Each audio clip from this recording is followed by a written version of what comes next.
a different part of Colorado today, and we're going to go for a little ride together. Let me flip you around.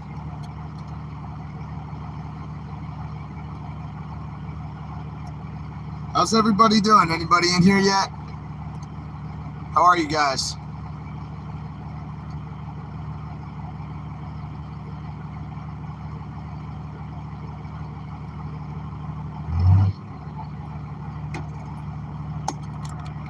At least one person is in here. What's up, everybody? How are you? I got my hair cut.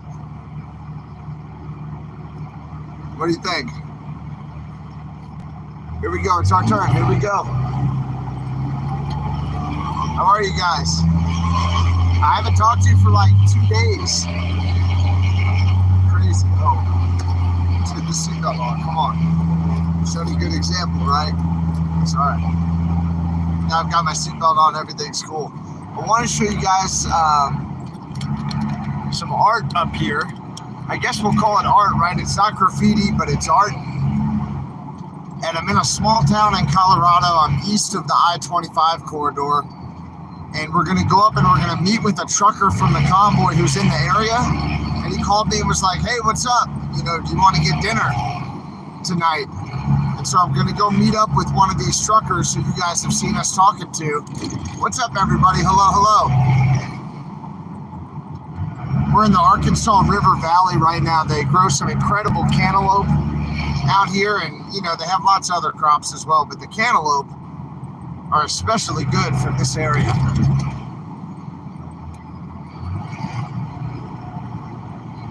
How's everybody doing? I hope you guys are doing okay. I'm so excited to be hanging out with you guys a little bit this afternoon. We're going to go meet with one of the truck drivers from the Convoy, and he's actually out in Colorado and hit me up, and we're going to go have dinner together tonight. We're going to meet up here in about an hour, a little bit less than an hour. We're going to meet. But first, we're almost there. There's a really cool like mural that they painted on the side of a building up here, and I want to show you guys this mural. Oh, you enjoyed the class? You're just saying that.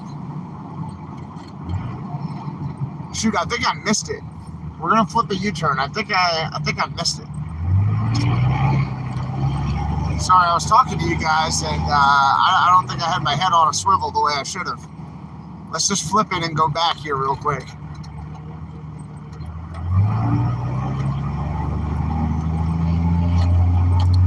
Did you guys do okay in the first aid class? Was it too much information, too fast, or it was okay?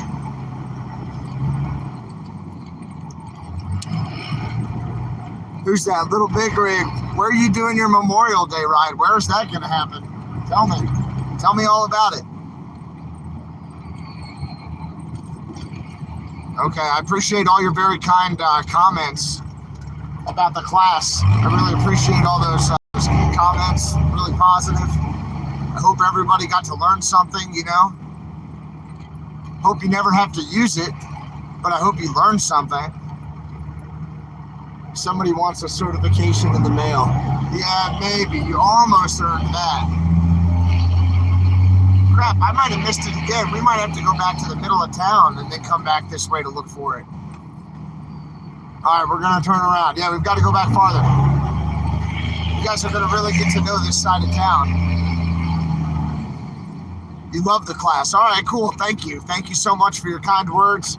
It was awesome to have you guys in the class. I'm sorry I didn't interact with the video a little bit more. That was kind of tough for me to do. But I think next time I'm going to be able to interact with the video more. Trench, even Trench went to the class. All right, cool. 10-4. All right, 10-4. We had Trench in there. I know that Jen was in there. I know that Shelly was in there. A lot of you guys went to the class. I appreciate you going. Natural teacher. Yeah, 10-4. Thanks. I really like it.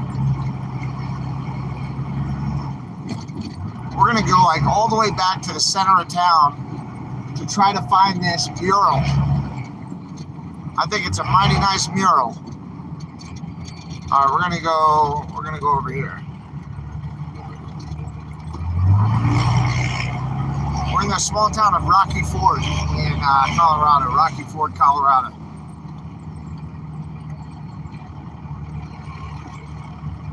All right. Let's see if we can't find it.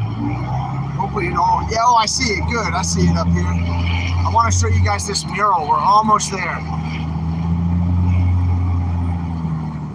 And I'm a little bit. I might have to check my oil when we do stop. Here it is. It's going to be on the right. All right, I'm just going to engage my hazards here. Can you guys see this? That's what I wanted to show you right there. I'm going to park up here and I'll take you out and show you. It's wild. And I'm just in a little town in the middle of nowhere in Colorado, a lot of farmers' fields. And you sure don't expect to see something like this when you're passing through. I like to go pheasant hunting in this area. Really nice pheasant. So I saw this one time and just wanted to check it out. And I figure I'll show you all while we're all here together. And southern Colorado is covered in murals like this. Southern Colorado has like whole buildings full of murals like this. It's kind of creepy.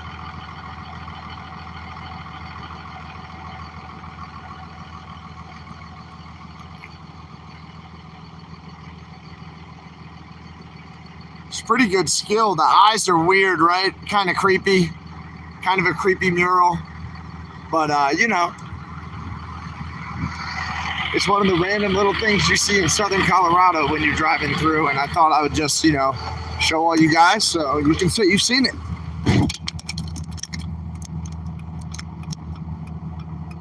Yeah, that's right. It reminds me of that too. Exactly right. All right, boom, let me get this all plugged in. I know it's kind of weird, right? I wanted to show you so I wasn't the only one. And again, there's great pheasant hunting down here, and they really know how to grow cantaloupe pretty well, too.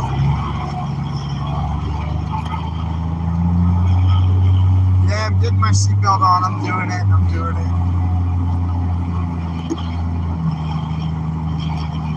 This truck doesn't ding at me like Bertha used to. Remember? Bertha would yell at me.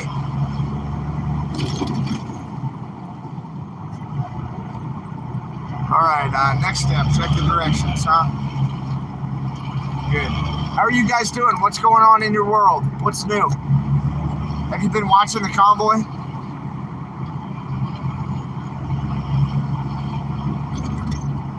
Breaker 19, we got Black Wolf on the line, 10-4 Black Wolf. So I was just telling everybody, Black Wolf, you know the person who I'm going to meet, but I haven't told him who it was, you know. Getting ready to go meet with the celebrity trucker tonight from the Convoy. Oh, that's right. There are a couple of convoys going on, right? Or movements. There are movements going on. Maybe not convoys.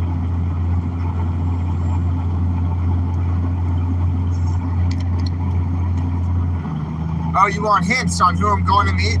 Well, I can't just outright tell you. We have to save a little bit, you know, to be a surprise for when we get there. Yeah, 10-4, Convoy's over, now it's a movement. Okay, I understand that, that's fair.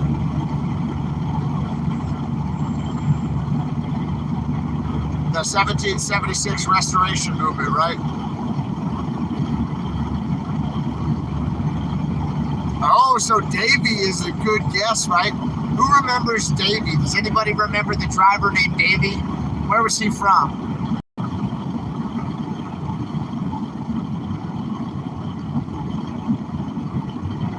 Where was Davey from?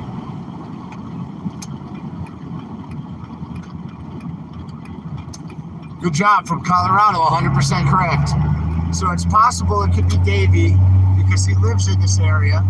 All right, I see where you're going with that one. Who else could it be? Now, I did just talk to one of the other drivers who's from Colorado as well. Oh, we've got Hot Wheels. What's up, buddy? What's up, Hot Wheels? Mike, okay, you think he might be running a load? Yeah, that's possible. He works out here sometimes. Now, Bryant, I didn't talk to Brian, but I did talk to Butch. One American, no party. Hey, we've got Vern in the chat too. What's up, Vern? Man, we have all kinds of celebrity truckers, in the chat right now. Mr. Trench and Vern. And we've got Hot Wheels in here. Damn. And Black Wolf is in here. I mean, it is getting serious in the chat room right now. Trucker G. Okay, that's another good guess. That's another good guess. But no, it's not Trucker G. I think he's in Missouri. My phone's ringing, but I don't have an option to answer it, which is strange, right?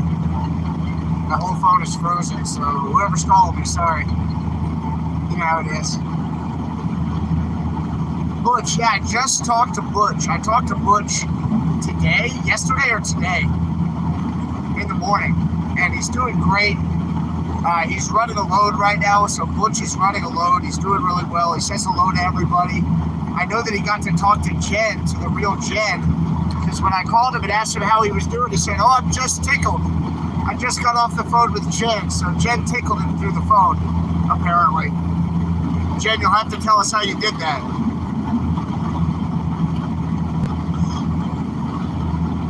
You talked to him yesterday? How did you tickle him through the phone? That's what I want to know.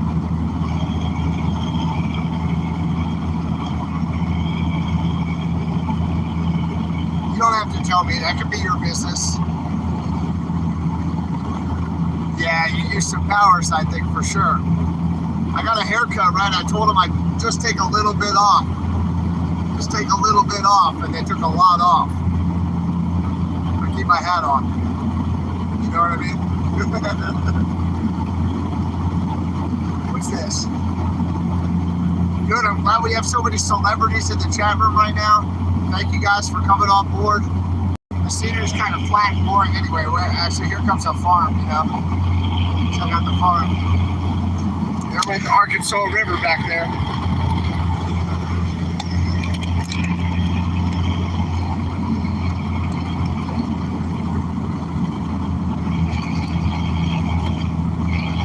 Hey Vern, man, I heard you raised a bunch of money for everybody. Good job. I heard you raised some money through your channel or whatever to help support people. I think that's awesome, buddy. We're still in the 1776 movement. Great job.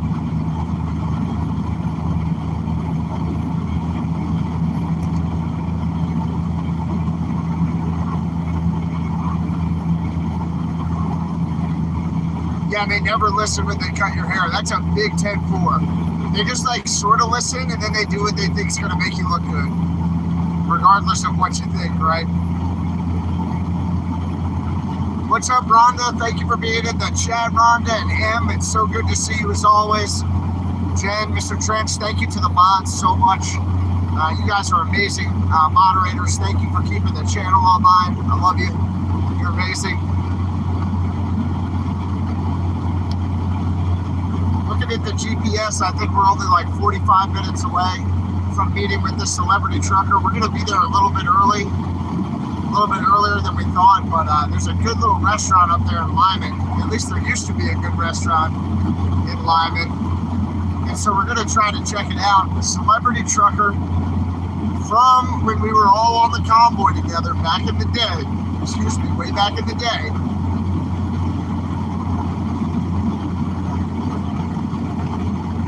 And I'm glad that Vern is in the chat because it's a little bit far for One American, No Party to drive out here and join us.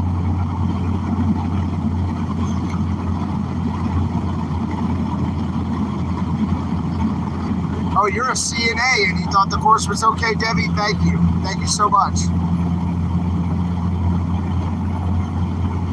Oh, I know. I need slow mode so I can actually see what's going on in the chat. Somebody will have to teach me how to do that later. That's above my pay grade.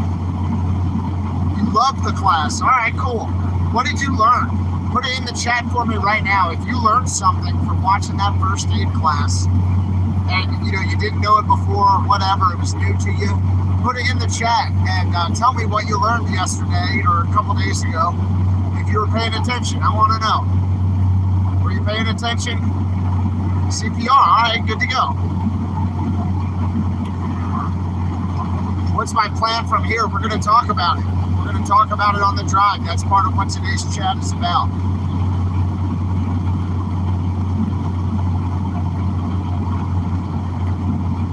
Oh yeah, you can guess who I'm meeting with. I'm not telling you, I'll tell you.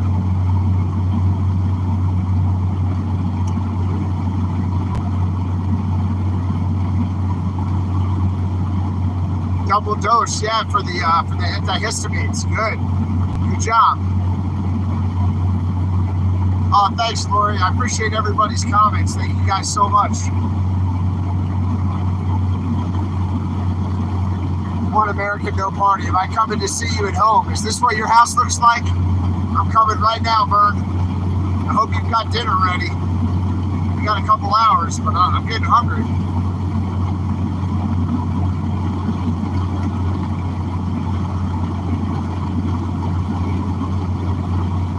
Is he older than 50?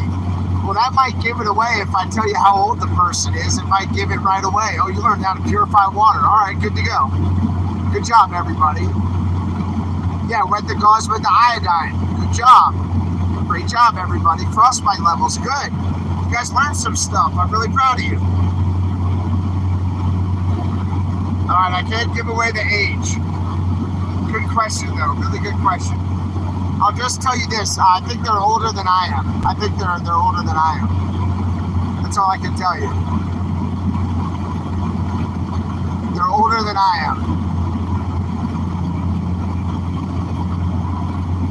Oh yeah, how old is Mud Pig anyway? I don't even know how old Mud Pig is. And wasn't he going fishing the other day? I think Mud Pig was going fishing.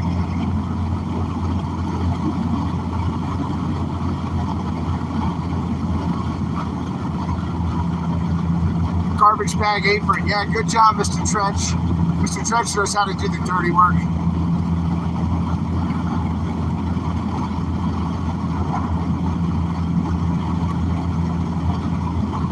Using hemostatic agent. Yeah, 10-4.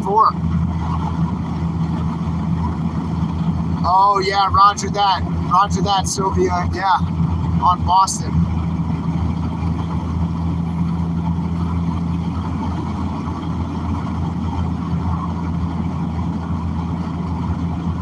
Yeah, we're going to talk about my plans. You know what I mean? I've got to teach, right? I've got to knock these classes out. That's one of the most important things because I've already sold the business, right?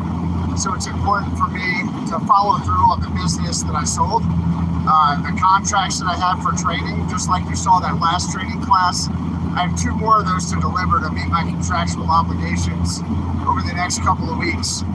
So I've got to do that before I can join up with the Convoy again. I definitely want to join up with the Convoy again. And by Convoy, I mean the movement, right? Because it's not a convoy, right? It's not a convoy anymore. Firms like, just tell me, and it'll just be our secret.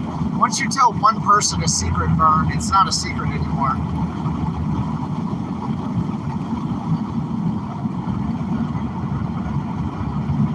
I heard that Brian is actually really involved in the people's movement right now.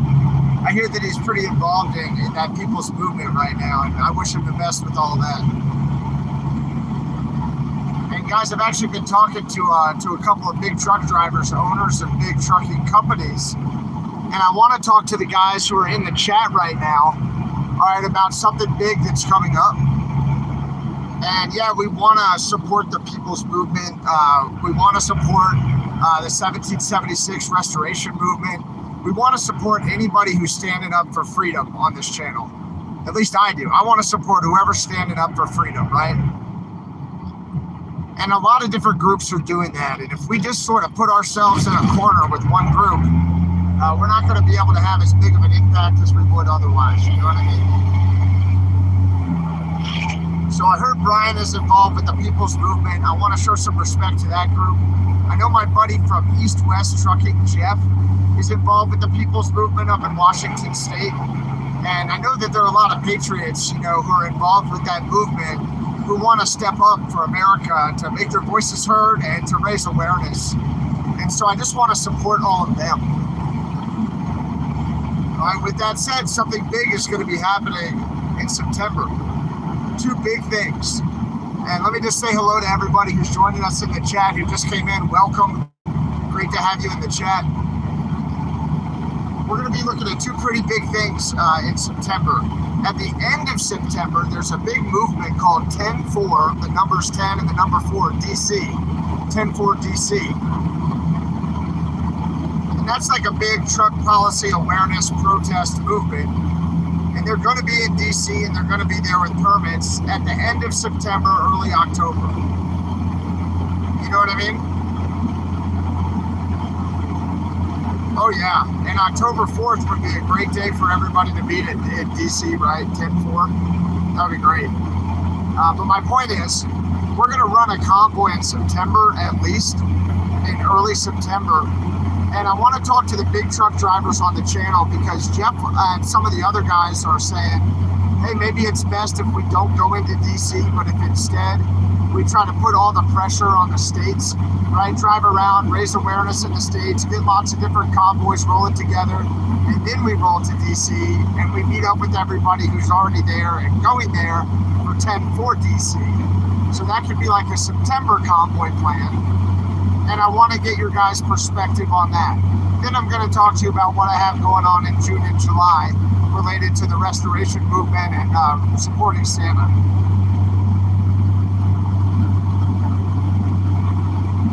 That's right, and Rolling Thunder is going to be there this weekend.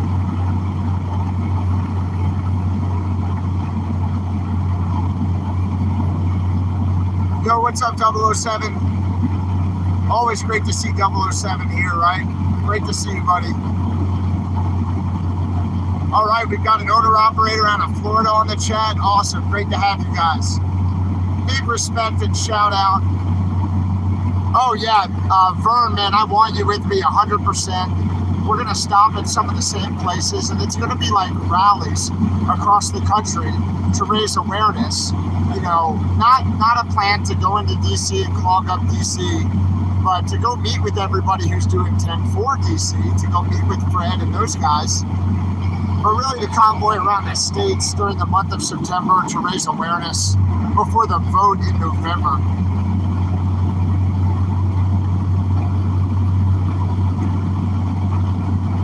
So that's one thing that we want to do. Now, regarding doing something in the short term, right? Is anybody in the chat willing or available or interested in running a convoy back to DC to support Santa?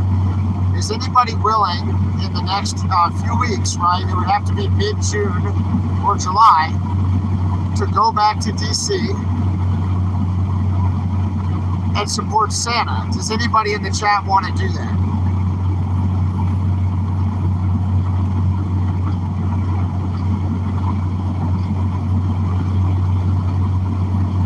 I think some people are, okay. I'm down, all right, Little Big Rig is in, all right, cool.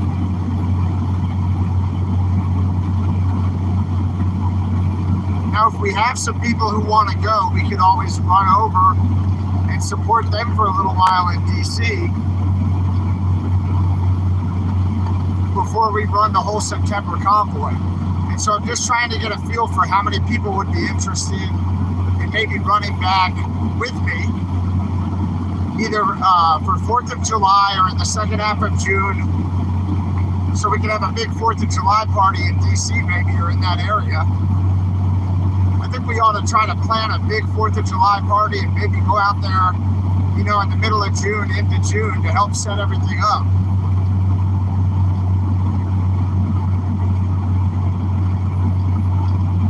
The beast is running great. The beast probably needs some oil, but the beast is running great. Thank you for asking. And I was just talking with Shelly. We talked for about an hour today. It was great to connect with her. I know she had a good time in her spa day. The person she connected with did a great job, apparently. So, really excited that Shelly had a good day today. But yeah, I want to hear from like Vern and from Mr. Trench and from Black Wolf. What do you guys think about doing a convoy between now and September? What do you think about the September convoy? How do you think we should do it?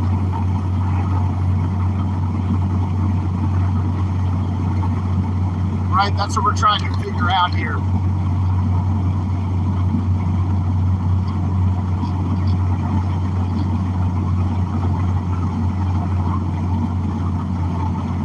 all the support they can get. Yeah, 10-4 on that. All right, let's chat soon. I see what you're saying there, little baby. That sounds good.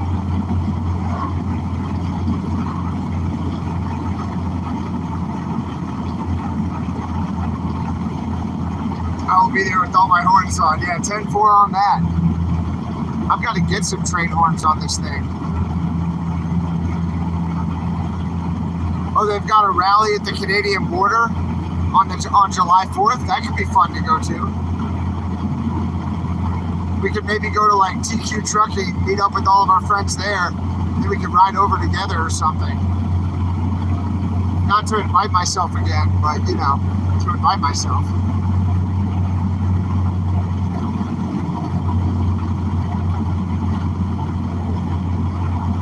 In North Dakota, okay. Yeah, where are we going to start the convoy? That's a good question. We'll just have to feel it out from people, see who wants to go, where those people live. We could definitely start from Colorado. In September, we're thinking about starting in Northern California. We have a buddy who's running for office up there, running for county commissioner, who was actually on the convoy in Hagerstown. And then he went back from Hagerstown. Hold on, I saw... Okay, awesome. Yeah, I'm with you on that convoy, don't worry. But this guy went back from Hagerstown to his farm in Northern California. Now he's running for office, trying to make a difference. So we might go up there to the fairgrounds and support him and his wife. They're awesome people. We'd have to talk to them and just see about availability. I know they do a lot on the radio too. Oh yeah, the beast is running, everybody. East is running great, certainly motivated, everything's running real well. I'm going to check the oil levels when we get into where we're going here in a few minutes. There's a couple of nice truck stops up in this town up here. And as you can see, I got some of the stuff cleared out. I went to my storage unit and kind of unloaded some things. So we have a little bit more room in this truck here. We're going to try to do some fishing, right? And we're going to do a little bit of volunteering. We're going to do some fishing next couple days, and then we're going to be teaching the next class. So we've got to get ready for the next class. Got to order some more equipment, riding gear, and tonight we're going to meet a mystery celebrity trucker who you guys all know well from the other live feeds, and you've seen a lot of this person in the past. So it'll be really exciting to meet up with them tonight, and we'll do a little bit of a debrief on the People's Convoy. We'll talk about what were the lessons learned, what didn't work, and why. What could have been done better, right? What's got to get done better next time? What was the impact, right? Those types of things we're going to talk about tonight, this afternoon, whatever. And I wanted to make sure you guys were involved. Just like an after-action report, kind of looking back on what's been happening on the convoy, That's the plan for tonight. Awesome guy. All right, we're going to have fun.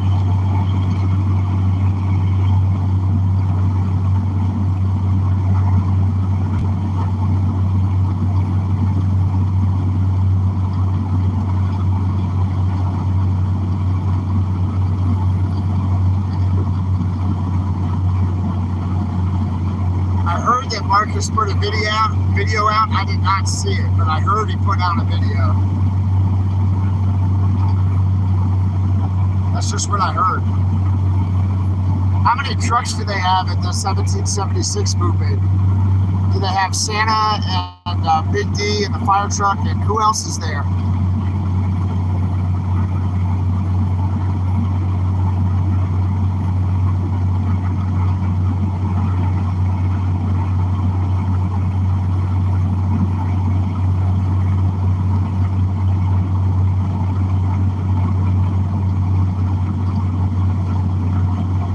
Bruce is there. Well, I talked to Bruce the other day, and he was driving around DC. I thought he was getting ready to leave. Maybe he decided to stay. I think Bruce was pretty frustrated that they were only in DC for a few minutes.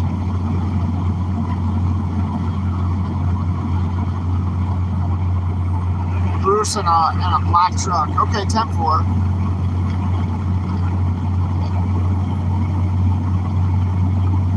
I didn't know Bruce was staying. When I was talking to him, he was by himself. driving around in DC because he didn't get enough of it on the Convoy experience.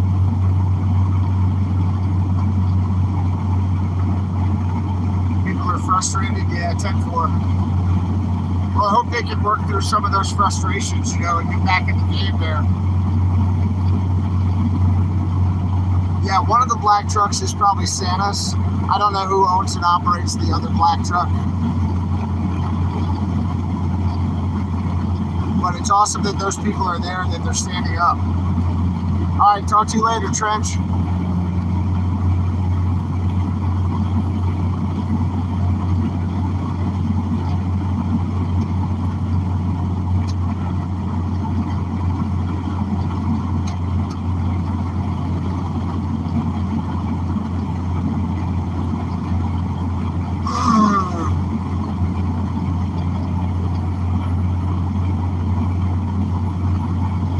Lots of people fast and money, huh?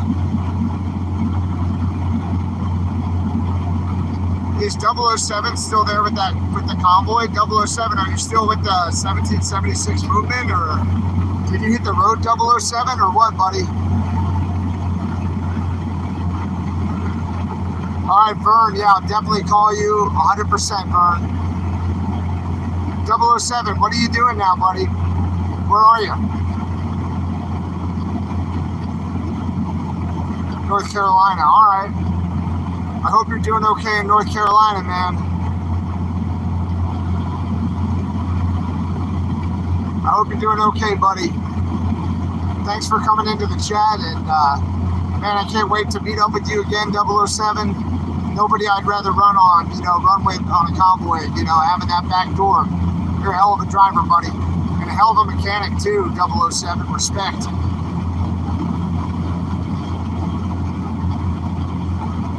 Well, 007, if you drive through Colorado, hit me up, and I'll take you fishing, man. If you want to go whitewater rafting, we can go rafting and fishing.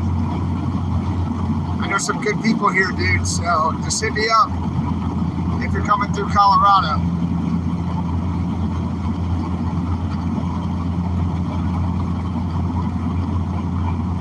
Yeah, so that's the plan, right? I definitely want to go back and support Santa. I want to go back and support the freedom movement, you know? I just want to see who wants to go with me.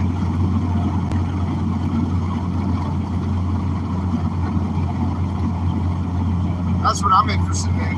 Who's going with me? You know what I mean? If I go back to join up with Santa, like in the middle of June, or, you know, end of June, who wants to come with me? That's what I want to know. And how can we, right? If they need numbers and they need people and they need awareness, then I need you guys.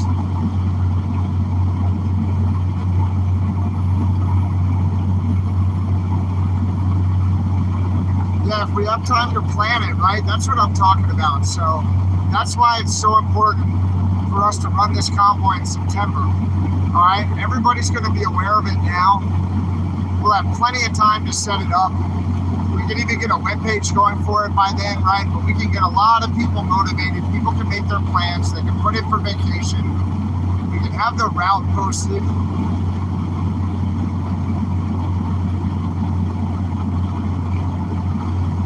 X-Ray, get your home back together for the winter. Yeah, if I do that now, they're going to come mess with me again. I got another plan for that. But yeah, it's good advice, 10-4.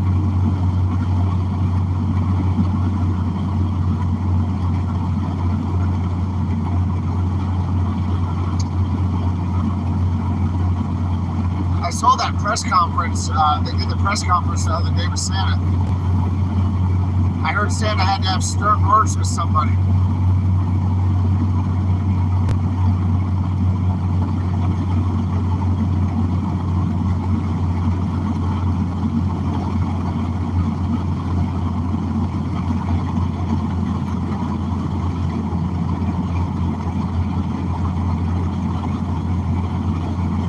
Wow, oh my God, look at what One American No Party just said about all the National Guard troops getting a boot. 43,000 of them and 6,000 in Indiana alone. That's a lot of people, man. That's really impacting our force readiness, right? Think about all those open jobs now, right? Man. That's a lot of people. I mean, that is a whole lot of people.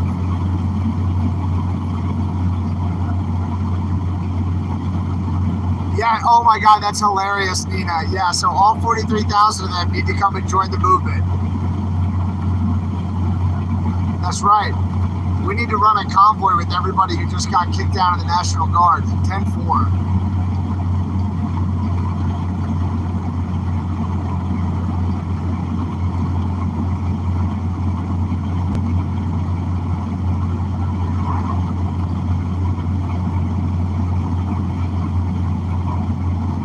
Right now we're going to dinner. I mean, it's a little bit early for dinner, but we're driving up to the location where we're going to meet a celebrity trucker who you guys all got to know on this channel and on other channels throughout the course of the convoy and the movement. And so we're going up to meet with that trucker right now in a town called Limon, Colorado, Limon, Limon, but Limon, Colorado. And that's where we're heading right now. Come on out and meet us. If you want to join us, you guys can come on out and meet us. There's a big old truck stop there.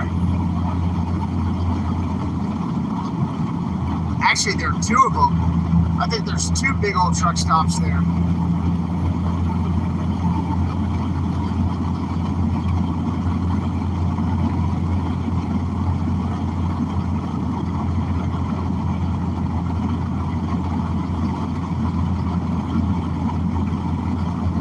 How long am I in Lyman? Probably just this evening, and then I'm out. I'm making for the mountains. After that, I have to go pick up some more gear and a new pack in the mountains. Little by little, get my training kit back up, so I'll be ready to go for the next class.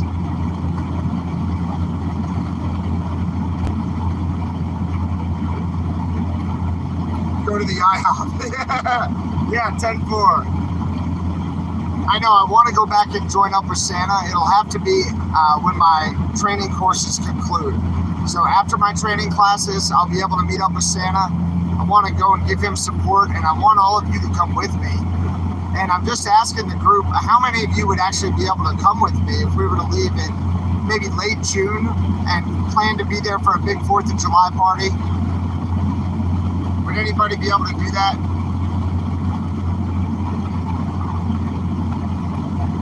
Show of hands. Yep. Who's in? I know Little Big Rig is in.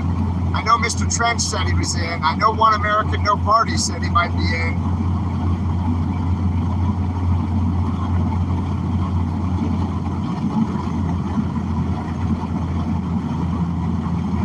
Thank you for your son's service. Yeah, Butch is probably in. He hasn't convoyed for like 2 weeks. 007, we want him for sure. We're only about 45 minutes away.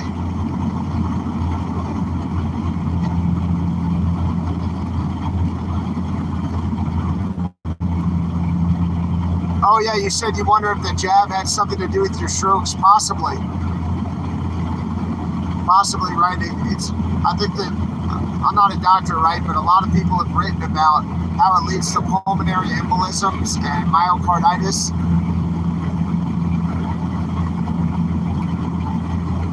That's right, there's a TA and a flying J there, 10-4. Rolling on in to meet with the celebrity trucker tonight. I think we're going to go down to Oscar's for dinner. I think that's what it's called. There's one restaurant there by the highway, right by the fuel stations. I think it's called Oscar's, and it was a lively little place the last time I was there. I had a good time. Oh, the Beast is running so well. Thank you very much for asking. Beast is running really well. All right, so we've got people voting on Butch, huh? You think it might be Butch? I definitely spoke to Butch, I think, yesterday, after Jen tickled him on the phone. I asked Butch, I said, Butch, how you doing, buddy? He goes, well, I'm just tickled. I said, you're tickled? He goes, well, I just got off the phone with Jen. So Jen tickled him through the phone somehow. Great job.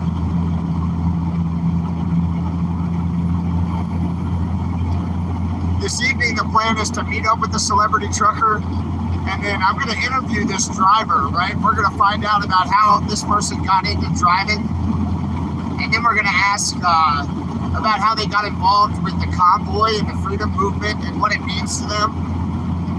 And then we're going to ask about like what was effective in the Convoy, what wasn't effective, why, what could be done better next time, what was accomplished.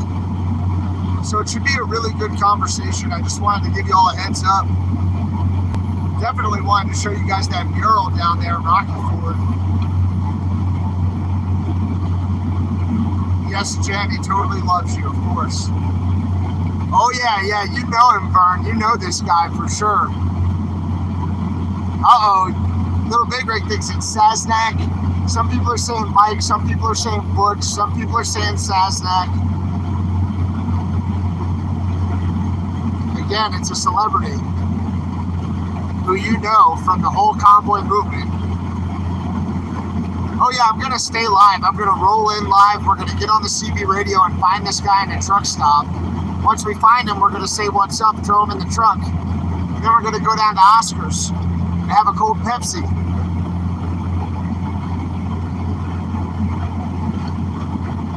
You think Rat Rod got all the way out here from Maryland? Maybe. You don't think it says that? Is he live somewhere else today? Ted Nugent. Yeah, just Ted Nugent's teeth, in fact.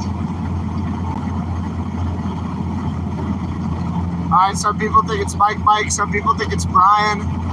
And again, Brian's been really involved in the people's movement from what I heard. I think that's great. You know, he was a great leader. So awesome to see him stepping up. My ETA is like 40 minutes, 40 minutes.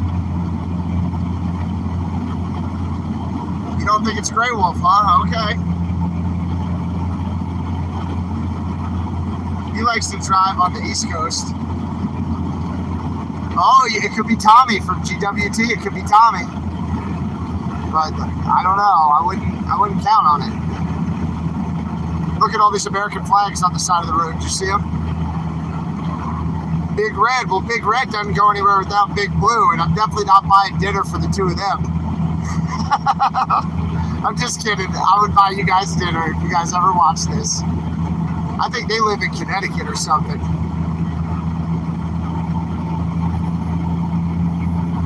Big Red and Big Blue live on the East Coast somewhere. And Trucker G, I mean, it's been a few days since I've talked to the G clan and the G Force, my bad. But I think Trucker G is in Missouri right now. I'm not 100%, but I think he's in Missouri.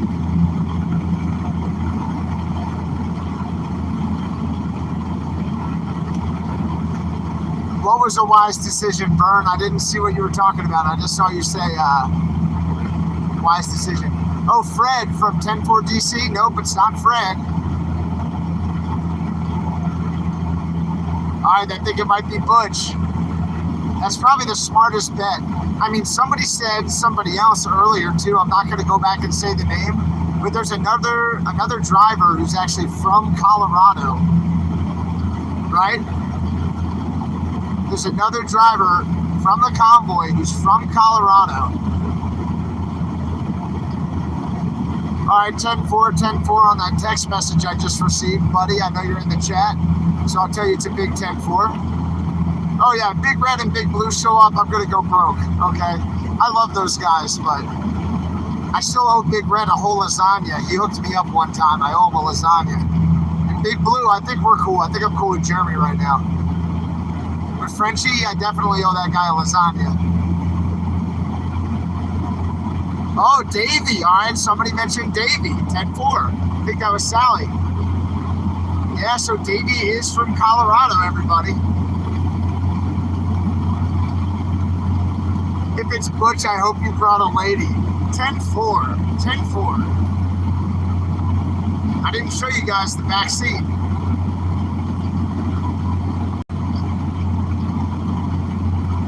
Who's that lady?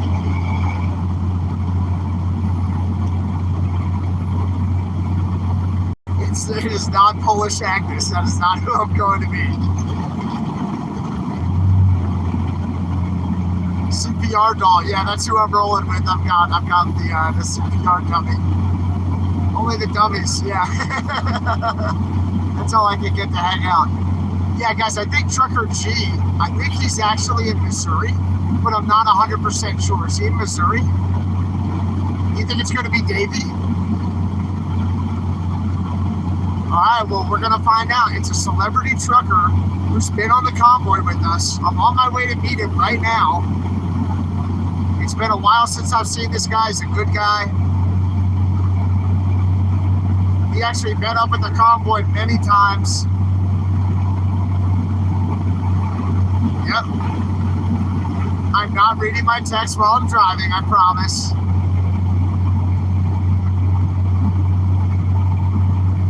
Well, hurry up and get there. I'm going.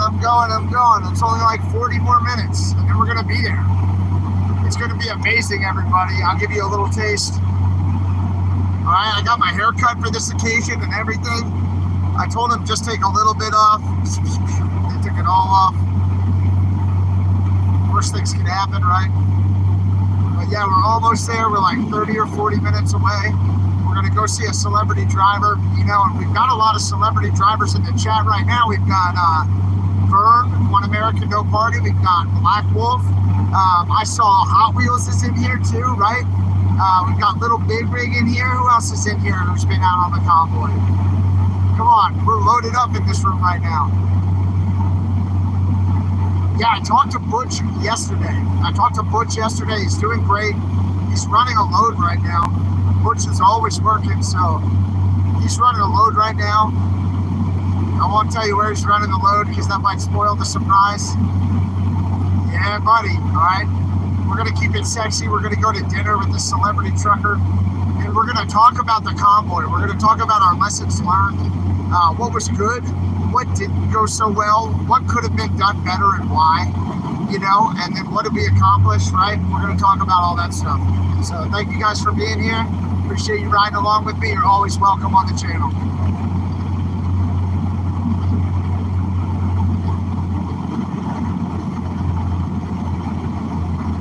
Yeah, it could be Bryant. It could be Mudpig. I did drop a hint. I said this person, I think that they're older than I am. I'm not saying who it is. We're going to find out. But Butch is all motivated, I'll tell you that. He was real happy when I talked to him on the phone. He was especially happy because he got to talk to Jen the other day. And that really motivated him, I know that. I talked to Shelly for about an hour today on the phone. And she sounded like she's doing great. She had her spa day today and said it went really well. So I'm glad that she got a break. You know, she's been doing so much for so many people. She needed a break. And you know what? Shelly has actually been making decals for the 1776 restoration movement. And she's bringing those decals down to Santa this weekend. She's going to be down in Bunker Hill this weekend. So big shout out to Shelly. Great job, Shelly. Everybody appreciates and loves you so much. You know, thank you.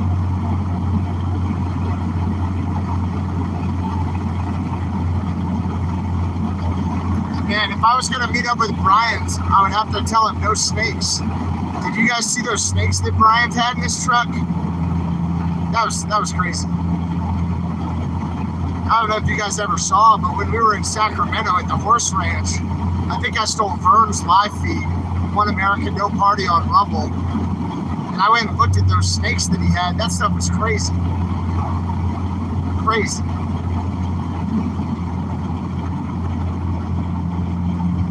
I mean, it was nuts.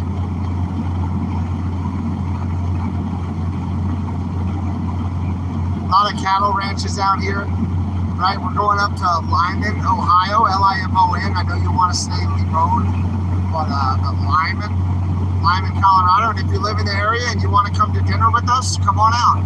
We're going to go to Oscars, as long as it's okay with the celebrity trucker. But there's two good truck stops right there. And then there's a restaurant called Oscars, and I think we're going to go to Oscars. It's a fun restaurant. The last time I was there, I had a lot of fun. They had live music. I don't know what they'll have tonight, you know. But we'll go there, and I'm going to talk to this driver about the successes and failures of the People's Convoy from a best practices perspective, right? Hold on, somebody's talking to me. Hold on.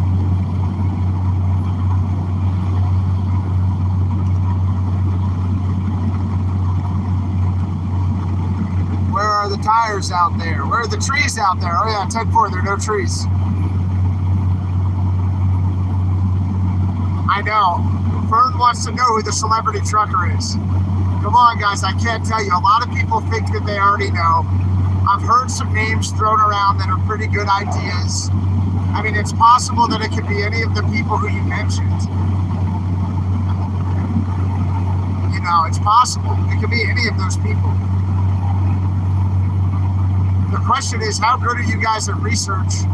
Have you already found out like which drivers are live streaming and where they're at to try to rule them in or rule them out? Burners just text me. I'm actually going to Vern's house right now. He just doesn't know that I'm coming. We're only about 35 minutes away. No trees at all out here, right? Blinky, oh, that would be so fun if it was Blinky, if it was Tommy. Joe, now Joe's not a bad bet, right? Does Joe live in Missouri? He lives in Missouri. And I don't know if he runs out this way. Maybe he does. All right, a lot of people are betting Butch. All right, good guesses. I thought Mudpig was going fishing. Did Mudpig even catch any fish? I'm not trying to talk shit, but did he catch any fish? I mean, I'm not trying to talk sugar. Sorry. Hey, anybody got a 20 on the celebrity trucker who's meeting me for dinner tonight? Come back. Nobody's got a 20. Where is everybody? Do you guys know? Could it be Sasnak? Where's Sasnak right now? Who's watching Sasnak? Where's he? Do you know? What about Grey Wolf? What about Bruce? What about Davey? What about Blanky? Sasnak's in Indiana. Okay, good. Good intelligence. All right, good. All right. You guys are whittling it down.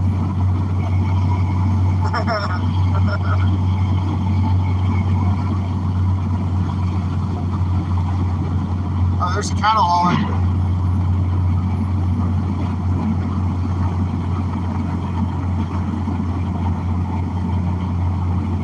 Minutes. Oh, it's going to be fun. It'll be like an after-action report, like a debrief on the convoy with this driver.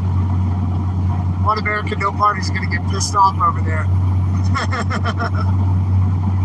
I'm going to tell you guys soon. You'll see. You're gonna meet him. We're actually going to get on the radio and we're going to call him in because I don't know which truck stop he's going to. There's 2 truck stops, so we're going to have to find him at one of the 2 truck stops. Then we're probably going to give him a ride over to Oscar's. We'll go to Oscar's and have dinner. And when we're having dinner, we're going to debrief the convoy. What worked? What didn't work? Why? What should we do next time to make it more effective? We're going to talk about the September convoy. We're going to talk about 10-4 DC. And we're going to talk about whether or not we should run a convoy right now, you know, in the middle or end of June to get down there for a big 4th of July party. And I want to talk to all you visionaries about that as well. I want you to put it in the comments. Are you available to go to DC with me now? Do you want to go middle, end of June? Or do you want to wait for September and really get all of our ducks in a row and then go reinforce them in September? Which is better? Should we do both? Right? And then furthermore, when we're talking about the convoy in September, would it be better to like drive around and focus on the states, raising awareness in the states, having big rallies in the states? Or is it better to go for DC proper, and why? And I want you to put it in the chat. I want you to put it in the live chat. I want you to put it in the comments. And I'll go back and read this stuff. I want to know what you guys think and why. And I'm definitely on my way to Vern's house right now. He just doesn't know it. We're just going to pop up at his house.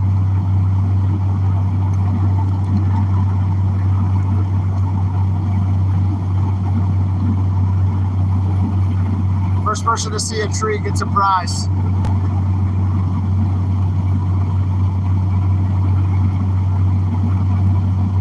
Yeah, 10-4. If it's Fred, say the DC code word. Oh, yeah. Like Ukraine, 10-4. Uh-oh, now you know the DC code word. When we were going into DC on those missions and our radio communications would get jammed, we would say Ukraine into the radio, and that means switch to the alternate channel. And then we would all have to switch radio channels to be able to communicate again. Oh yeah, remember Bill, Wild Bill? And don't forget about Biker Bill too, from down there in Lubbock, Texas right now, recovering. Hey, you saw the trees, good job, Joe. Karen saw them too, 10-4. Ah, they say, where is Mr. Trench from? All right, now you guys are putting your thinking caps on. Somebody thinks it might be Little Blinky, Tommy Trucker Little Blinky. That's not a bad guess. Less than 30 minutes away.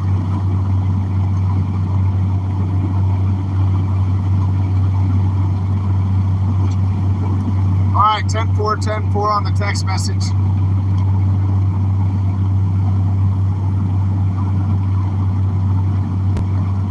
Now I know which one to go to. But it would have been fun just to drive around to all different truck stops calling out on the radio. Mr. Trench is the man, right? Mr. Trench is a great guy. He really busted his butt for the convoy, and I want to show him a lot of respect here on this channel. A whole lot of respect.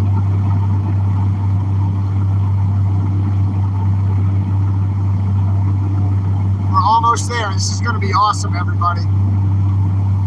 You think it's Trench? Some people think it's Trench. Some people think it's Butch.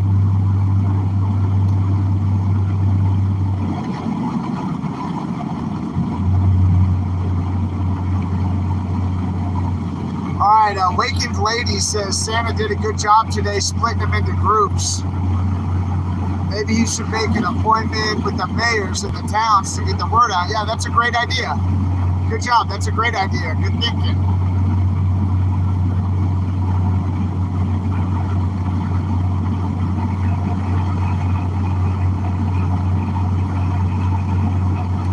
So if anybody lives near Lyman, y'all can come out and meet with us. We'd love to have you join us for dinner. We're just going to hang out and we're going to have a discussion about the People's Convoy. What was effective, what was ineffective, why there were certain failures, what could be done better next time, what the impact was.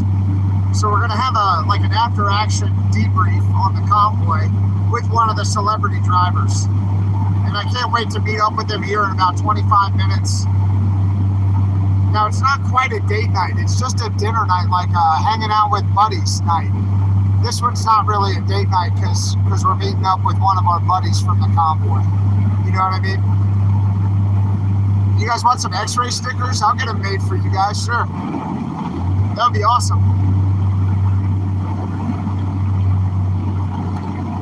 Oh, 10-4. I probably got to get my oil changed anyway. I probably have to change my oil here pretty soon, or at least check it. It looks like the gauge has it a little bit low.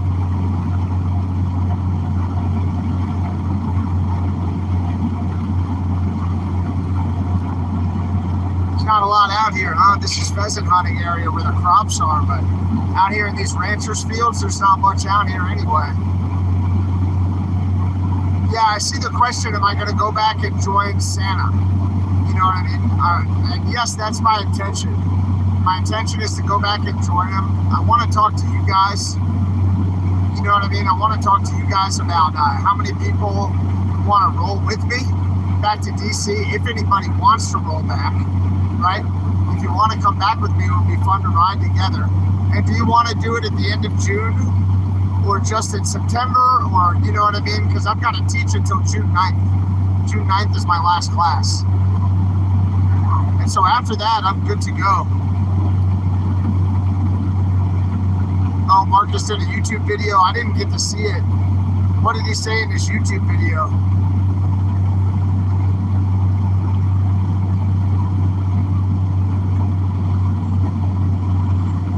Yeah, that's what I'm thinking there, John Wayne. You know, a man ought to do what he thinks is best. And at at the end of September, that's when 10-4 DC is going to be happening. So there's already going to be a lot of truckers there. They're already going to have permits in DC. There's already a lot of awareness. If we're able to leave earlier in September, we could really raise some awareness, and we can bring people to reinforce the 1776 restoration movement and 10-4 DC at the same time. Thanks, Michelle.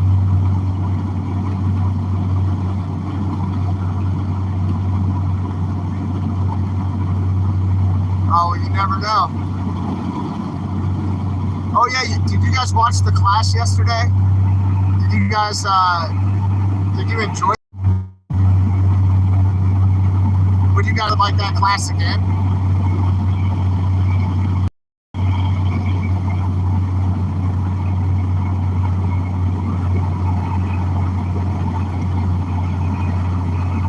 You watched it. All right, cool, Nancy. What did you learn? If you watched the class, what did you learn? Just put it in the chat or put it in the comments.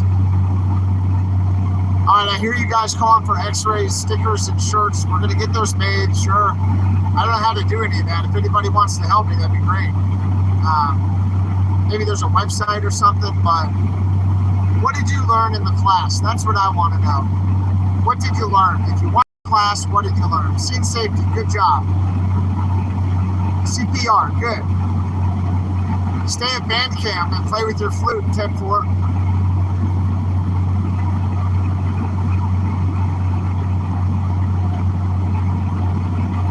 Oh, your sis can do it. All right, 10-4, Vern. That sounds great, buddy. Hey, Momo, there's my buddy Momo. Momo, I love you, man. You're an awesome visionary. I'm so motivated to see you. Okay, cool, Robin. Salty Dog is in the chat, too. Salty Dog is awesome. He's a badass. What else did you learn in the medical class? I want to know. Thank you for saying that. I appreciate your comments.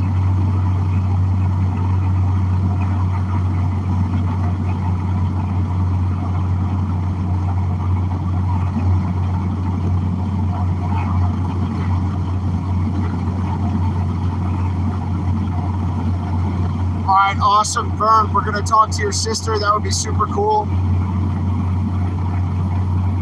Hey, Em, what is that? What does the X-ray flag look like, Em? We should put that on the shirt. You know what I mean? Across the front or something. Or the way to carry people. Good job. You guys learned a lot yesterday.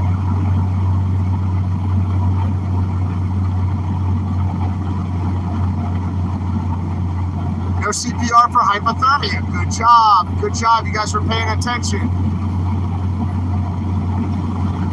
Yeah, have Benadryl with you. You could really save somebody's life.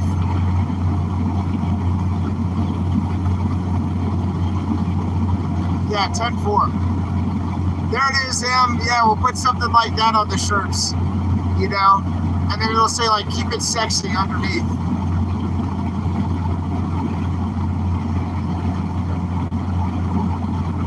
Oh, thank you for saying that. I really appreciate you saying that.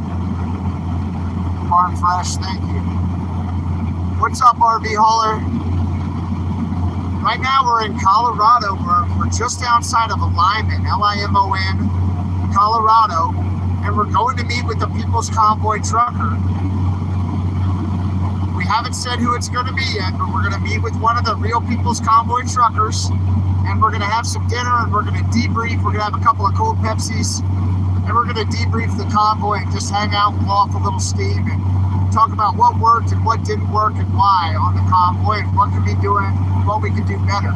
Oh shoot, we've got Moose in here too. What's up, Moose?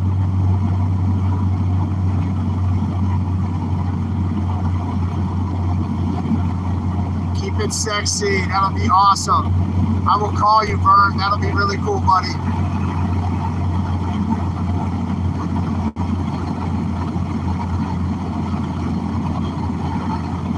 For the paint pinch, right? The paint pinch is fun. We got the same haircut, Moose says. Yeah, 10-4, Moose. You probably wear it better than I do, though. Oh, you and your sister are having a cold Pepsi together? Good job, Vern.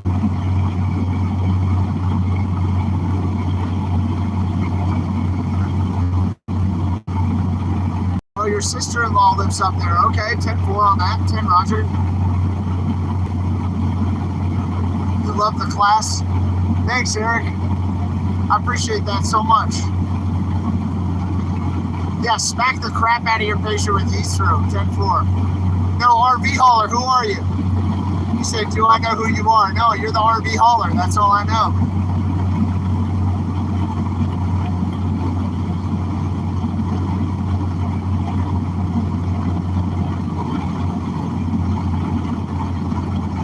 That's funny. I definitely don't have that. Who's the RV hauler?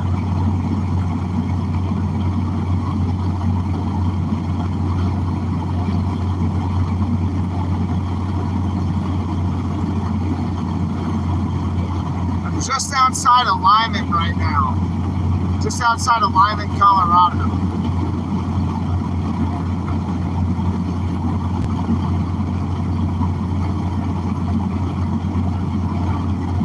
About 20 minutes away. I know, trolls are gonna troll. Ever since that stuff with, oh, I know who you are, the green Volvo with the car on the back, piggyback. RV hauler is piggyback, he's a professional driver too. Awesome. Awesome. Yeah, man, I wanted to talk to your buddy. I wanted to talk to your buddy about one of his lab puppies, right? Your buddy Ed. Wasn't Ed your buddy who had the lab, who was with us on the Convoy RV hauler? Yeah, you were threesome and piggyback.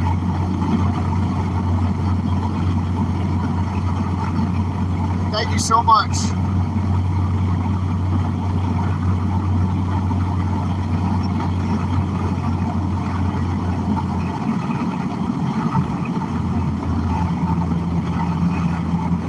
Oh, it wasn't your buddy, just somebody you knew.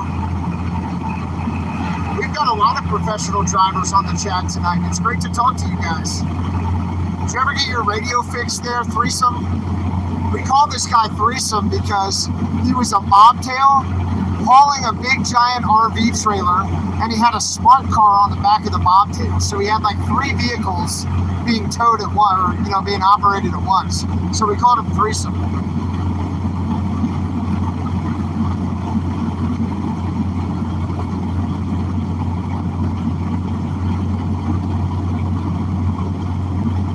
Yeah, that guy was cool. I wonder if he ever got his radio fixed.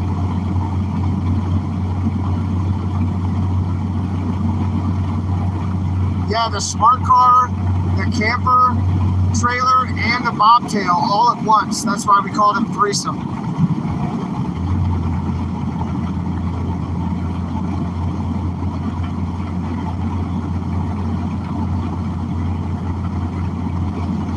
Got a new radio in Banning. All right, 10-4 on the new radio.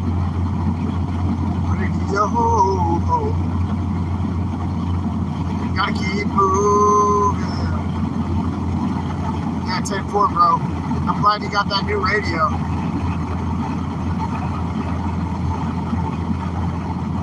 Man, we are almost there. I can't wait. Can't wait to see the motivated truck driver.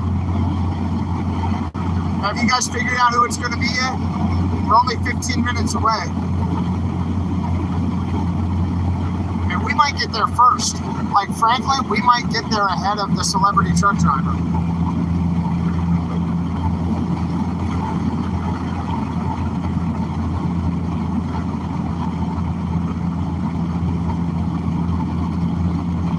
Yeah, hit the thumbs up, please, if you guys are having a good time.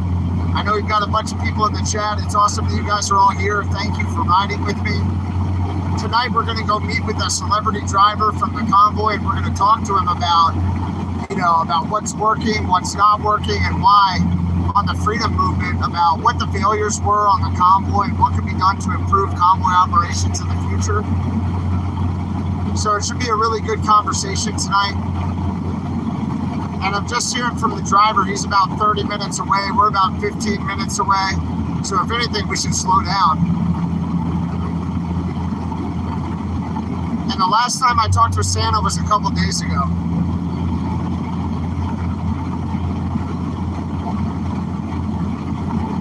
yeah, I'm gonna live stream the whole conversation with the driver, so everybody can just get a feel for what some of the truckers think, you know, about what actually happened on this convoy, right? What was effective? What wasn't effective, and why? What were the failures that we can mitigate next time, right? What are the learning opportunities? What did we do really well? And those are the things that I want to know tonight, and I think it's going to be fun to talk about with this person. And if you guys want to come out and join us, just meet us in Lyman, Colorado. Oh, nobody guessed Area 51 until right now, Becky. You're the first one to guess one. Wait, Jen, did you call Butch to try to find out? Did you get Butch on the side? You're cheating, Jen. Yeah. You're a sneaky lady. You're sneaking around there, Jen. 10-4. Oh, so the first time Freedom Ford has been guessed too, Frank. Good job, Frank Rizzo. And hey, Frank, I was looking at the chat the other day, and I saw that you were watching the first aid class at work and then when you got back home. So thanks for tuning in twice, buddy. I hope you were able to learn something, man. I hope that you found it valuable. And welcome to the channel, Frank.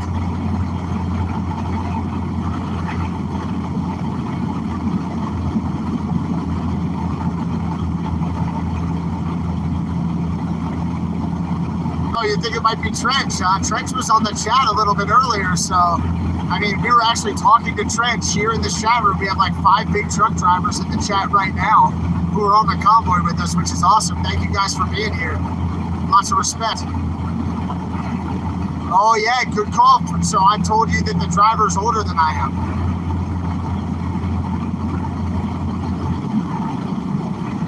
Oh, yeah, well, tell Butch to join us if he's near Lyman. Tell him to come and join us. Hell, it'd be great to have him. Oh, so you think it could be TQ? You think that Tony's out here running a load? Maybe. What's up, Billy? The Wyoming girl is going down a different line of questioning now. How old is Davey? Do you guys know how old Davey is? I don't know how old he is. Oh my God, we're only like 12 minutes away. Here we go. Here we go.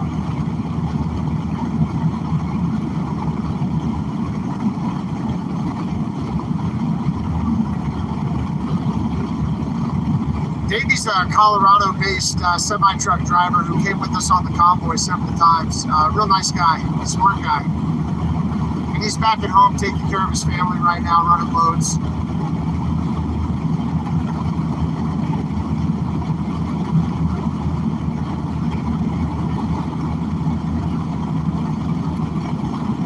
Oh, now we've got the Massel in the house, 10-4. Yeah, you guys are going to come with me for the whole conversation tonight. We're going to meet with this driver, and we're going to talk about, you know, the successes and failures of the People's Convoy, what worked, what didn't work, and why, what could be done better next time, right? And what our lessons learned were, what our successes were.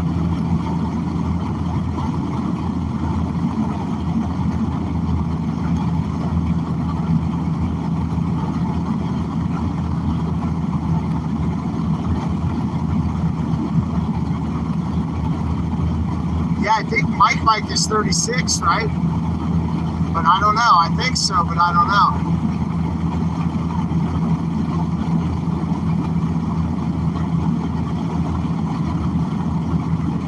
Uncle Joe. Bobo's saying it might be Uncle Joe. Bobo, it was so great to meet you, man, in Missouri. You're a hell of a patriot, and it was just awesome to meet you and your wife. I want to thank you so much for coming out to have dinner with me and meet me. And just to talk to each other, you know, your testimony was incredible, right? Thank you for helping to motivate me towards faith and to help instill more faith in me, right? I really appreciate our conversation, Bobo. I think you're an awesome guy, you and your wife. Respect.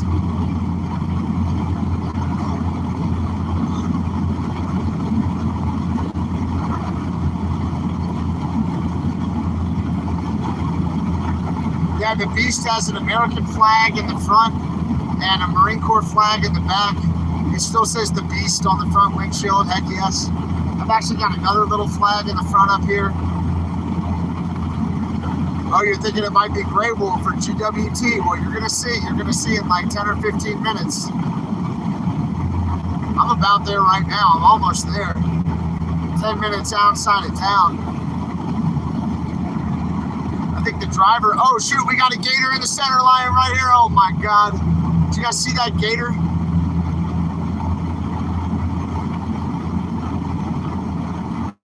Who paid for the, I didn't see what it said. Who paid for the dinner bet? Oh, bet you didn't. We haven't had dinner yet. And if you guys want to join us, just come on out. You're more than welcome. Nice. Get a good wrap for that tailgate, 10-4.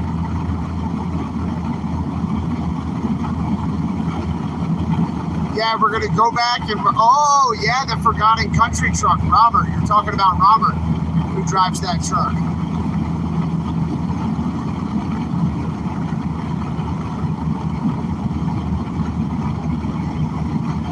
10 Roger, 10 Roger. Has anybody ever eaten alligator before? Like alligator, fried alligator bites? Where they chop up the tail like chicken fingers and fry it? Anybody ever had gator?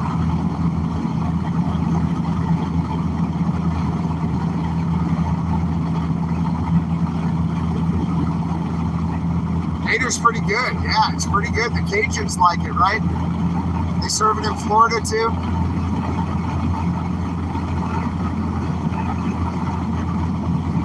I like gator.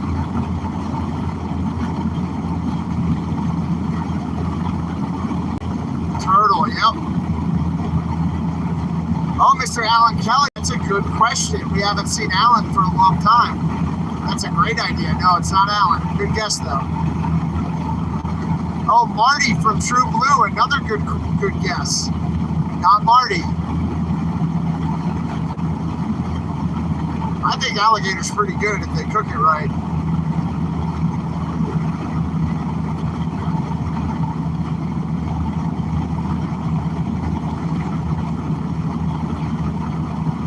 Yeah, come on. If you're having a good time, everybody, please hit the like button for me. Show other people that we have a good time in our chat here. And we're on our way to go see the mystery trucker. Everybody, oh yeah, everybody's putting it in the chat right now who they think it's going to be. Some people think it's Mud Pig. Some people think it's Big Red. Some people think it's Uncle Joe. Ah, it might be Jesse from Missouri, Joe's son. Now, we thought it was Butch, but then Jen called Butch on the phone to rule him out.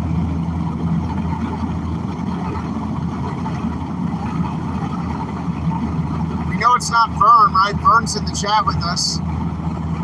We know it's not Minion. Now, Sasnak, we don't know where he is right now. It might be Sasnak. Oh, Art with the breast cancer awareness truck. It might be Art. Now, Trucker G, I think that he's in Missouri right now, but I'm not a hundo on that. Bruce, it could be Bruce. But when I talked to Bruce yesterday, he was in Washington, D.C.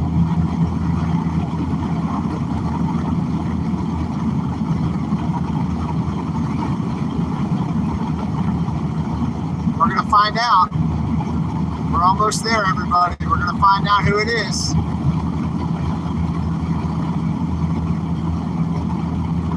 Yeah, Davey was a great guy. He did a great job on the convoy. Yeah, Art's breast cancer awareness. We're about 10 minutes away. We're very close. Now, there's no telling if I'm going to be there first or if he's going to be there first. And I don't want to say his name over the radio, but I'm just going to creep into the truck stop and start calling on the radio like a lot lizard, trying to lure in the convoy trucker. Now, it might be Little Blinky. If we pull into that truck stop and we see blinky lights going everywhere and a bunch of people on the ground having a seizure, then you know who it was.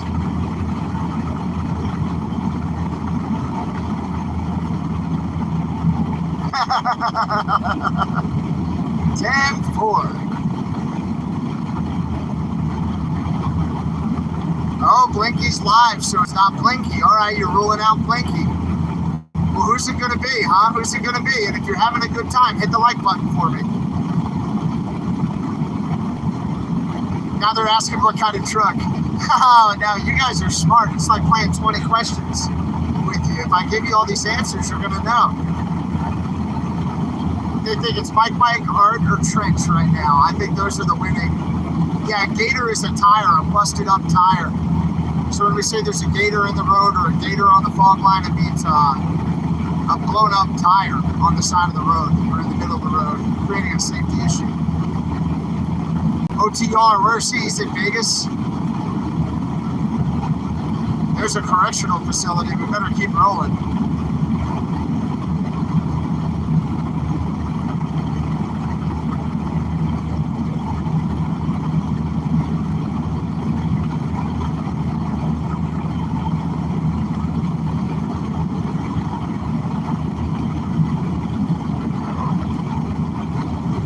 Now, it is not Marcus. I'll tell you that right now. It is definitely not Marcus.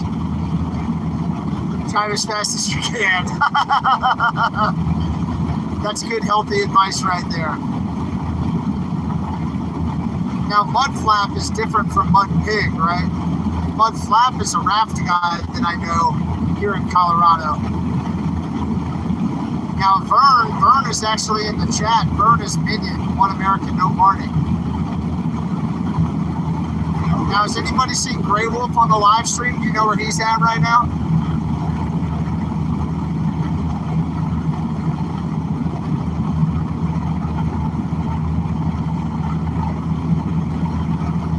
How do I feel about Rose being up front? Hey, I think that the movement needs people who want to step up into leadership roles and help other people organize. And whoever those folks are stepping up, you know, you want them to be good people. And Rose really wants to help, and she's been involved in a lot of the logistics. I think it's wonderful that she's stepping up and helping out in a leadership role. I think it's great.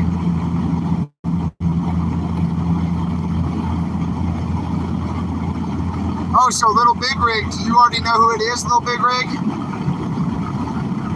Little Big Rig, who do you think it's going to be?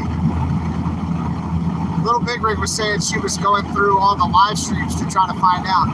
Oh, what's up, Amanda? Amanda Thomas from TQ. What's up, Amanda? Nice to talk to you.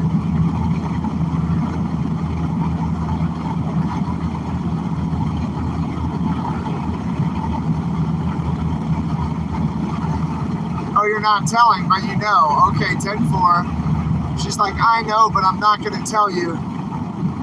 No, I do like Santa for sure. We're going to go reinforce Santa, and I want to know how many of you guys want to come with me. So put it in the chat. Put it in the chat. Put it in the comments. If you want to ride back with me to go reinforce Santa, maybe in June, so we can be there before the 4th of July, let me know. Otherwise, we've got the convoy that's going to run in September with Jeff from East West, Terry from TNT, you know, Mr. Trench, One American, No Party, Minion, right? A bunch of the guys. We've been planning that convoy. That's pretty much set for September.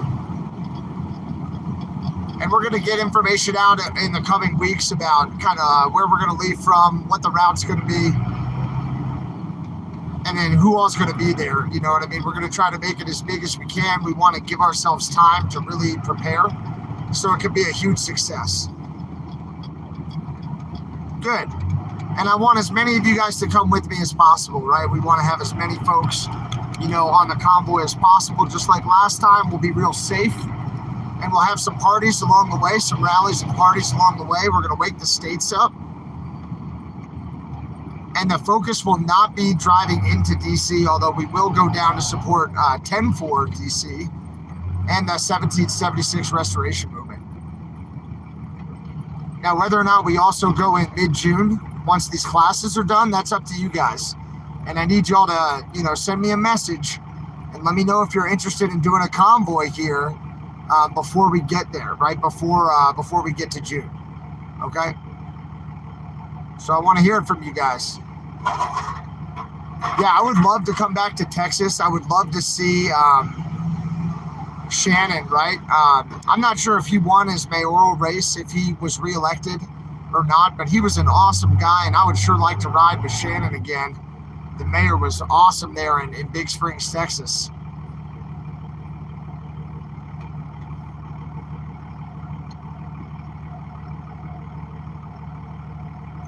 Now, I think it's a left and a right. We're pulling into town right now. I think we're probably 15 or 20 minutes ahead of the driver who's going to be coming up and meeting with us. Oh, Tyler Lee won. That's great news. I'm glad that Tyler won. Good. Good for Tyler down in North Carolina. I'm glad that we were able to support him. And I wish him all the success in the world.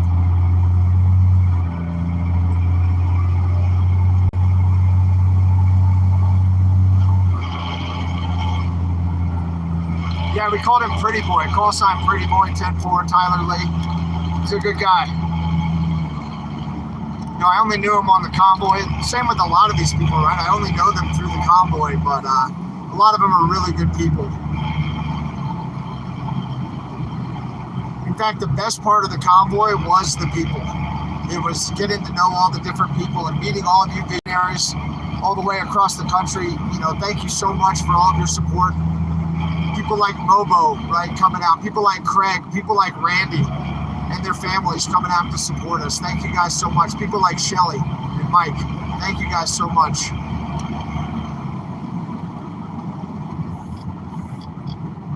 All right, I'm just hearing from the driver. He's about 15 minutes away. So we're here first. I think he's coming to the TA, so we can get like fuel. We'll have to check the oil. I mean, the engine's a little hot. We're gonna need to get some oil, engine oil for sure. So we can mess around and do those kinds of stupid human tricks while we're waiting on the driver to get here. It's too bad I don't have like a train horn. Too bad there aren't a bunch of other patriots here that are gonna welcome us like when we drive in. And this is the restaurant, Oscars, right here. I thought it was called something else, but it looks pretty busy over here on the right. It's usually a pretty good spot here in town. Pretty lively spot. So we're gonna try to go there. The TA Travel Center is right here. And then on the other side of the highway, there's another travel center, I think, a Pilot. Diesel's $5.59 here. Let's go see what it is across the street, see if it's less or more. While we're waiting on this celebrity driver to get here, is about 15 minutes away. $5.59 over here too. I think diesel is the same price. Either way, there's also an IHOP on this side.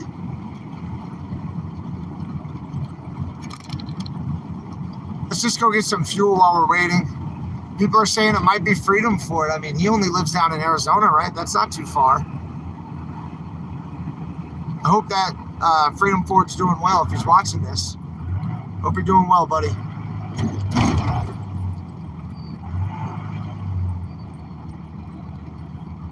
So we're in Lyman. We're on the other side of the state from Grand Junction. They do look similar, but we're on the other side of the state right now from Grand Junction. Looks like some diesel pumps right here. All right. All right, I'll be right back, everybody. Y'all be cool. I'll come see you in just a minute. I love you guys. Not like that.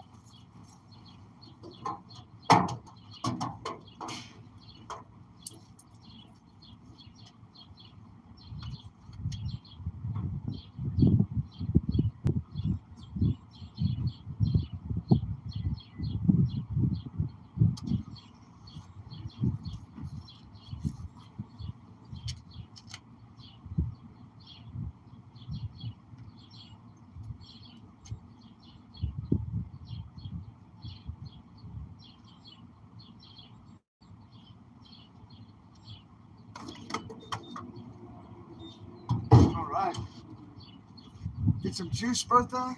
Oh, your name's not Bertha. Your name is Beast. Oh, that was sad. I just called the Beast Bertha.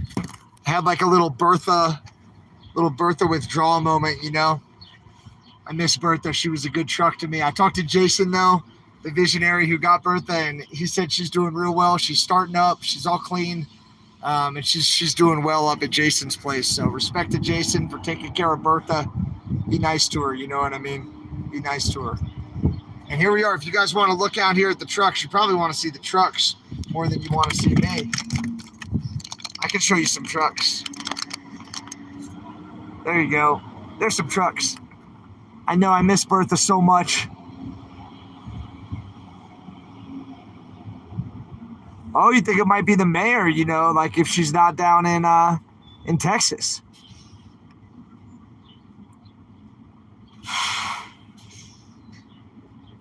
Uh-oh, people are starting to ask questions.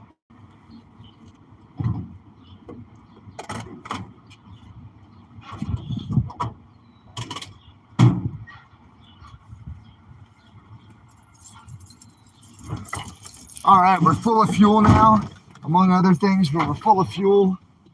Let me try to get this place cleaned up in case this celebrity driver wants to sit in the truck here, you know, to ride over to where dinner's going to be at. Try to clean this truck out a little bit for you visionaries.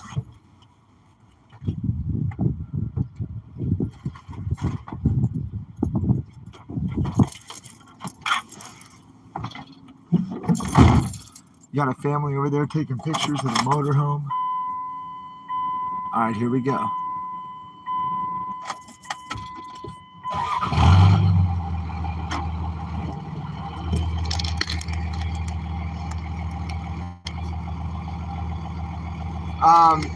Yeah, how is Shelly's husband doing, Mike? I understand he had kind of a rough day the other day, and you know, he's been resting all day today. Shelly got to go to the spa for a spa day today, and Mike was kind of resting at home. And it was a funny story. Mike told Shelly, he's like, you got to go to the spa. Now I'm going on a spa day. And Shelly's like, what do you mean? And he's like, I'm going to the range. You know, I'm going to the shooting range. That was going to be his spa day.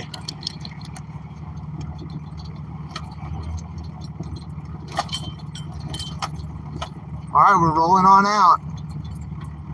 We're going to go over and see who it is. I mean, he is almost here. We think he's about 15 minutes away, according to the last message that I received. Whoa, hold on, truck. Sorry, this guy's bigger than I am. We got to wait for him.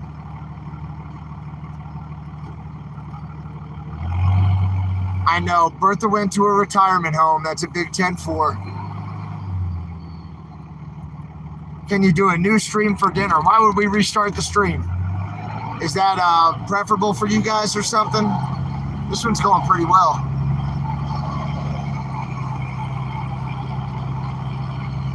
We're going to see who it is. And again, Brian has been really involved in the People's Movement. I think that that's great. The guy who I'm planning the September convoy with is the state lead for Washington on the People's Movement. And you know what? If you're standing up for freedom, I want to be standing up with you.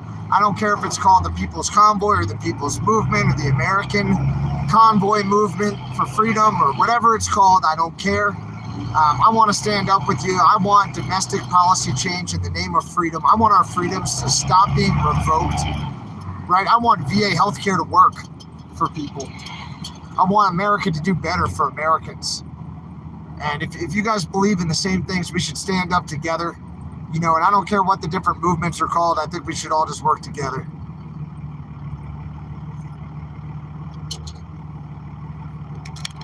All right, we're going to pull into this TA over here, the Phillips 66 and the TA.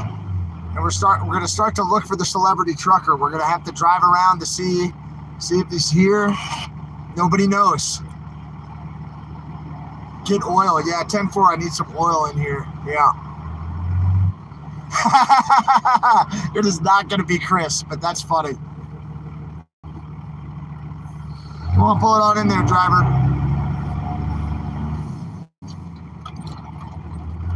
What's up, Dr. Pepper Drinker? Hey, Dr. Pepper Drinker. I had somebody email me the other day, and they were like, hey, seriously, you should stop drinking so many Dr. Peppers. That's bad for you. And I was like, I don't even drink that much Dr. Pepper. I just talked to you about it, buddy. So you got me in trouble there, screen name Dr. Pepper Drinker. I took one for the team for you.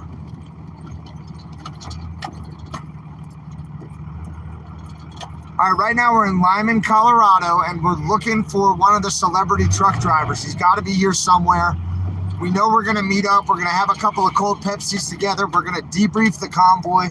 We're going to talk about what worked, what didn't work, and why. It's somebody who you guys know and love, right? Somebody who you've even talked to in this chat before. Let me see. Could it be one of these white trucks over here? Let's see. Nope, not over here. Let's check the reserve parking. Maybe he's in the reserve parking. Nope, I don't see him here. Let me make sure my radio's turned up in case he tries to call me on the radio.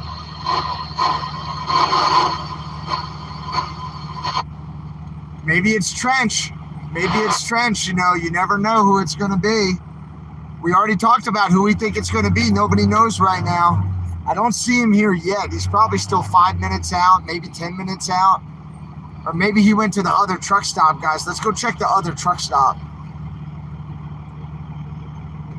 I got here first. I said 5 o'clock, you know, and I'm early. It's 4:45 right now, so I'm early. Trench might be older than me. He's wiser than I am. You guys think it's Trench? Trench was in the chat earlier. We were talking to Trench. If you guys were in the chat when we were talking to Trench, you should hit the like button. And yeah, this driver I think might have a cold Pepsi with me. And I mean, there's some other fun facts we know about this driver. You know what I mean? I want it to be a surprise for you guys. We're gonna go check the other truck stop real quick. We've got a few minutes to kill. Oh wait, is this him right here? No, that's not him.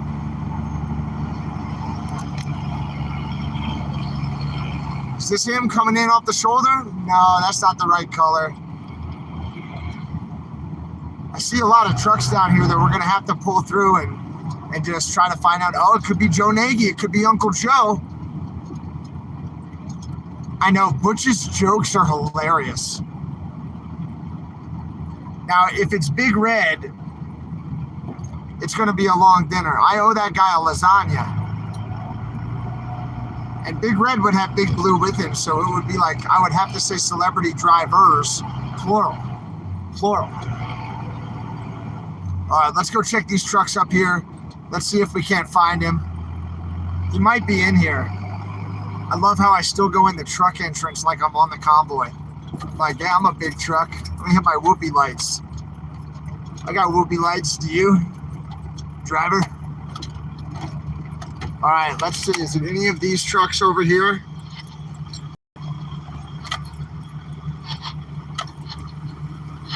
No, it's none of these. Is it any of these?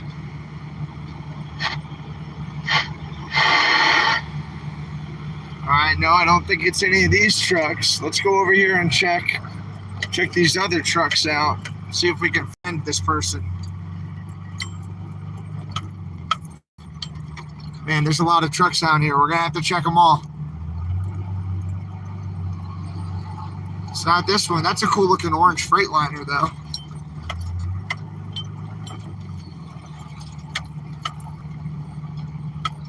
All right, what about one of these? Who drives a red truck who we know? Do you guys know who drives a red truck?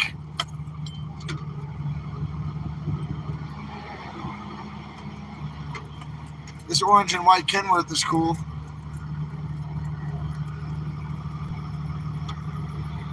This guy's like, what are you doing? You're not a truck. Like, I'm a truck. Trucks look good, right, guys? Ducks in a row. Who parked these trucks? Mr. Trench must have gotten here early and parked everybody.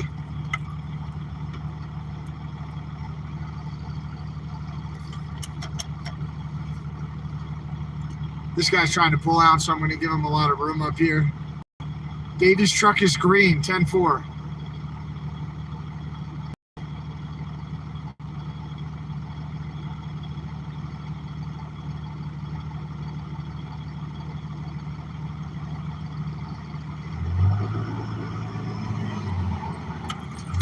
Looks like a trucker, maybe a lot lizard right here.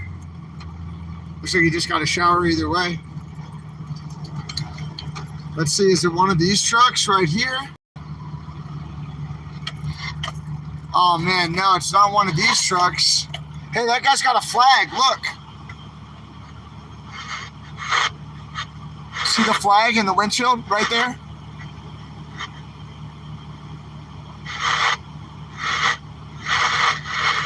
guy's got an American flag in there, which is awesome. It's all folded up neatly, nice to see. All right, let's go back through and check these trucks again. Maybe he's getting fuel. I don't think I see him getting fuel.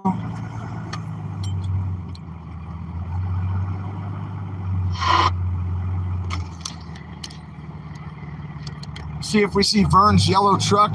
Minion, where's your truck, bro? I'm looking for you, Minion. That's why I like having that yellow bobtail in the back. It's really easy to spot. If you guys are having a good time, do me a favor and hit the like button or share or subscribe. I'd love to have you guys join me in the future. Oh man, this guy's all jackknife right here. This truck, look how messed up this guy is down here. It's like he's trying to back up, but he's just all kinds of messed up. We should totally watch this happen. What are you gonna do, buddy? Look how jackknife that guy is right now.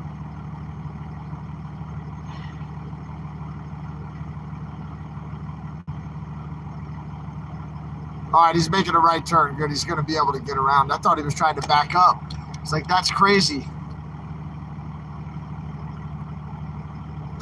I know. Guys, I was thinking about getting my CDL. It's like a 14-day program I was reading.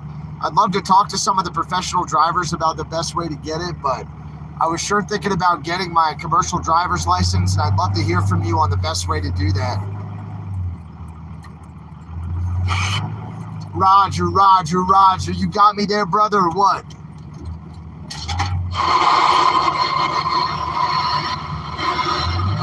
All right, I'm coming over to you. Celebrity trucker, you got a copy on me there, big dog? Oh, whoops.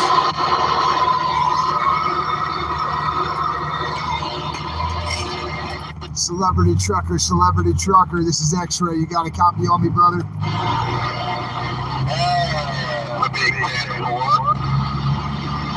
Ah, it's a big 10-4 right there, but that doesn't sound like the one I'm looking for, brother. Come on, we got the scavenger hunt going on the X-Ray Vision YouTube channel right now. We got a celebrity trucker. He's in one of these truck stops. I'm gonna find him.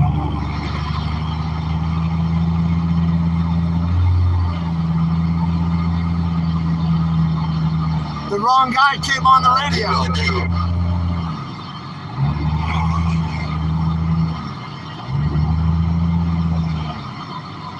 10-4 on the hard floor, putting the call out.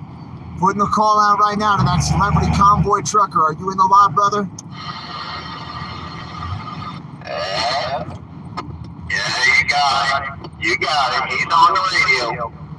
10-4. Where'd you park that big, beautiful, big rig at there, big dog? I'm coming back to find you right now. We got about 1,200 visionaries on the line. Want to see you too. Oh, there he is. There he is. Man, you called me while you were backing in. That's a professional driver. 10-4. Yes, sir. I got eyes on the big old X-Ray, big white beast. 10 Roger. You got the beast in the house, and I can see Black Wolf right here in front of me. Good to see you again, Black Wolf. 10-4, brother. Guys, it's Black Wolf. He's right here parking his truck. Yeah, give me a little bit of space here. I'm going to have to correct my spot after this truck goes by.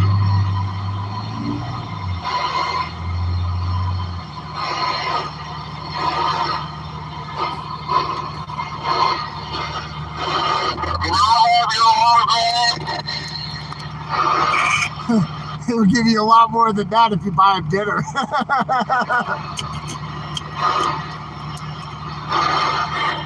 Somebody came on the radio and they go, "Can I get your autograph?" It's always fun. You know, it's got to show you some skills backing up and being on the radio at the same time. Yeah, 10-4, talking and rocking. There you go, man. You did it good. We got Black Wolf in the house, everybody. Right here on the right in the green truck. He's just parking right here. Oh. There he is. He just parked. We're going to go pick him up. Then we're going to go grab a bite to eat, have a couple of cold Pepsis. We're all going to talk about like what worked well on the convoy, what didn't work, and why. We're going to talk about best practices, and then we're going to talk about rolling down to support Santa on the next convoy. So it should be a really fun time, everybody. As promised, you got your celebrity truck driver right here who was with us almost the whole way. He came in and out a few times, but you got, there he is, Black Wolf Transport right here.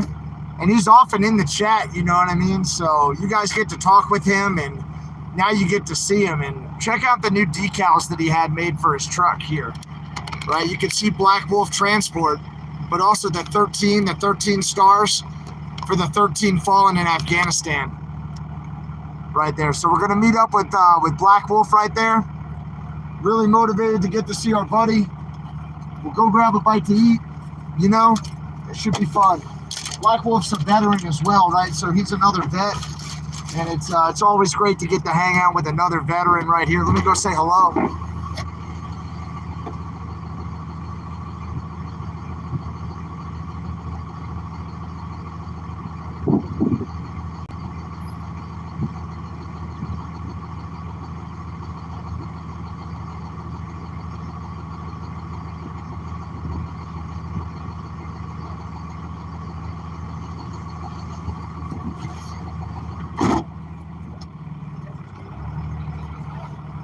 He's got a little dog up there, and I've got a big truck behind me.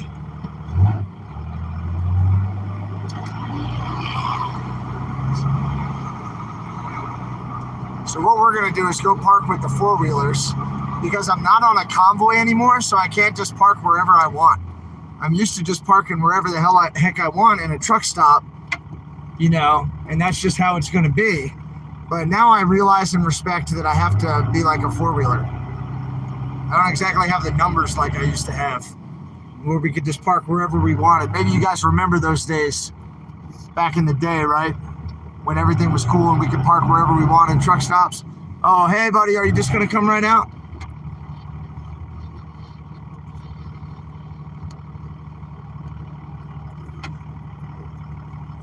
We could do better, right? Let's pull it in that front row there, driver.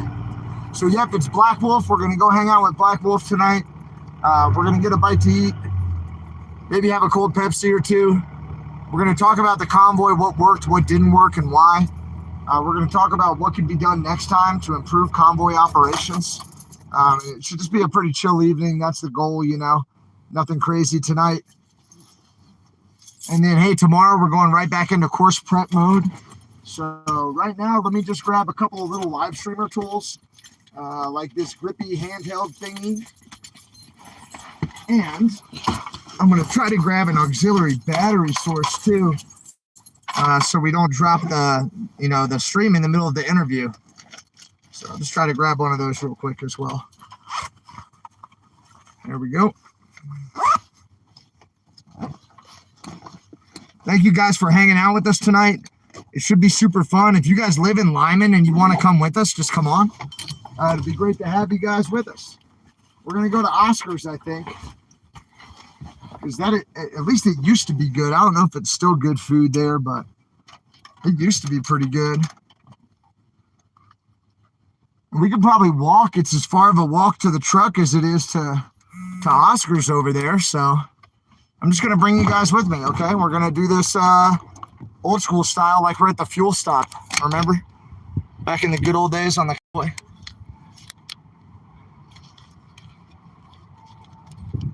All right, let me screw this in so it doesn't want to come apart on us. Good, all right, cool, here we go. Get your keys, don't forget your keys, visionaries. Get your purse. All right, cool.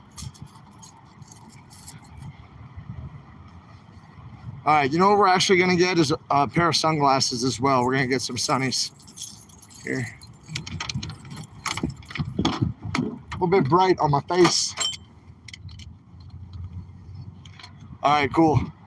Now we're ready. Now we're ready. Are you guys excited that it's Black Wolf? Were you happy to see him? Did you think it was going to be somebody else?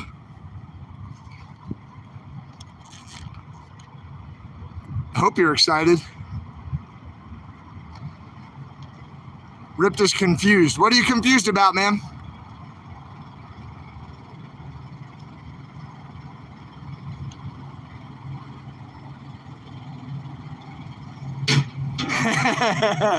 Somebody's all confused. Sorry, Ripta, you're a smart guy. You can figure this out, buddy. There I was in Colorado all by myself, getting ready to drive out to the mountains, and I get a call from somebody I was on this convoy with back in the day, who was like, hey, I'm coming through Colorado. Do you want to meet up? I said, yeah, let's meet up.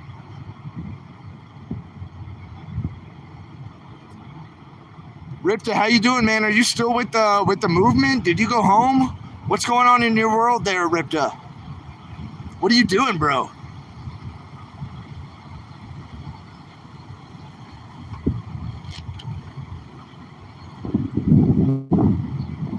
Man, do you remember the days when we would pull into a truck stop and every one of these trucks would be one that we had to fill, one that we had to get in line, one that we were going to ride down the road with for freedom? Here's Black Wolf's little dog. You see that little dog? Come on. What's up? Good dog. Hey, how's it going? Dog.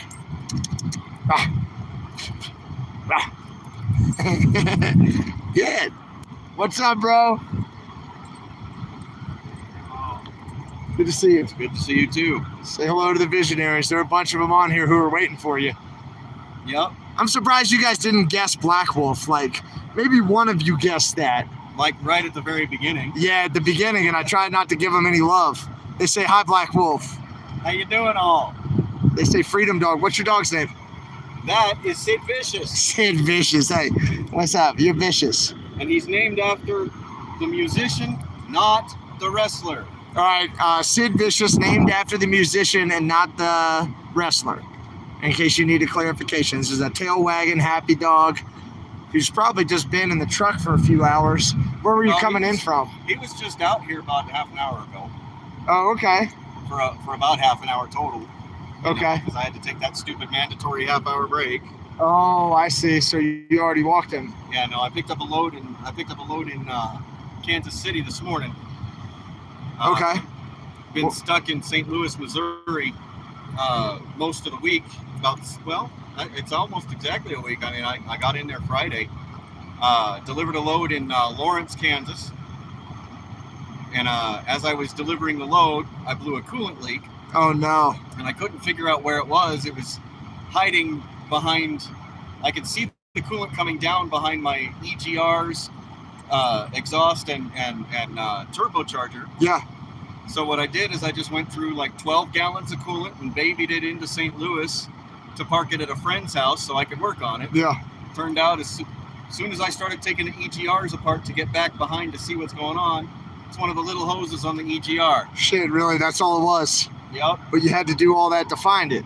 $300 in parts versus taking it to a shop for over $3,000 and out of my truck for 2 to 3 weeks. I've got your wrenches, by the way. Thank you for letting me borrow your wrenches. I actually have them for you. Well, you know, I needed those wrenches to do what I did, so I went and bought another set. To do the fix. I'm sorry. That's about how it works. Yeah. We got a truck stop puppy right here. That's a happy looking dog. Real good demeanor on that dog. Says a lot about the owner. Well, the other thing is I wasn't about to make you just bring them to me when you were driving through because I knew you had to get back. Yeah, I wanted to see you. This is a good opportunity for us to get together and have a cold Pepsi, and I hope this restaurant's still good. It used to be good.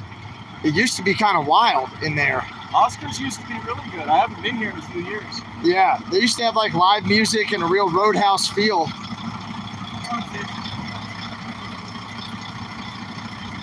Putting the pup away so we could go be adult human beings.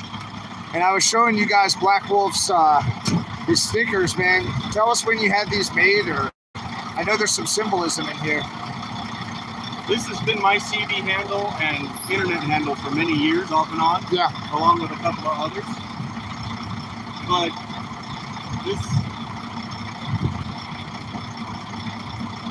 there are wolves in sheep's clothing. And then there are those that are wolves ready to fight for what's right for humanity as a whole. Black wolf is top of the pack. Black wolf is always top of the pack. You go out into the wilderness, if white wolves or gray wolves or whatever other wolves come into contact with black wolves and they go into a fight, the black wolves always win. And we have already won no matter what the other side wants to say. Yep. We have won. That's right. In the end, we may not be to the end yet, but we already have. They say they love you. Yeah, Debbie says she loves Black Wolf. They all say, hey, Black Wolf. Good job, man. And maybe explain this one too, because this is really a nice one. Anybody remember Afghanistan? That's my truck number. It's a 13 with 13 stars. That's my memoriam to the 13 left behind by our demander and thief. You heard it, folks. That's right. There's 13 Marines, including Sergeant G, 10-4. All right. Not too high. You got a good dog. Watch it out for your truck right here. Yes, sir. You want to go check Oscar's and talk about this convoy a little bit? Yeah, sure. Cool, man. Is it okay if we bring some visionaries? Always. The visionaries are always welcome, especially on my YouTube channel. Yeah, shout it out. It's Black Wolf, just like it's on my door. It's got the 2 dots above the O. I'm going to make sure that X-Ray here has a direct link to it. Yeah. And we'll put it up. So follow Black Wolf, no doubt. Check out his YouTube channel. He's throwing some videos out there and he's breaking it down. We're going to talk to him today about some of the stuff that's going on in the trucking industry and some of the things that frustrate these other drivers. Yeah. There might be points of contention that lead them to come out and join us in the future. You know, that's the goal. What isn't a point of contention to lead us out? Well, we were just talking about restaurants, right, at these truck stops. We were talking about the different kinds of rest stop, like food that's around. I guarantee you, if you walked into this one right now at the truck stop, yeah, it's closed. TA and Petro used COVID as an excuse to close down almost all of their restaurants. Wow. And they never opened them back up. You see a lot of hotels do that too, like they refuse to open up the breakfast area, or they close the pool or whatever, and they're like, oh, it's because of COVID. And it's like, well, maybe your staffing shortages are, but that's ridiculous. Just got to avoid the guy coming in here. Yeah. Oh, we've got a bunch of people. I got to call Tony. Tony, I see you there, buddy. And as soon as we're done with this live stream, I'll give you a call, Tony. Thanks for your message. Respect. You're like, who are those? Is that the celebrity from the convoy? Yeah. Did you hear that guy get on the radio and ask for an autograph? Yeah. I go, if you buy him dinner, he'll give you a lot more than that. Yeah, this will be fun, guys. This is where we're going right here. So you can see it's on the other side of this Martini's place. It's called Oscar's. And it used to be pretty good food. They used to have live music in there. Neither of us have been here for a while. And they've got a sign out saying they're hiring for every position. Is today Friday or? For people? Hey, guys, is today Friday or Thursday or what? I think it's Thursday. That's on the other phone. Let's check. But at least they're Patriots, right? Today's Thursday, yeah. Of course, the liquor store is Patriot. Yeah, the liquor store's patriotic. They're like, we know how bad it is. Come on in. And if you guys are in the area and you want to come with us, yeah, the flags are nice, right? I'll show you one more time. Some good flags over there in front of that store. Oscar's around the corner. This is good Mexican food right here. This place is good too? Oh, yeah. All right, 10-4. If you guys are in the area and you want to come out, come meet us. It'd be great. Yeah. We'd love to have you join us. The more the merrier. We're just going to sit back, have a couple of cold Pepsis. You know what I mean? We're going to do a little bit of a debrief on this convoy. I just acquired one like that. You got one just like that? St. Louis. Like what? Like this down here? Mm-hmm. I got it sitting out in front of my buddy's place until I get that old hood out of my black box. So Black Wolf just bought one of those, he was saying. Yeah. Cool. All right, let's thank you very much. Polite people here in Lyman, Colorado. Cool, thanks. Welcome. Hey, it's a cool place. I told you guys. Look. Hey. Sorry. X-ray. Yeah. Bar or dining? Wherever you want, man. Bar area is probably better for us. But dining in the bar area? How about that? Bar at the same time? All right. Yeah. All right. Thanks. Where you want to sit these 1,000 people? Yeah. This is got better shade. Perfect. Perfect. All right. We're going to set you guys up. Hey. Here's several. Okay. Thank you. All right. I'm going to pull your stream up. Oh, that way we can see what's going on. Right. So we can both comment on this. We can both comment. Cool. I don't know how I should try to set them up. Maybe I could flip them around over here. I'm going to mute mine, though. All right. So we don't get that battle. Yeah, going reverb on. or whatever. Yep.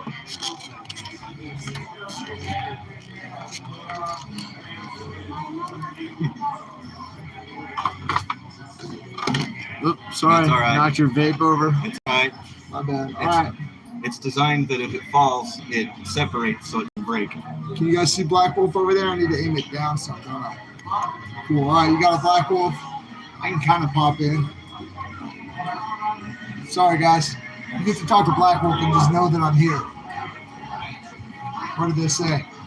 Oh, let's see, the Black Wolf, and then put Black Wolf's link in the feed. Yep, we're Yeah, getting put his there. link in there and we'll shout out Black Wolf. That'll be great.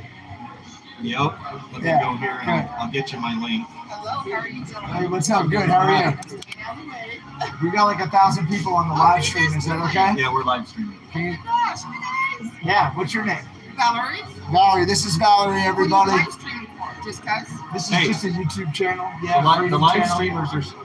streamers are wanting to know how good you're going to treat us. Very. Good. Because they're in charge of the tip. Yeah. Wow. That'll be very nice. Yeah, I think she's gonna be great. Yeah, she's gonna be great. What can I start you gentlemen out to drink for Thanks. this? Yeah. What do you got for beer? For Pepsi, right? Yeah. Yeah. We're gonna have a Pepsi. You guys want a Pepsi or what? What kind of Pepsi do y'all want? Pepsi, Mountain Dew, root beer, Dr. Pepper. Thank you. There you go. That's It's live stream, so we call it Pepsi. it's a code word. We like Pepsi. Yeah.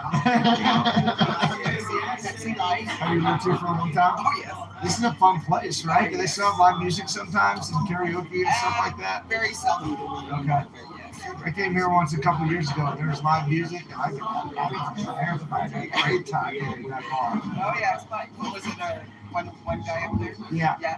He comes from Florida every now and then. Oh, okay. He just passes through and jumps up and plays, and I then think he has a place up in the mountains too. okay, yeah. Yes, seasons. I got you. He's pretty darn good. All right, yeah, I think so. So what Pepsi do you decide on? May I have a Voodoo Ranger, please? Thank you. All right. Did you guys order? What did you want? Dr. Pepper? I didn't even look at your order. I'm sorry. It's a really cool place. Let me show you around. Oh wow, I'm so slow today. Why? The internet is. My cell carrier has really slow internet here. Oh, it's bad. Yeah. 1 bar of LTE. Black Wolf's doing what I'm doing, which is trying to figure out the phone situation. Most of the time, that's what I'm trying to do. They have a pool table over there.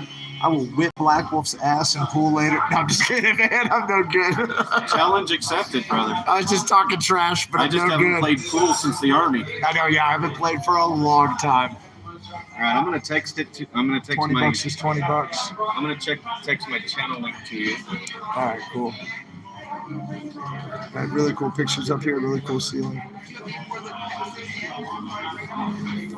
I. Oh, Go ahead. Thank you. I just didn't want to. Cool. So it's a pretty cool little spot right here. The lady said she'd worked here for a while. Yeah, Debbie wants a water with lemon. 10-4, Debbie. You want a 7 and 7? All right, what else do you guys want? I'll order drinks for all of you. Come on. Thank you, ma'am.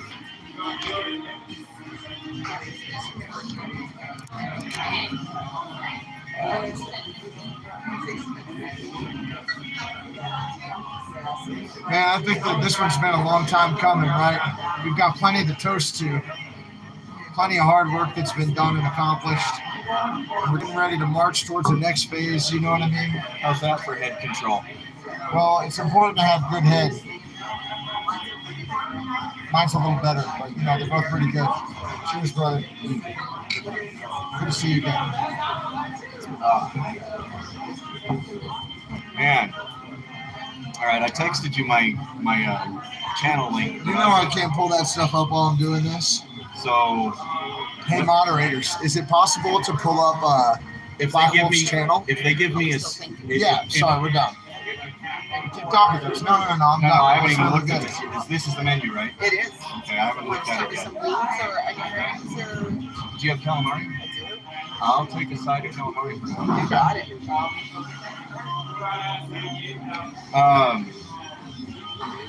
Yeah, if they give me if you give me a wrench, I can drop it, and then you can take the wrench away. I can give you a wrench. Oh, yeah. You want a wrench? Yeah, if you give me a wrench, Oh, I I'll can drop give you it a in. wrench. Put a message in the chat. I'll wrench you up right now. I got wrenches for days for you. Just a minute. Oh, get I'm a water. still slow. Okay, somebody's an ex-college bartender. I bet you saw some fun stuff. I was a college bartender too. Okay, go back in here. Thank you guys. Respect to all of you. Really glad that we're here together. Where's Trench? Trench, why aren't you here with us? There you go. I texted wrenches. All right, there you go. Add moderator. Black Wolf, you got the wrench, right? Did it work? Let's see. If not, I just gave it to somebody random. I know. I'm with ORB. So much right now. I've got wrenches. All when right. that here we happened, go. I was like, are you sure? Go with the nachos or something. You're now a moderator. Yeah. All right, hey, let me show you the menu. You guys tell me what we should get, okay? 10-4. And I want to talk about, hey, M. Beckworth, if you're in the chat, if you could please send me an email at your convenience, maybe with your phone number or something, right? I want to talk to you about something, M, about adding some other people as moderators.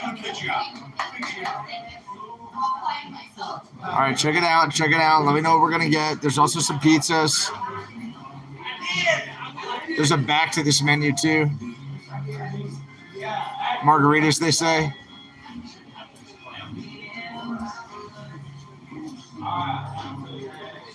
All right, you guys decide what we're going to have. There's also another whole page to this. There's a whole menu here, so.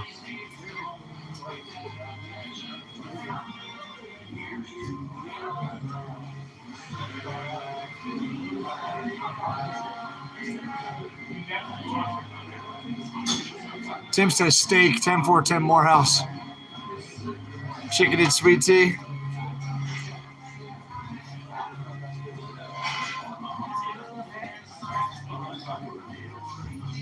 Ten four. Did you put it up there though? I don't see pie. Somebody said. I'm gonna lose it. Oh, I see chicken fried steak.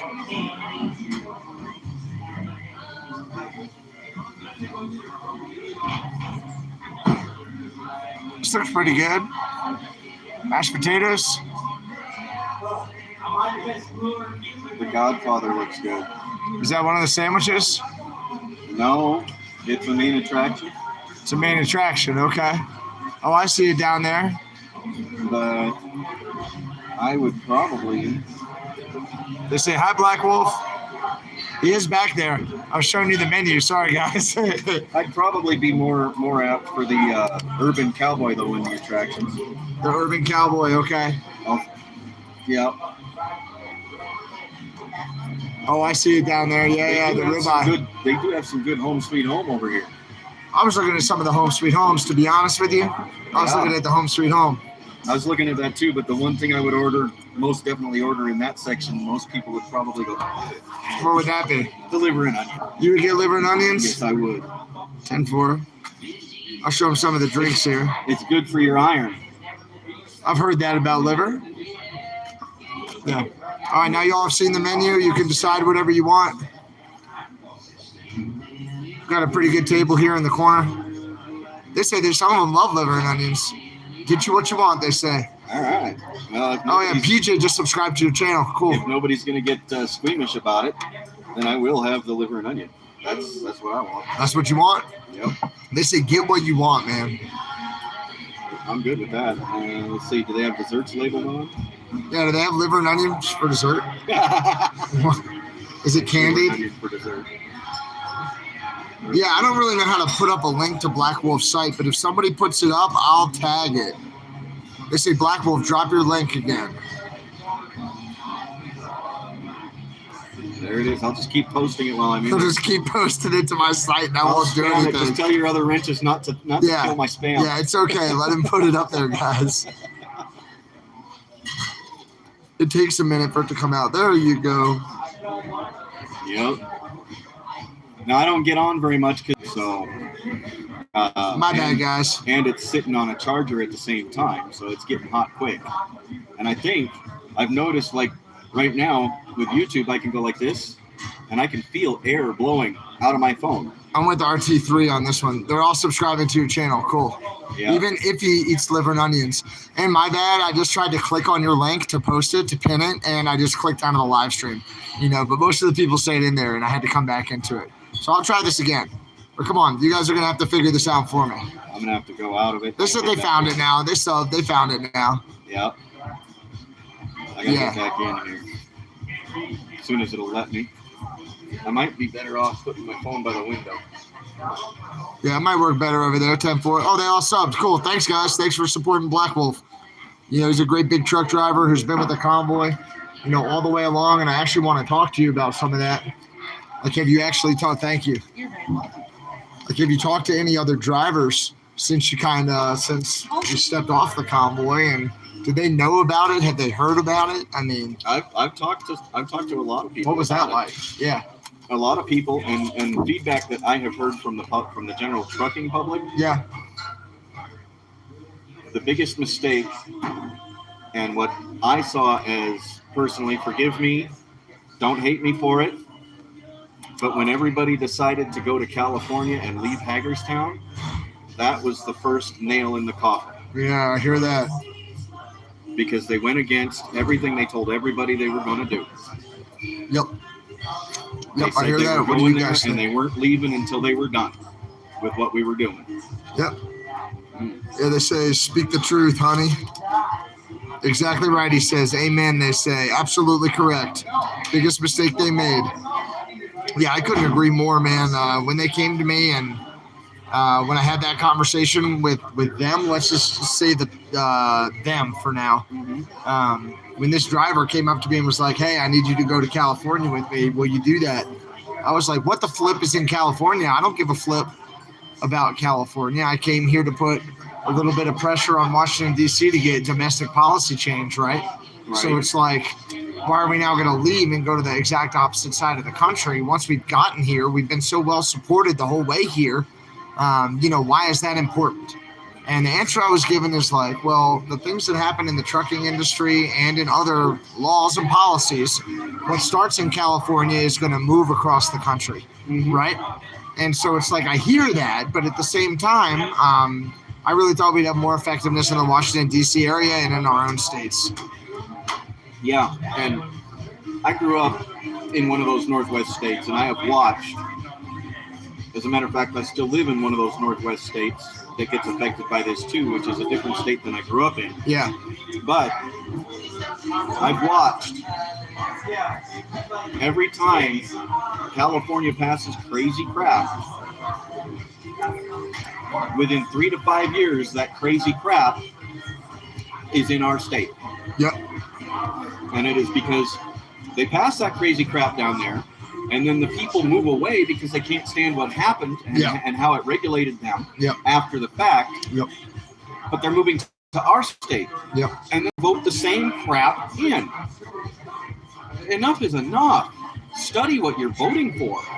And that's really timely right now, right? We have elections going on right now to see who's going to be able to run right in November. And then we have our elections in November. And it's so important, visionaries, that all of you get out and vote, right? all of you, I want you to get out and vote. Let me flip it around so you know I'm being serious. I want you to get out and vote, right? I want you to wake up. I want you to know who's running for office. I want you to know what they stand for, know what kind of decisions they made in their life before, and then decide who you want to support. If you support somebody, get out there and support them for real, right? If you don't, let them know, right? But try to get people in office who are going to make these good decisions for us. When we're looking at our freedoms continuously being eroded over time, nobody did anything, right? People promise us one thing and then do another. Let's try to vote people in and vote people out here in November. I want everybody to wake up their neighbors too. It's not just the people that we need to vote in or out either. You need to be taking care of your school districts, your school boards. You need to be avid in your community. Who's in your city council? Yep. You know, who's in your county seats? Yep. Who's at your state levels?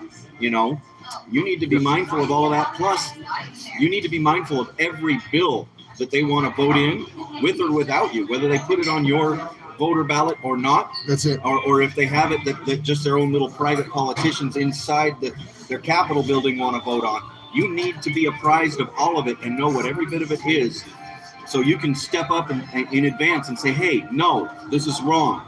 That's right. Yeah, I think that they're going to agree with that. I can't really see it from where I'm sitting, but... Now, forgive me, but I'm about to share you out on Truth Social. Uh-oh, yeah, we're going to go on Truth, too? Oh, yeah. I don't know if I've ever been on Truth before. It's President Trump's social media platform, right? And didn't it just come out recently, too? Like, that's a new social platform, isn't it? Yes, it is. How do you like it? And what do you think about it compared to other social platforms? It's a lot like CloutHub and Twitter. Difference is I'm not getting censored by what I say. Oh, okay, you can say whatever you want. Yep. All right, you're on Truth too, German Shepherd Mama. Okay, 10-4. It looks like a lot of people here in the chat are actually on Truth as well. So what's your handle? Is it Black Wolf on Truth? It is Black Wolf. It's going to be the @ symbol, Black Wolf 1975. 1975. 1975. All right, Black cool. Wolf 1975. It's good. You're getting closer to tasting it. Huh? No, I have tasted it. It's good. It's Yeah. good. Thank you very much. Are you guys ready to order or still just posting? What's another good appetizer? Oh, I What love do you the like? wings. The I eat wings? a whole lot of wings. All right, let's get some wings too. Can we get 8 wings too? Is that all right with you? Would you eat any of those? Maybe? Yeah. You All like right, we'll get 8 wings. And honey then sriracha or mango habanero? I think the mango habanero. Are you all right with that? Or the honey sriracha? Which one would you prefer? Or 4 and 4. Doesn't Yeah, matter to me. 4 and 4 would be great. Thank you. All right, she said wings like 3 times. She's worked here for a while. I know I can trust those wings. I'm down with those. Yeah. Not that I don't trust calamari in Colorado. We have a lot of oceanfront property. She's a good waitress. I mean, she was really plugging them wings. Yeah, I bet a lot of y'all would have fun with this waitress, huh? She seems like a Yeah. fun lady. It's not her first time having a couple of guys at her table.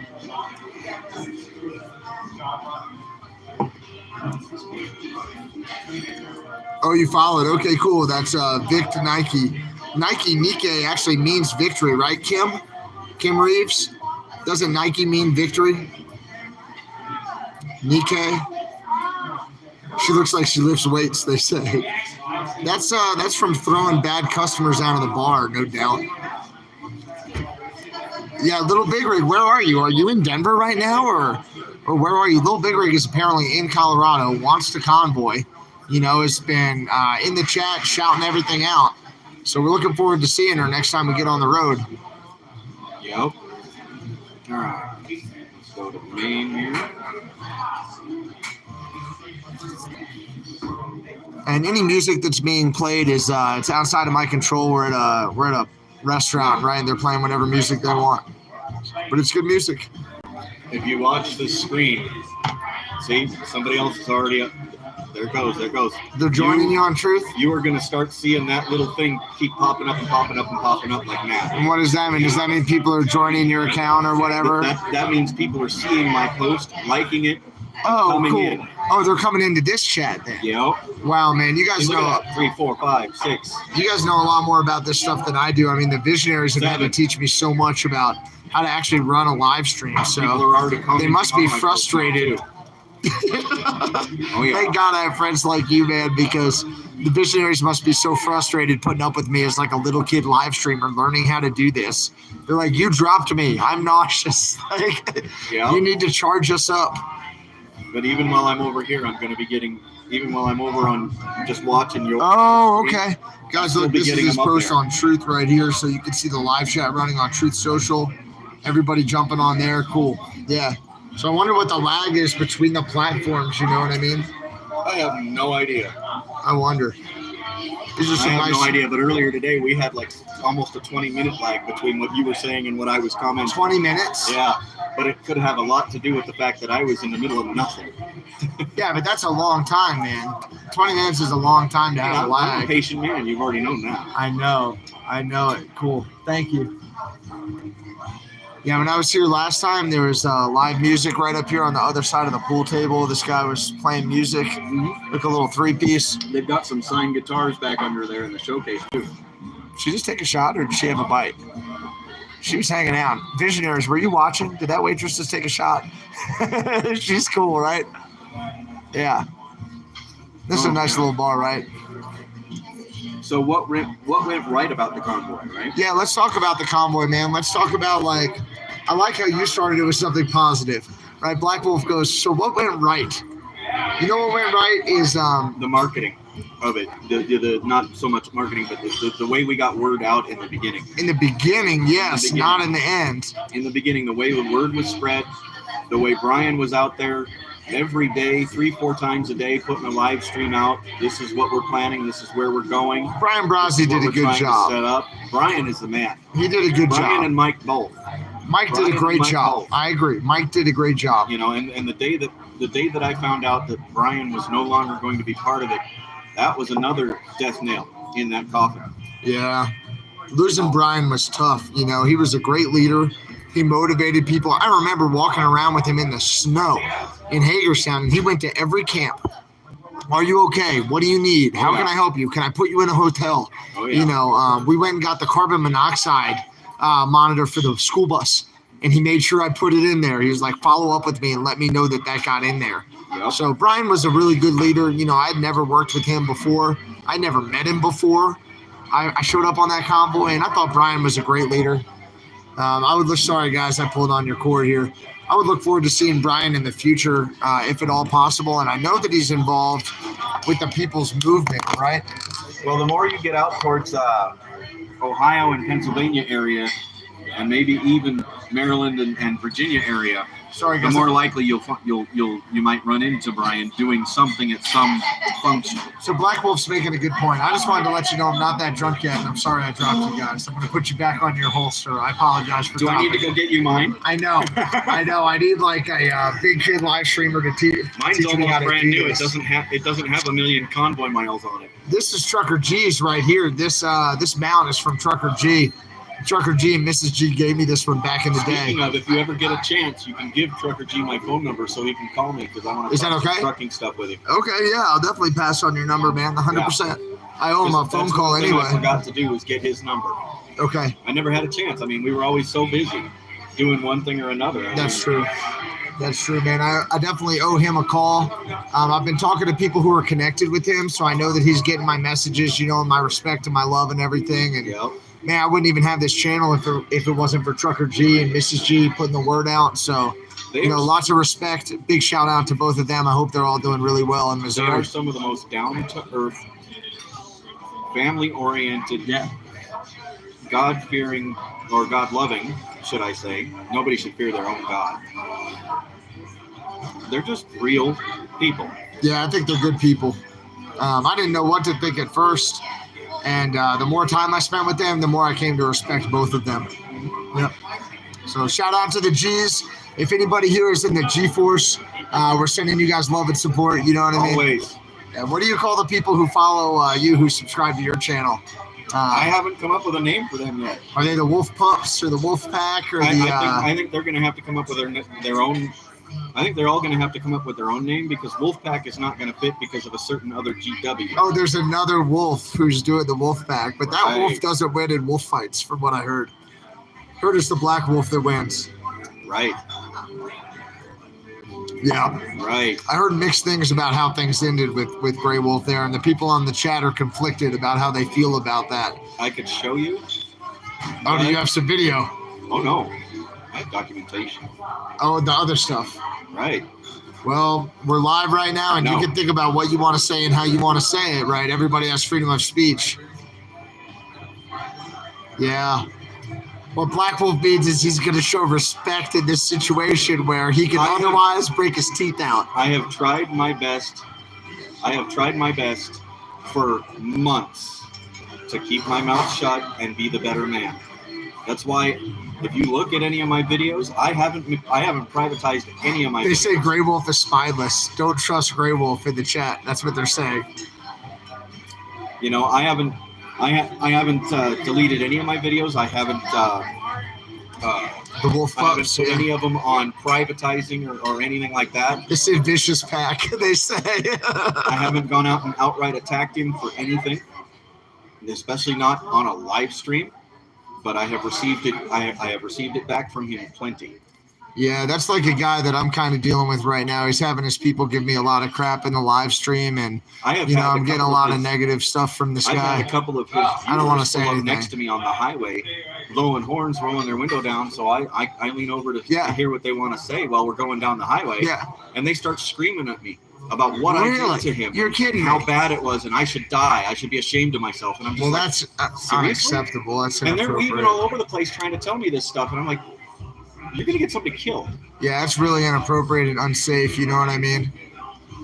They said Grey Wolf hurt a lot of people. Well, I hope his viewers wake, especially the ones that are still left, wake up. Oh, wow. So the Wolverines, they say, the Black Wolf Wolverines would be cool, dude. There you go. That would be really cool. We are the Wolverines. That would be really cool. All right, we can go with that. Yeah, so we don't want to go into it too much. We definitely want to support. Let me talk to you about this. What do you think? Yeah, come on. Hold on. This is our really cool waitress. Two more Pepsis. Yes, ma'am. A couple more Pepsis. I don't need mine. Oh, Can I yeah. steal the empty ones? Yep, thanks. Black Wolf's been really good on his Pepsi. His Pepsi's right here and still full. So we need to I hardly info ever on drink, man. What we need to go to watch this. Oh, it's on YouTube. Yeah, X-Ray Vision. X-ray vision. Yeah, on YouTube. You're going to be famous, ma'am. Awesome. We like her, right? Did we just see you rip a shot a minute ago? Oh, I What? wish. All right, well, if you want to, just bring one over. We got you. She's cool, right? No, I hardly ever drink. I do- Wow. Somebody said, Lucille goes, I unsubbed Grey Wolf. No one puts our Patriots down. They say Wolverines, yes. And then Little Big Rig loves our waitress. Right. All right, cool. Thanks, Little Big Rig. Right. I've had a hard time biting my tongue for this long. Yeah. And partly You, because you can say whatever you want. Just again, it's live. You have about probably 900 people on here right now. We had about 1,200 on when we came in. And, you know, a people lot are of going to see has it. to do with so. me having a level of respect for him still. Yep. Because no matter what, people deserve that level of respect. They don't deserve somebody going behind their back and spreading falsehoods or lies. That's how I feel, man. I'm dealing with something really similar right or now. just trash mouthing somebody. They Oh, don't, thank you. those Thank people you. don't. Cool. Those people don't Those deserve are to be great. trash mouthed, This is your mango. regardless This of is your whether it's honey me or sriracha. anybody. Thank you, ma'am. Honey sriracha. Okay, you want one or what? Come on. Oh, You want to come sit with us? Come on. Yeah, sure. Come on over. All right. This is our really fun waitress. All right, y'all are going to have to wait. Sorry, guys, wrong. I'll trade you a wing, but you have to tell me something. What is freedom? What does freedom mean to you? What is it? What even in the my world God. is freedom? If you had somebody from like whatever Zimbabwe standing right here, they're like, "What's freedom?" What would you tell Your them? own personal definition. Freedom is really we don't have it. We really don't have any freedom. You're right. I mean, In what ways has it been taken away? Do you think? well, let's start with the COVID Yep. shit first. Yep. I mean, and now you have all these younger generation that just loves the free money, the Yep. government free money. Yep. Oh This yeah. comes out so guys, So you're working that. No, you're giving excellent customer service, ma'am, and we appreciate you. That's right. Yeah. Oh, I could go on. We only came back because of how good you were last time we were here. She said she could go on and on. Oh yeah, they like you. She's dead on. They say they like you. Yeah, you'll be able to see it later. Y'all give her some love. She's going to go look at this later, and it would be wonderful if you could show her some support. I'll point you over here at Black Wolf. I know you don't want to look at me. Here are the wings. The calamari. And there's the Colorado calamari. It actually doesn't look bad. It looks like they fried the hell out of it, which is important. It's a tiny bit over, but still good. 10-4. The calamari inside is really good. It's the crust on the outside that's a tiny over. Oh, okay. 10, Roger. Have you ever had calamari? Yes, absolutely. I like it personally. Help yourself. I mean, it's nice and tender inside. It's not rubbery like some places end up with.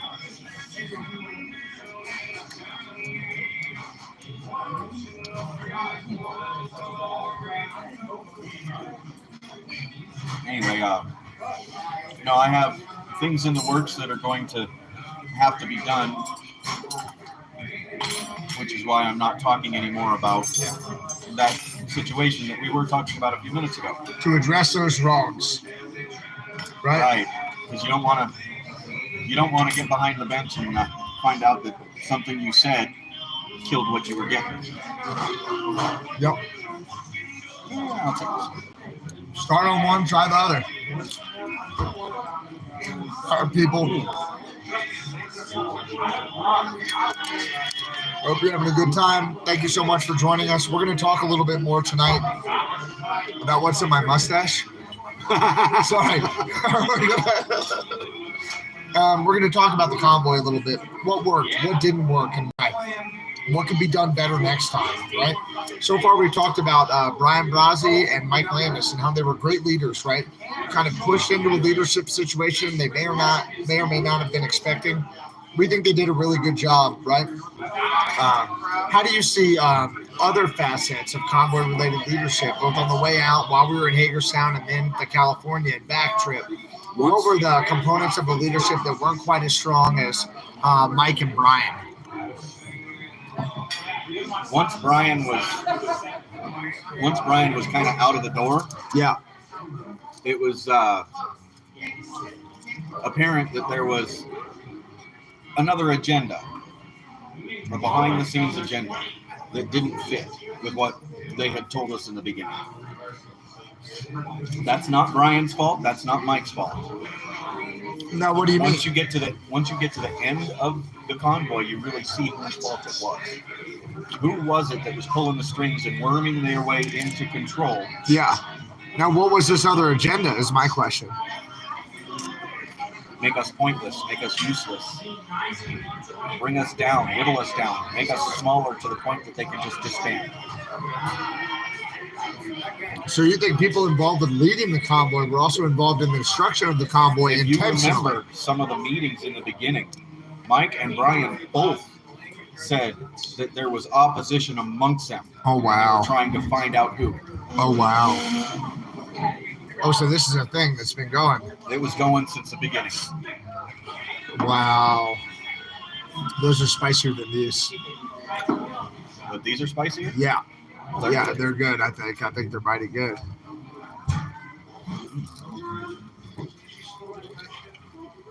But I'll tell you, Mike and Brian did a great job. Mm-hmm. Even Mike did his best to keep everything running to a certain standard. Yeah. The problem is a lot of the others that were supposedly leadership had too much infighting, too much bickering amongst each other on what we were doing, what we were doing next, how we should do things. Right. And who basically it was a measuring contest of whose was bigger. And Who do you think that contest was between most? Because it seemed like we wouldn't roll anywhere unless Mike gave the word on where we were going to drive. But it seemed like nothing would get paid out if we didn't have the other people's approval. That's where the infighting and bickering is. Oh, I see. They slowly took control of everything. They the bus and the people at home, or they? The ones that started out with being the purse.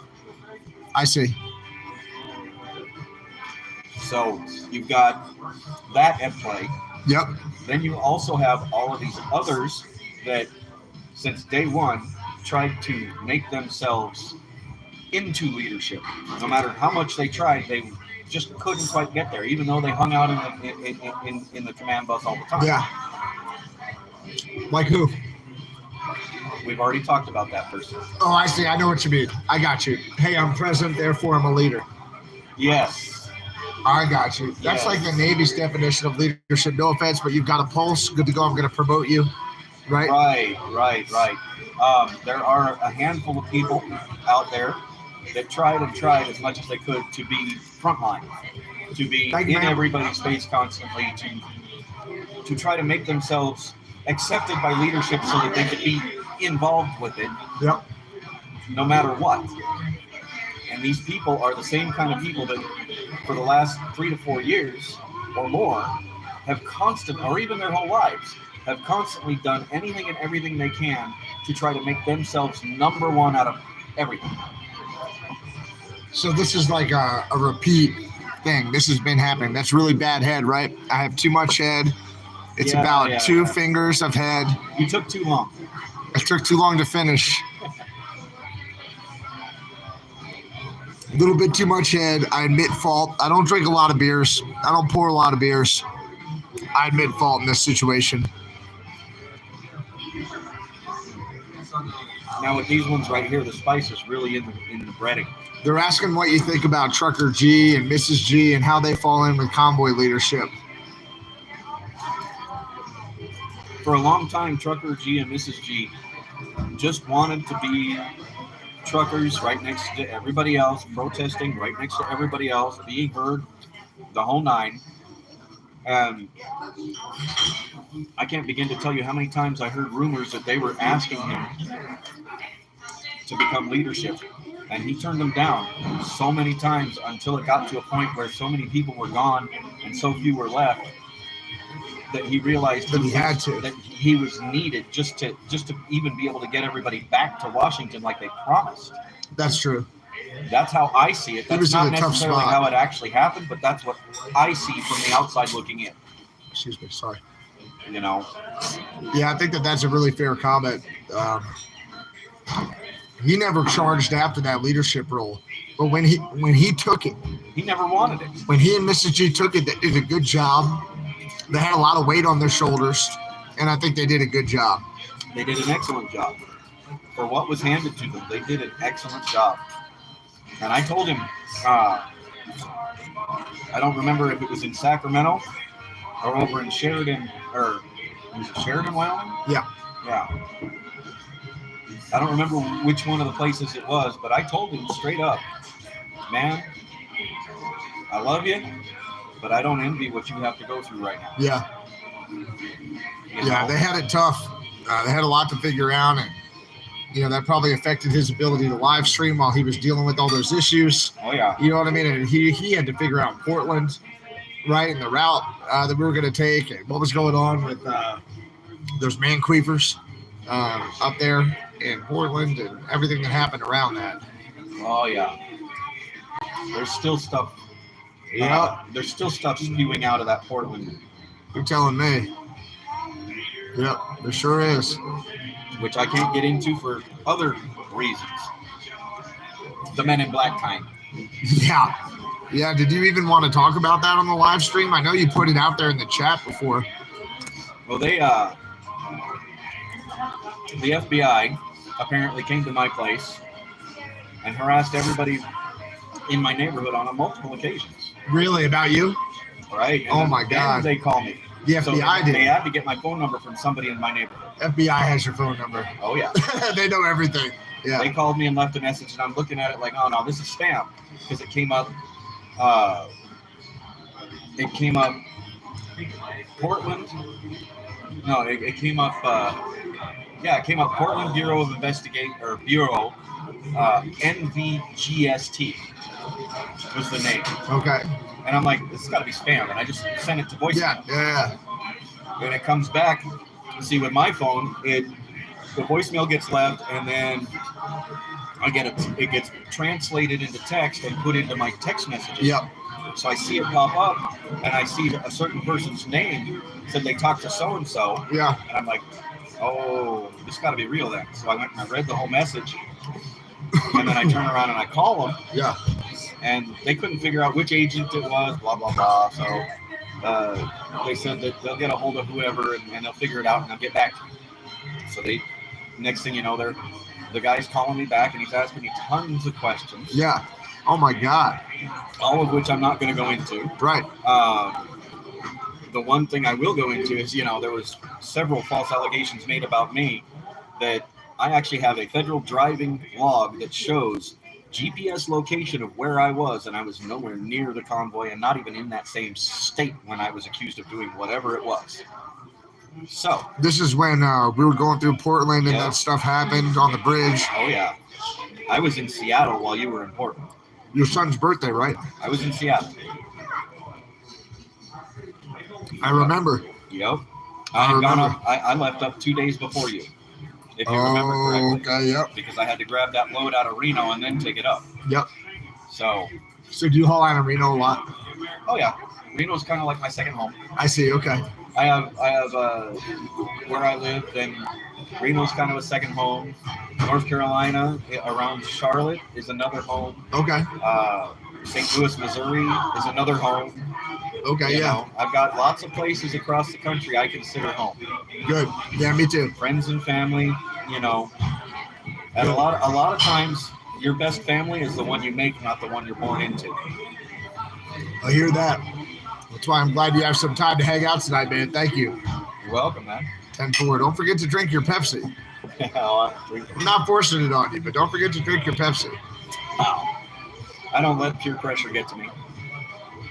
But I will tell you,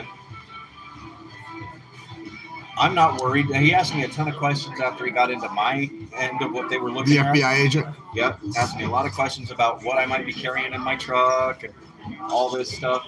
Well, then he says, well, I know you've got a concealed carry. Yeah. And I'm like, well, if you knew that, then you wouldn't have been in my neighborhood. Yeah. Ask Because her you all would have these been in my questions. other neighborhood in a different place because that's where my license and everything in my business Oh, okay. All right. is. Okay. So they got some extra information somehow. Yes, they did. So you take a look at that, and then he says, well, I'm pretty sure you've got, what kind of weapons you got in the truck? And I'm like, only stuff for personal self-defense, Right. only personal protection. Right. And he says, well, I wouldn't blame you. I wouldn't blame any trucker. And I'm like, yeah, well, I said, I'm good. Yeah. I have my concealed carry. For the states that I'm good in, I'm fine. For the states that I am not good in, it stays locked up in the back in the living quarters area, which Right. that's the same as your house. Yep. So if they came to you and said, knock, knock, knock on your Right. door Right. and wanted to search and grab your guns without any kind of probable cause whatsoever, having not done any crimes, Yeah. they can't do that. They need a warrant. I see. And the other thing is that's my living quarters. I'm allowed to protect myself when I'm sleeping. Yeah, of course. So to search a semi-truck, it's the same as searching a residence They where you can need a search warrant. they can search everything that is from behind the driver's seats forward, Okay. the passenger seat forward. Everything behind that is living quarters. And is that like a normal DOT inspection, or can that be any traffic that's stop? Any or- inspection of any kind. Okay, I see. So they can check the There's front a seats million forward. officers out there that don't know that. They will instantly jump up in there and start searching without a warrant. And that's usually how they end up losing some serious cases in court. Really? Okay. All right. And I bet there's a bunch of case law to support that now. Yeah, and there's a lot of attorneys that don't know it either, which is why there's a lot of people that end up going to jail that shouldn't have had to. I hear that. Because I you hear pop that. up in there and you search and you find this, well, it's not illegal, but it's the only thing that you have to charge somebody with. So guess what? The criminal justice system is a mess. If you can't purchase freedom, The criminal justice system is all about this. yep, Right that's it. here. If you can't purchase He who access to has the freedom, most money wins. yep, you're right. You see this in a lot of the civil cases that just get carried on and carried on and carried on and carried Look at on. OJ. Yep. All about how many OJ. lawyers you can afford. That was a two-part sword right there with OJ. First of all, If the glove don't fit, you must acquit. right, and everybody knows an isotoner will shrink if it got wet with any kind of fluid. But the thing is, OJ had so much money, he was bound to win one way. Yeah. One way or The another. other the other aspect of it is the people of this country that are in control of this country in certain places were scared of what would happen if they had declared him guilty. Yep. There would have been a huge reaction. Yep. They were scared of a riot because we had just been through one recently before that, where that trucker was ripped out of his truck and killed. Where was that? That was in California. That was in LA. They beat him down in the street. Not Rodney King. His name was Reginald Denny. Okay, Reginald Denny. You can ask any truck driver in the world, in this country, at any time. What's his name? Reginald Denny. All right, everybody, pull it up. Reginald Denny. Yeah, they're talking about it. They're talking about it right here. Robert Denny, Reginald Denny. Yep. Yeah, they're all talking about it in the chat, guys. Visionaries, I just popped my little head over here to see what you're talking about. Thing breaking out if they had declared him guilty. Wow. So, power and money. It was bad, they say. Rule the court system. LA Riots 92, they say. Seen it live, Stacy says. Oh, wow. I watched it They live beat him too, to and I death, was young. Debbie says. Oh, my God. I watched it. Maggie says, beaten in LA. Oh, my God. Yeah, he was beaten to death. Over what? What was the stop about? They were rioting, and he fit the demographic. He drove up into that area with his semi-truck, realized he couldn't go any further, and he stopped, and they yanked him out of the truck and started beating him. No way. Oh, yeah.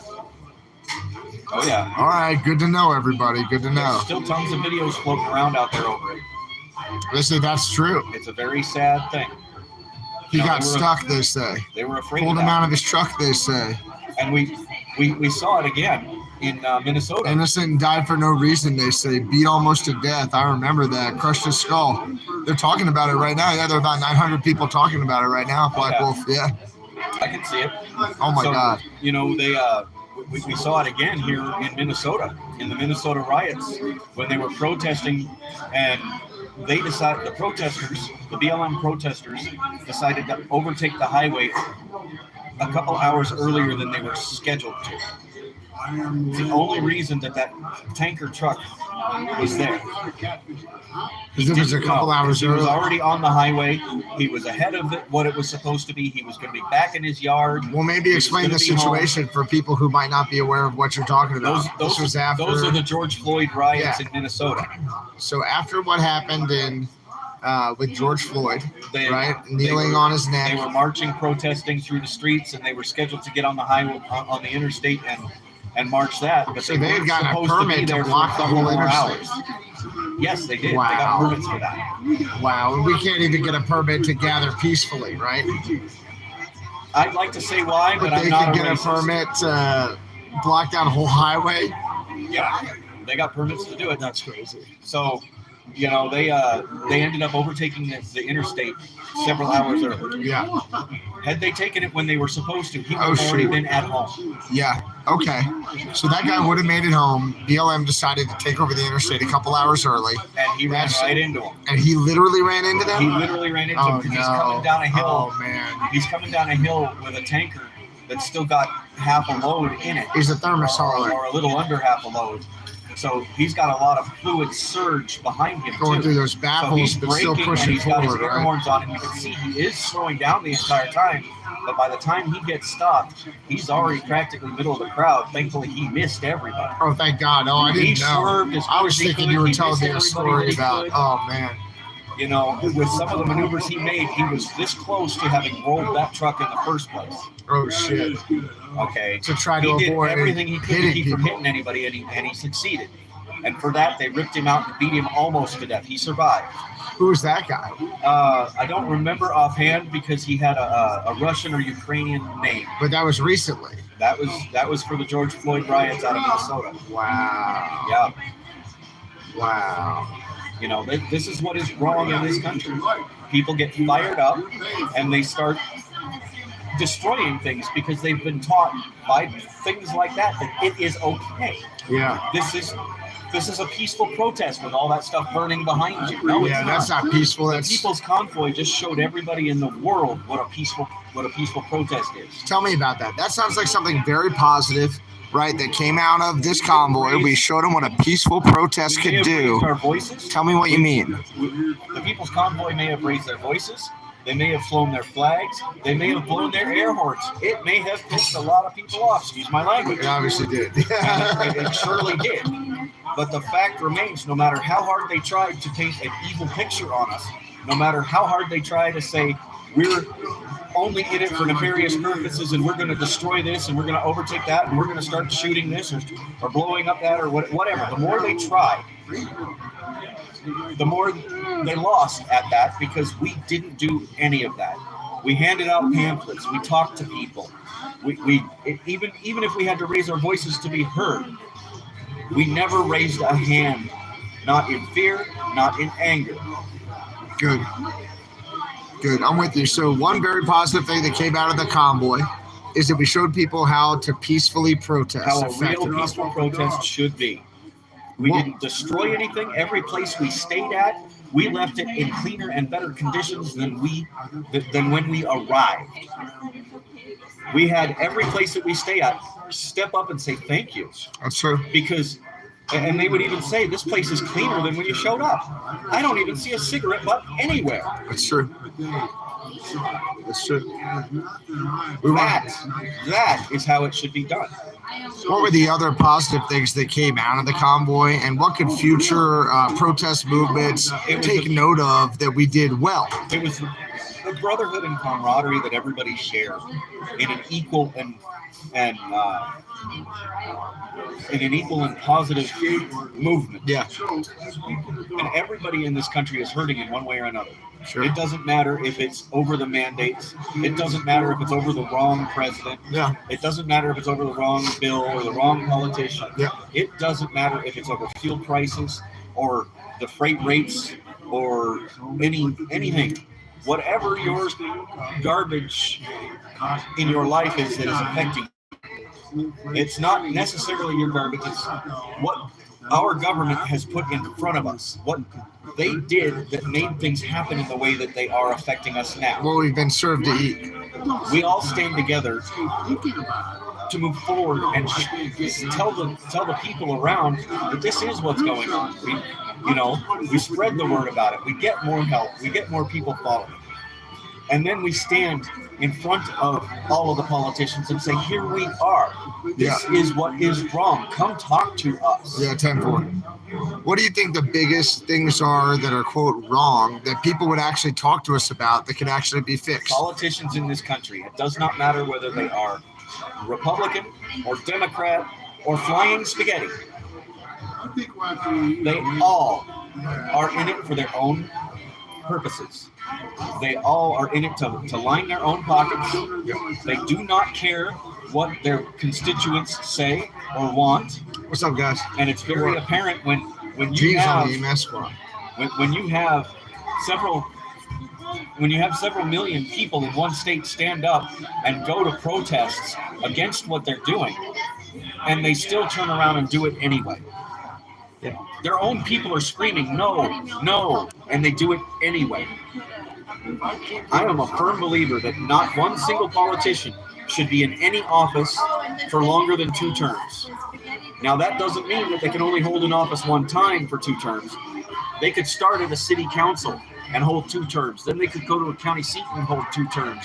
And then a state seat, and then the presidency. I don't care if they move up that way, but 2 terms each. So term limits are really important. We have every single politician in there right now has anywhere from 30 to 40 and 50 years in their seat. And you wonder why things are wrong in this country.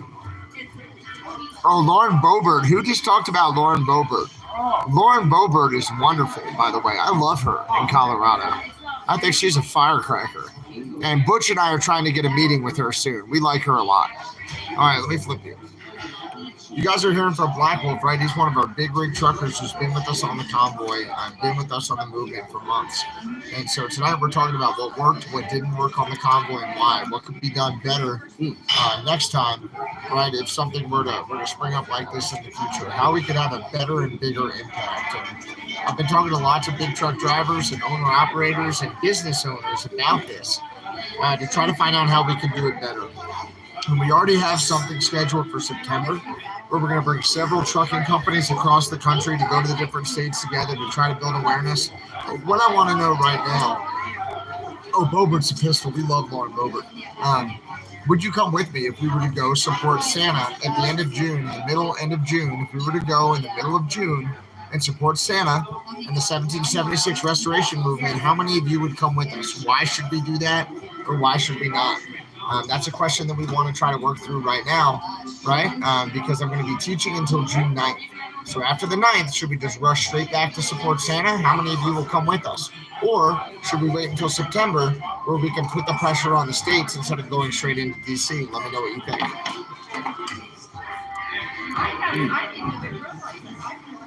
More wings. Come on, eat up. Good. That's important. Awesome. And if y'all are having a good time, hit that like button, right? Share it, subscribe. We definitely want you on the channel, right? We'll bring you to more random out of the way places like this with more of our celebrity big truck drivers from the convoy and the movement right now. Yep. Let me share this out to Rosie real quick. I forgot. How is she doing, man, after her She just pneumonia? sent me a picture of what she's eating right now. Oh, come on. Can we show everybody? Look at this. Rosie Let me eating pull a pretty big well screen right here. now. She's doing okay. She was the woman who had pneumonia. Whoa, that's a pretty good meal right there. Yep. Wow. It's her brother's birthday today, so they're out having a birthday dinner with the whole family. Wow. Awesome. I'm glad she's having a good time. I'm glad she's feeling better. She was just in the hospital with pneumonia when we were in California. That's when Black Wolf was able to bring her back to join us. She joined back on the convoy. What are you saying? If Santa can't get money and boots, it's over in July. No on Santa. I see yeses on Santa. What do you guys think? Should we go and try to support Santa now? Should we wait until September when we're going with 10-4 DC? Should we rush to get people there now? What do you think is going to happen out of that camp? What is it that we could support that we would call success? That's what I want to know, okay? What can we do with Santa?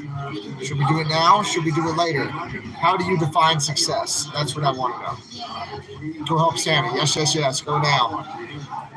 Wait until September. Yes on Santa. Now on DC. I'm sorry to say no to Santa. Yes, Santa.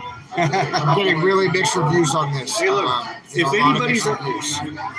anybody's worry about going and supporting Santa is about financial, you need to stop thinking about financial. You need to start thinking about what am I going to do when the powers that are running this country and pulling the strings decide to say that's it, you have no more rights, you are now full-blown slaves. Yep, I hear that on the slavery. What happens when they come in and say you can no longer work because you have blue eyes? This is a mandate that we just put into effect because we're under emergency powers.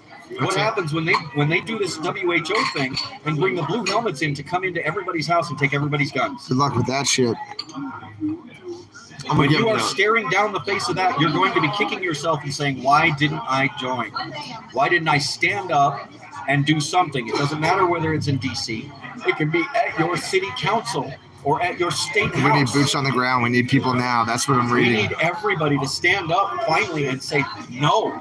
What are the things that could happen if people don't do that? Like literally, what could happen if people don't stand up and help right now? Up.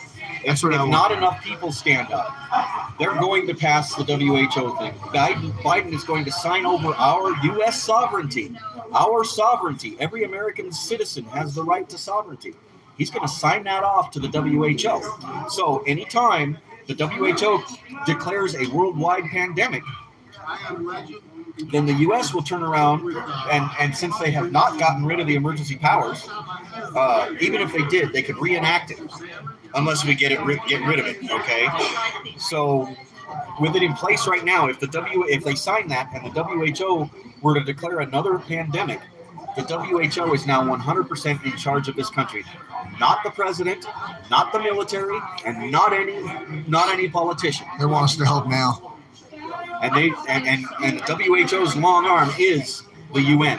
So we would have blue helmets in this country telling everybody what they can and can't do, where they can and can't work, what kind of job they can and can't have, who they can see, who they can talk to, what they can think. Yep. That's what we're looking at. And that's what we're fighting against. He's on a ramp. That's why everybody should be standing up. Thanks. You're right. You're exactly right. She's going to come and take our order later. You're in the middle of making a point, and a good point at that. Everybody needs to stand up now. However you can stand up, however you can help, you need to stand up now. I'm ready to stand up. I'm ready to go back to DC. All right. I'm ready to go back and help Santa. I need you guys to come with me. All of you. No matter what anybody thinks, it must be done peacefully. Stay That's right. peaceful Good. as much as possible. Stay peaceful. Stay peaceful, even up to the point where they send soldiers after you. At that point, if they've done that, by all means, protect yourself and protect your loved ones and the people around you. But until that day, we have the moral obligation to stay peaceful. It's like the oath. It's like the oath that our doctors were supposed to be adhering to. Yeah, Hippocratic. The Hippocratic oath. The hypocrisy oath in many cases, right? And what The is that Hippocratic X-ray? oath. Go ahead and tell them what First that do no Hippocratic harm, oath is. right? First do no harm. First do no harm. Yeah. It's about always doing your best to try to help people. I'm 100% about peace. I want to see it done peacefully. I would love to see it done peacefully. They say being nice doesn't work. Yes, go support Santa. Santa needs help at all levels. Go support Santa, they say. That does not mean that I don't have a backbone. What that means is I will see the mission through as far as it possibly can go peacefully. If it ends up at a point where it can't be peaceful and I am needed, then I make a decision then and there. Right now, I am not willing to make any decision that way. I don't know at the time what my decision will be because I have so many other things in my life that take precedence. They say Santa needs an X-ray, 10-4. I'm the spark to ignite the flame. Go support Santa. Veterans need to stand up for us now. Santa needs a Mrs. Claus.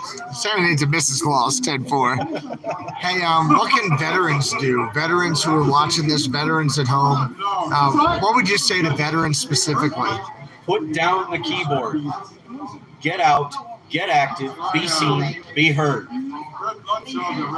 It doesn't matter if it's in your own town, at your city council, at your school boards. He's making a good point, but he'll be done shortly. This is our lovely waitress again. She came back to do shots with us, but she forgot the shots. So now we're just hanging out professional-like. 10-4. I thought I decided on the liver and onion, right? You did. I did. Liver and onion. French fries, mashed potatoes, baked potato, Cottage cheese. broccoli. How's it broccoli? Broccoli with cheese on top. And would you like coleslaw or baked potato, loaded baked, loaded mashed, French fries? How about a loaded bake? Have the chicken fried steak, please. And would you like French fries, mashed potatoes, and baked potatoes? Mashed potatoes, please. With gravy or loaded? Yes, please. Well, there's already going to be gravy all over the plate, right? Loaded sounds fun. Loaded? Yeah, thanks. Gentlemen, what else can I get for you? Freedom. I love some. How you find that? Oh yeah, we're working on it. That's where I find my freedom. Yeah, 10-4. The illusion of freedom in the bottom of a glass, right? This country has been under the illusion of a freedom for almost 100. Well, What do you mean the illusion? Everybody thinks they have free. Everybody thinks that all of their rights on the Bill of Rights are exactly what they have. They think that they have the right to do and say whatever they want as long as it doesn't cross certain legal lines within their state. Okay. Problem is, that's a fancy little dropping on top. Yeah. In 1871, they changed everything. Yeah. In 1871, they made it so that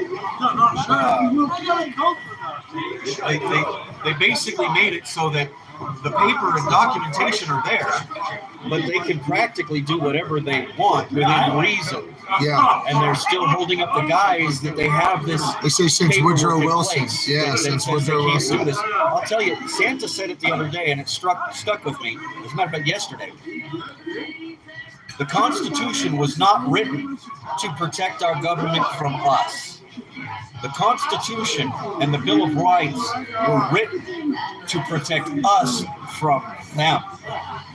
Yeah. They'd already, when they wrote that document, when they wrote all those documents, they did so right after they finished winning a war against a tyrannical government that was trying to control them from overseas.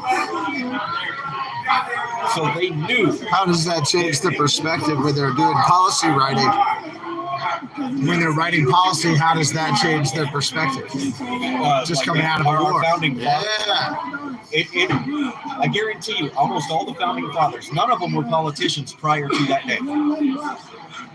That day that they put that document together, and when it was all said and done, they all suddenly became politicians. Until that day, there were no politicians in this country. Okay. At that point, they still didn't realize they were politicians. Yeah. They were common men like you, me, or any of you. You were all one of our founding fathers back in that day. I guarantee if what they went through at that time, if you had been there, you would have been one of them. Why aren't you now?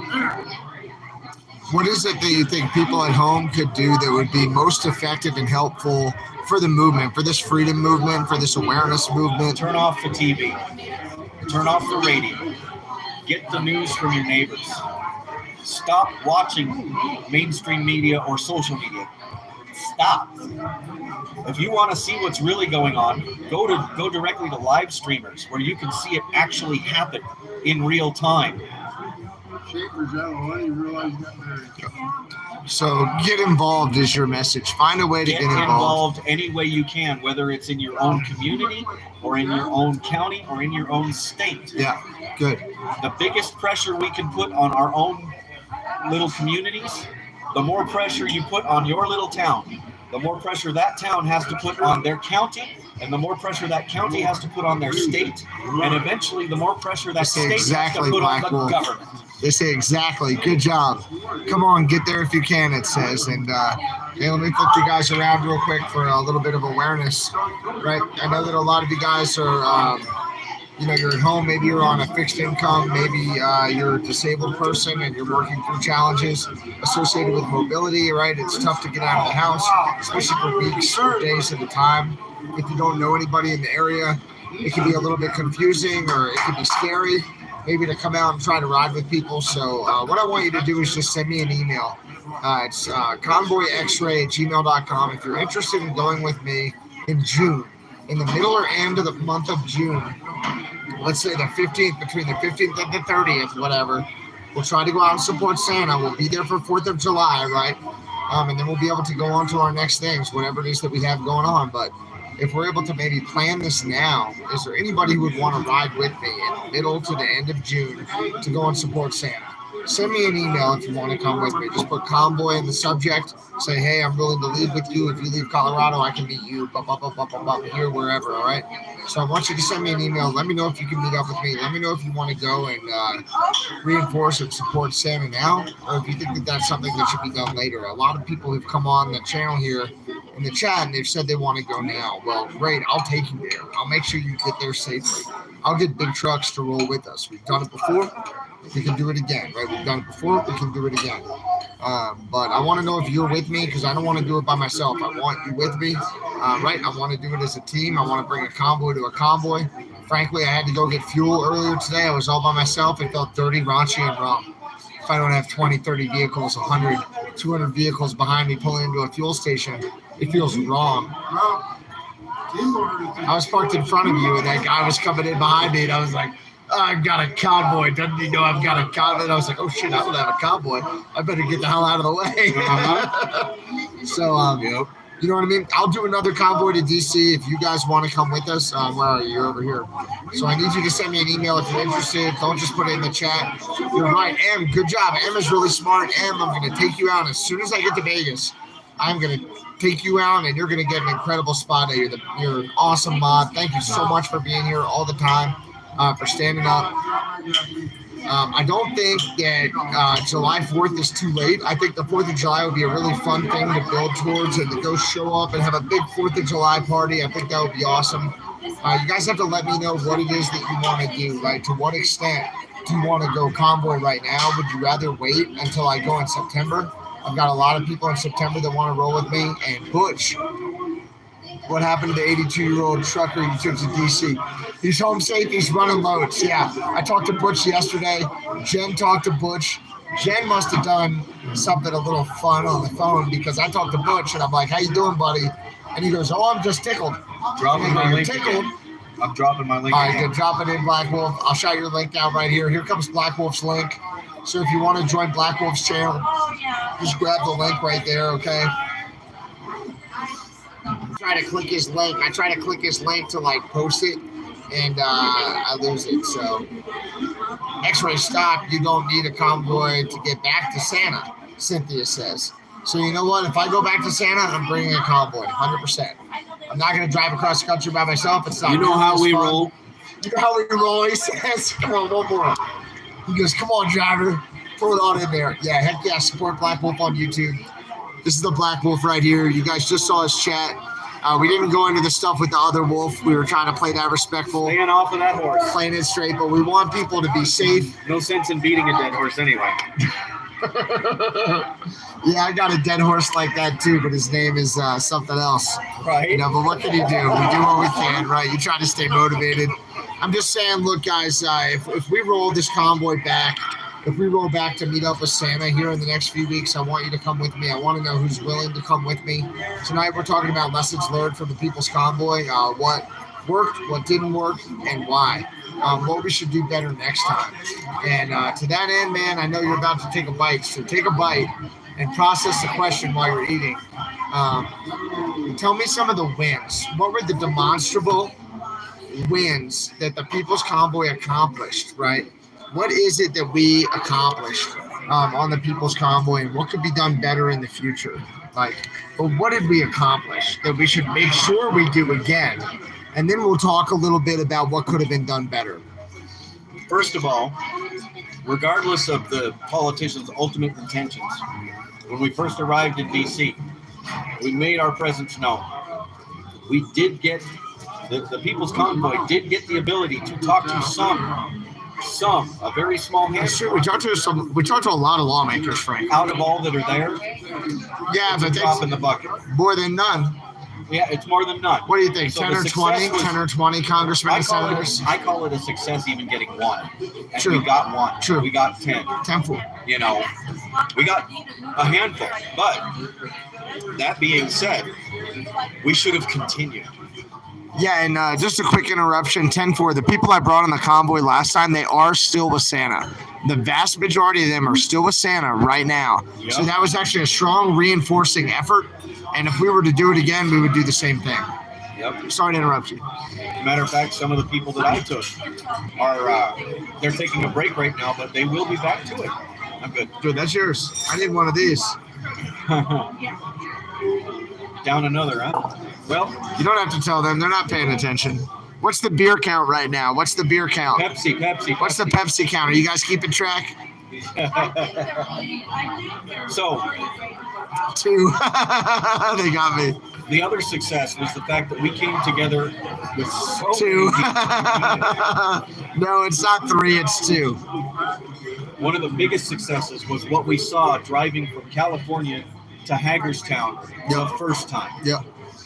How many people we got with us along the way, and how many people lined the sides, not just the overpasses, the sides of the highway. What was the most supporters you saw on the side of a highway or on an overpass in one instance? In several, I'll say it, in several instances, there were so many people on the overpass, you could not even tell there was an overpass there. It was just all flags. It was just floating mass of moving body. Yeah. And it wasn't So just hundreds on of the people. overpass, it Hundreds, was up and down right? the ramps. Yeah. And along, it would be 2 to 3. There were places where it was 2 to 3 miles along the side of the highway up against the fence. That's it, man. It was busy. It was really They crawled busy. out of the woodwork everywhere because we were coming with a mission that fit with everybody. We're standing up for freedom. Right. And we're still, there's those of us that still hold that mission dear, even though that was taken from us. In a They lot say of we ways. did wake some people up. We did wake a You lot can of do it people up. again, they say. We didn't wake the entire country, but it Right. sure seemed like it driving across the country. We got a lot more waves than freedom fingers, I'll tell you that. In the beginning, yeah. In the beginning, And we got the freedom fingers in the urban areas usually. the most freedom fingers was in DC. Yeah, 10-4. They also threw a rock at Tony. The other Which thing I'll cracked tell his you- radiator. The other thing I'll tell you that was so eerie, we drove through some cities and towns where we thought they were going to be 100% against us. Yeah, Because they were a very, Research has. very, very blue town, right? yeah, 100%. But even their overpasses were crammed full. That's right. I mean, you saw it in Portland, It had me, right? my eyes were so sore. Granted, I only caught up with the convoy in Indianapolis because of other things from He Who Shall Not Be Named that happened prior to Yeah. that made it so I couldn't. Yeah. So, that being said, from Indianapolis to Hagerstown, my eyes ended up so sore I couldn't even form any tears anymore because it was my tear ducts had just gone dry because I would see these people and the emotions would just come over me because as you're driving in a semi truck going underneath and you're blowing your horns and you're looking up, you can see every single face. You can see the look on their faces. You can see the emotions that they The have. excitement, the And emotion, the excitement and the frustration. tears and- Yeah. And I can't begin to tell you when we would stop at night, how many people would come up and say, thank you. That's it. That was the biggest part of it for Thank me, you for man. standing up for me. That's it. Thank you The for doing what grandmoms you're like doing. hugging you and saying, thank you for doing this for freedom. And you're like, what? And they're like, thank you so much, young man, for doing this. And you're like, wait, what? Like, I'm just doing what I think is right. And they're like, thank you so much for doing this. I would God go bless to you. bed. And you're like, what? I would go to It bed. blew my mind. I would go to bed with my eyes so sore. I would wake up in the morning and I'd go to get out of my truck. I open my door and I hear thud, thud, thud, thud, thud, thud, because there would be bags and cookies and bags of food and all kinds of stuff that had been left by these people, and all of them with gift like thank you cards, gift card type things, little handwritten notes. And That's what meant the most to me, the handwritten notes from everybody and meeting the people it was at every just- stop. Every I still morning, have them all. every Like, I still morning have them all in would the wake up bag. and I swear all my tears would be used first thing, picking all that up and reading it all. And sometimes I would spend the whole day while driving trying to read them because there would be so many. That's it. I still have a pile in my truck.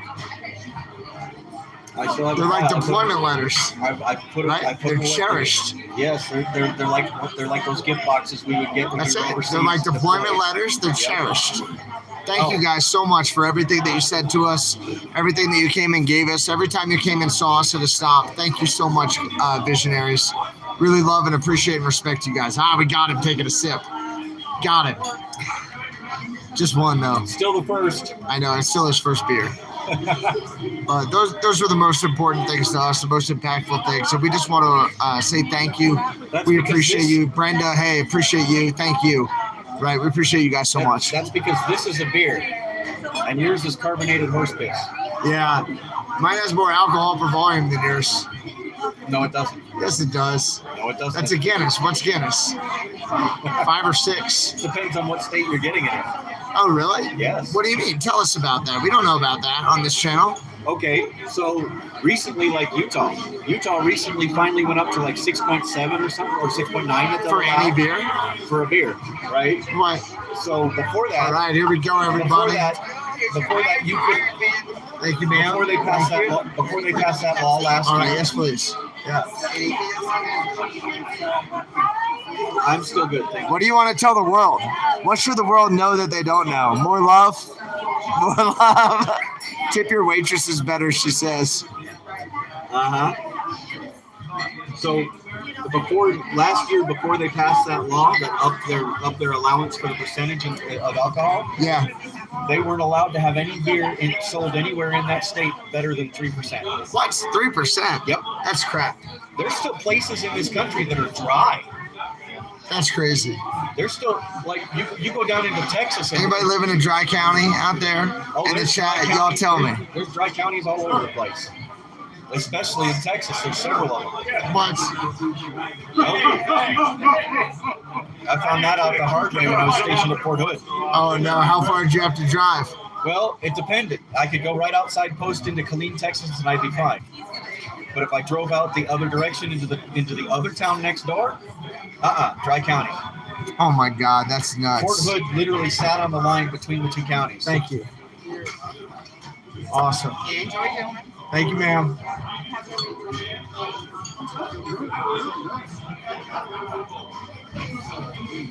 Are you going to spend the night here, or are you just going to sleep for a few hours, or take off a few hours, and then keep rolling?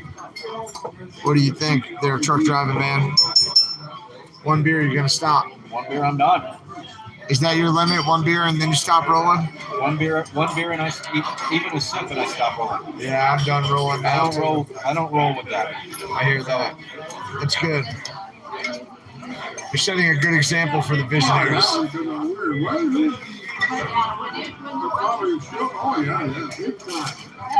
I have never in my life done any drunk driving.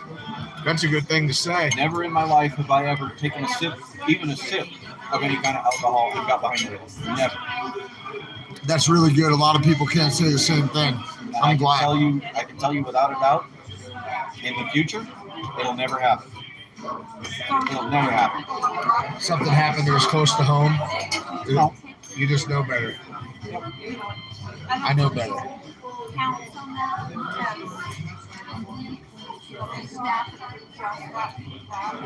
I was raised right. You were raised right, okay. Was it more your mom or your dad who had that positive influence on you? My grandparents and my dad. It was my dad's parents. Cool, your grandparents. Yeah. Awesome. Yep. They, I may not have been the perfect kid. I hear that. I may not have been the perfect young adult. Yeah. Even when I was in the Army, I wasn't perfect. Yeah, I hear that. Even today, I'm not perfect. But I do everything I can every day to fight that inner demon that we all have. Try to do better. To try to stay on that line. To try to stay moving forward in the right direction. What's your motivation in doing that? Like, what helps drive you through when things get tough? Friends and family. Family most of all, but yeah, considering I travel this country and up until the sea thing, up until the last 2 years of whatever, with a special B card, right. I would come and go out of Canada. Oh, really? I used to run everywhere in Canada, the North America, here in the U.S., Canada. I was up in Alaska a lot. I would be in Newfoundland, Canada, out on the island, which is a 24-hour ferry ride with like 78 other semi-trucks and God knows how many RVs and cars all on one ship. Oh, my God. Oh, yeah. How many vehicles on one ship? There'd be at least 78 semi-trucks fully loaded. And then you'd have hundreds of RVs, hundreds of cars and pickups. And oh, my God. And motorcycles, and all those people with them, all on the ship. Wow. The truckers. And where does it go from and to? It depends. There's several places that the ferries leave from along the East Coast. God, I can't remember. I'd have to look at a map. But the northernmost point, I don't remember which province it's in, because it's been a few years since I've been up there. Yeah. At least to Newfoundland. It's the most northeastern bay that is closest to Newfoundland. Okay. You get on the ship there. Your truck gets on. I mean, you drive your truck right on, and you follow these guys with they're flagging you in like you're an aircraft, you know. They get you parked, and then you help them chain your vehicle down. What? Yes. For when you hit the weather. Right. You chain that vehicle down. Every axle, every wheel. You guys, this is on the cross-continental gets chained down. ferry. Oh yeah. So you get on the ferry in the Northeast, you help the guy chain you down. They bring you on like you're an aircraft landing with, glow vests and whatever, directional wands. You help chain your own vehicle down to the deck. Are there like anchors built into the deck, or how does it work? They're like this big around and like kind of like a D-ring shape. And the chains that they throw over are huge, and they just it's like another chain link that's the same thickness. Yeah. That screws down. Okay. So they unscrew it completely, take the chain and put it through the chain, and then they put it through the D-ring and screw that down. Yeah. And then on the other side, the chain will go through the floor. Oh wow. And it's grabbed. Great. It's grabbed. Can you grab another napkin, please? I'm being sloppy. Thank you. The chain would, at least for the semi trucks. I don't know about any other vehicles, but the other side, the chain would go through the floor and be grabbed by something underneath it, yank it to a certain tension, and then just lock into place. So Real cool. Oh yeah. And do they have gambling on this ferry or what? No, not that I saw. It's not like a cruise ship. We had restaurants, we had bars. Wow. There were observation decks to stand on, or truckers are required to buy a sleeper cabin. Okay. We don't get one to ourselves. There's like 4 bunks in a cabin. Oh wow. Okay. Yeah. You can't sleep in your truck. No, you cannot be anywhere near your truck You can't touch the truck. while it's on the boat. Excuse me, sorry. Okay. As long as the boat is not in dock. If the boat's in dock, you can go down. Because you have to drive it on and you have to drive it back off. They don't do that for you. Okay. Roll on, roll off. Right. I got you. Right. So the thing is, it's a 24-hour ride. Even if Wow. you took the short ride to one side of the island, because one side of the island is like an 8 to 10 hour ride, maybe 12. Yeah. The other side, going if you went straight to St. John's, it's like 24 hours. Okay. Because not only do you have to get up to Newfoundland, but you have to come up and around. Oh wow. Okay. And that's faster than driving. You can't drive there. It's open ocean. It's all ocean and islands. There's nothing. On that ferry route, there is nothing between where you left and Newfoundland. Newfoundland is an island. Right. It's a massive island system on the east of Canada. Yes. Yeah. Wow. And I'll tell you what, the moose up there are massive. Could you see it from the boat on the shore or what? No, but I did see one up close and personal with the front of my grill on my on my old Kenworth, the truck that I had before this one. You almost got a moose? I was parked and asleep. I was parked in a truck stop rest area up there, asleep, and the truck's rocking like this, and I wake up, I stick my hand out the window to feel to feel the wind. Yeah. Right? Because I'm thinking it's wind, because they get nasty wind up there. No wind. So I'm like, whoa. What is this? Why is the truck shaking? I open my door and step out onto the step, onto the top step, and I still can't figure this out. I'm being thrown. So I put my headlights on and I see this giant shadow in front of the truck. All I can see is the shadow. Yeah. Right? I don't see a thing, just a shadow. Yeah. Because my headlights are being blocked by it. And I sneezed, I think, or something. I don't remember what I made. Some kind of exclamation, yeah. And it stood up. I have all that fancy chrome. I have all that fancy chrome that goes around the outside of the grill on the front of my truck.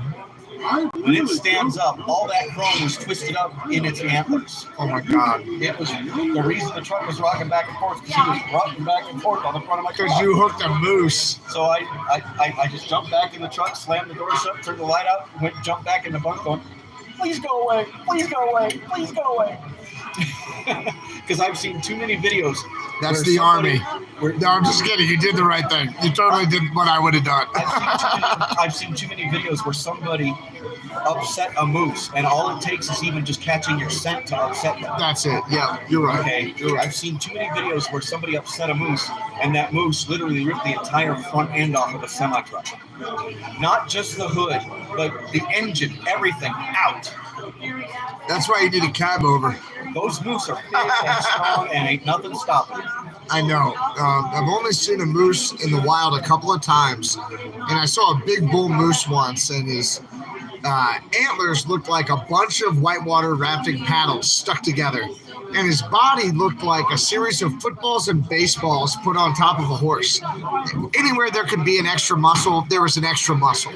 And this moose was jet black bull moose, and he was big. I mean, I thought he weighed more than the pickup truck I was driving at the time. And I remember just going tree to tree to tree to try to watch him. And he walked down a super steep embankment like it was nothing. I mean, this moose just took it like it was nothing, people.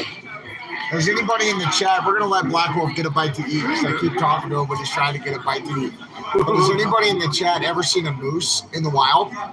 And if you have seen a moose, what did it look like? Put it in the chat. Have you ever seen a moose? Not an elk, not a deer, not an antelope. What other cervids are there? Cervids are the deer family. So it's like whitetail, mule deer, antelope, elk, moose.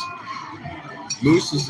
If there's anything I'm forgetting, I'm sorry, and I'm dumb, and you guys are smarter than I am. There is But I'm not. pretty sure there aren't any other cervids besides those. There is nothing that comes close to the size of a moose. Dude, yeah, I've seen him in Alaska. I've seen him in Colorado.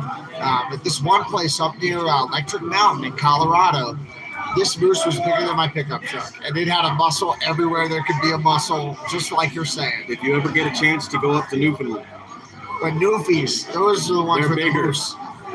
the moose in Newfoundland are bigger. Trust me. I believe it. Yeah, they're monsters, huh? Because when he stood up, the top of the I size. saw moose in Minnesota, they said, and in Yellowstone. Yep, 10-4. When he stood up in front of my truck, his antlers were higher than the top of my truck, and my truck stands 13'6" tall. Wow. Wow. Yeah, they're big. Taller than 13.6? The top of his antlers were way higher than my truck. Yeah, Come on. I'm not kidding. You were drinking. No, That's a big moose. yes it is. That's a moose and a half, everybody. Hit the like button if you like big moose. He had to be an old bull. I mean, they're not allowed to hunt them up there. Up What, there if in they can only Newfoundland, shoot they're the cow? protected. Or what? All the moose are protected. What? In Newfoundland, the moose are protected. The only people allowed to hunt them are the natives.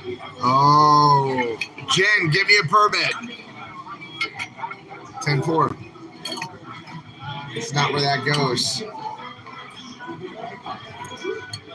It's because the population on that island is only on that island. Okay, so once that's gone, they're all gone. Right. So they have to really be careful with how they manage that population. I see. Okay. Right. 10-foot bull with extras, they say. Yeah. Moose tea is so good, they say. 10-4. I'm down with eating moose, yeah. 100%. Yeah, try tracking them and eating their scat, tasting their scat, just to see how new it is and how close they might be. Well, that's weird stuff. I just squeezed it to see how fresh it is. Do you have to eat it? You don't have to eat it; you just taste it. This guy tastes the scat. I squeezed the scat. He's probably shot more moose than I have, though. I've never shot a moose. I never have and never will shoot a moose. Really? They Yeah. are too majestic. Yeah, they're beautiful creatures. Now these little tiny deer they got in Missouri. Yeah, I'll go out. No, I'll go out with a buddy and get an out-of-state hunting license to go for some of those. So you would be out of state in Missouri. Okay. Noted. I would have to be out of state for Missouri. Yeah. So are you Pacific Northwest? Never mind. We don't have to talk about it. We don't have to talk about it. Multiple homes, you said. Multiple homes on the road. Legally, I'm Pacific Northwest. I see. I got you. 10-4. This is pretty good food, everybody. I hope you guys have had fun. We've been crushing the chicken fried steak and the broccoli and the loaded taters over here.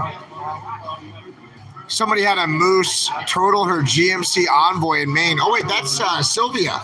She's always in the chat. Sylvia, what happened? What happened to that GMC Envoy? That's ridiculous. Oh, my God.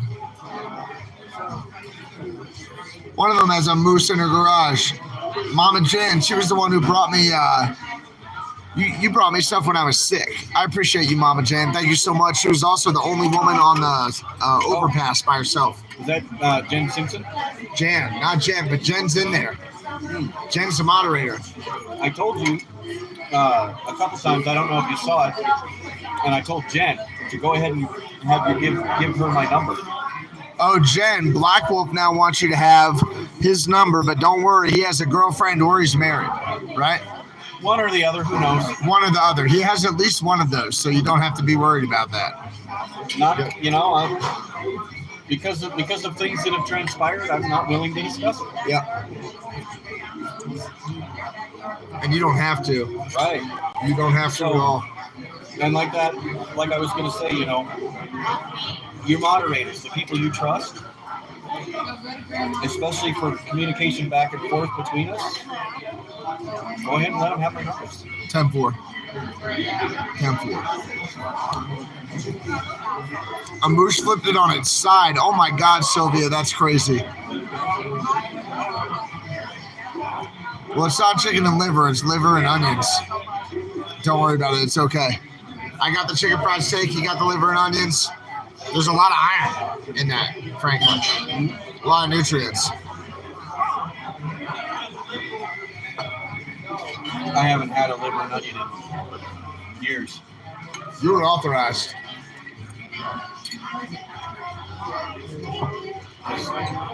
Certain people that are extremely close to me refuse to make it.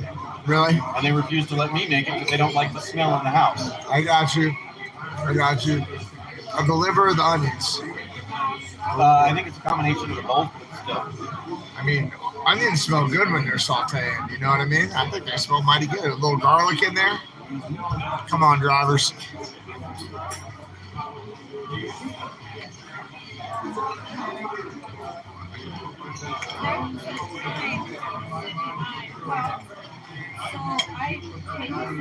Yeah. Some of them really like it. Some of them don't. Sorry, y'all. To each their own. That's right. To each their own.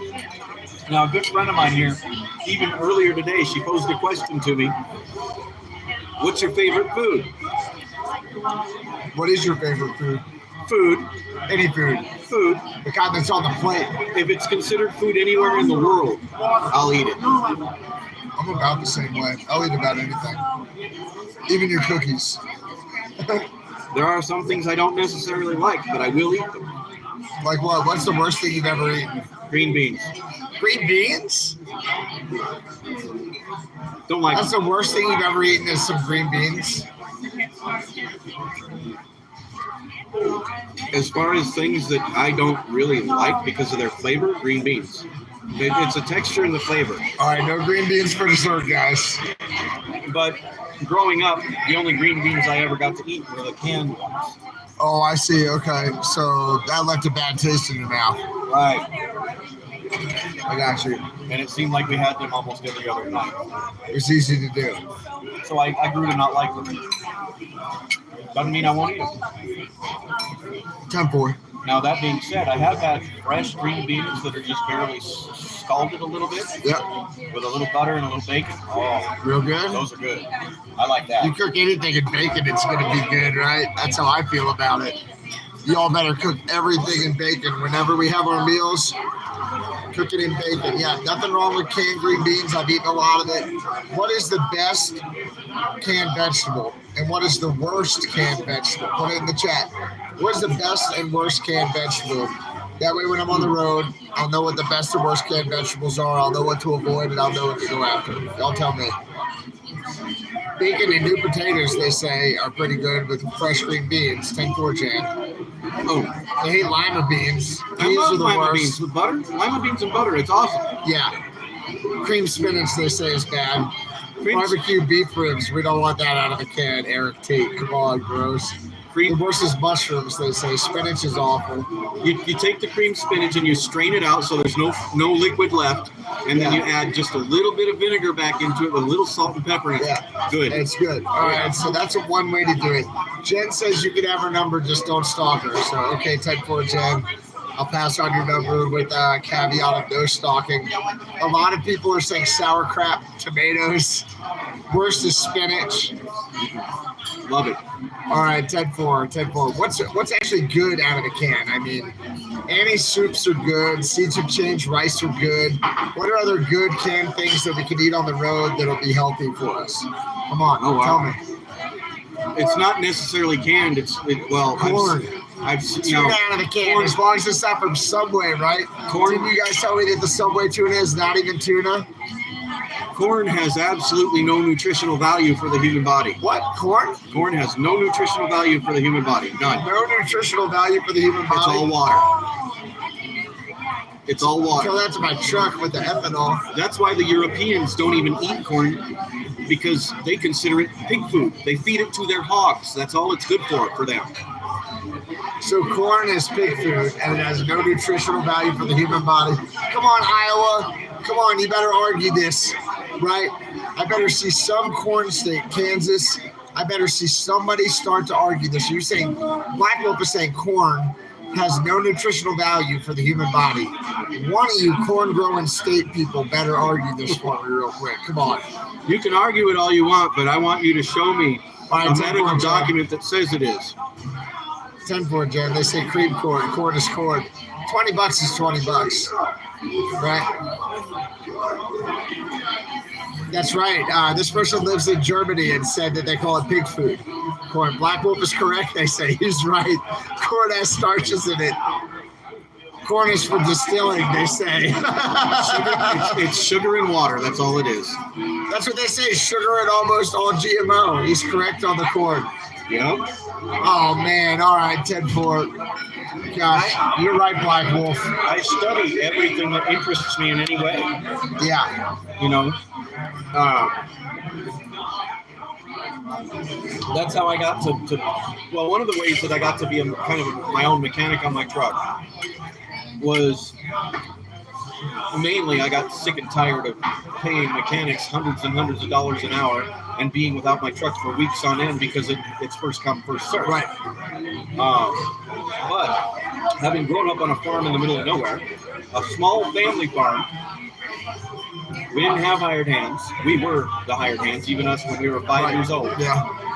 My dad bought me a motorcycle when I was young. I blew the engine on it, right? The motor. Blew it out after having had it for a couple of years. Yeah. And I'm bawling in tears and everything, and my dad comes in and he says, "Do you ever want to ride that bike again?" And I'm like, "Oh, it's broken, it'll never run." He throws a book in my lap and says, "Go fix it." I still have that bike today and it still runs. Really? Do you still have the book? Yep. So he gave you like a manual, The manual for the bike, yeah. and you had to read the manual and figure out how to work the bike, how to rebuild it. And you rebuilt it, now it works. Wow. I broke the little crank between the two cylinders. Yeah. Cool. I'm glad I've got your wrenches for you in case you fuck anything else up. You know, mess anything else up, excuse me. From then on, I worked on everything. I know that you're a skilled mechanic from talking with you. I know that you have a lot of skills and abilities there. Yep. Yeah, thanks. Ready for another Pepsi? No, I'm all right. Thank you. So, there are a lot of things about my truck's engine that I do know, and there are a lot that I don't know.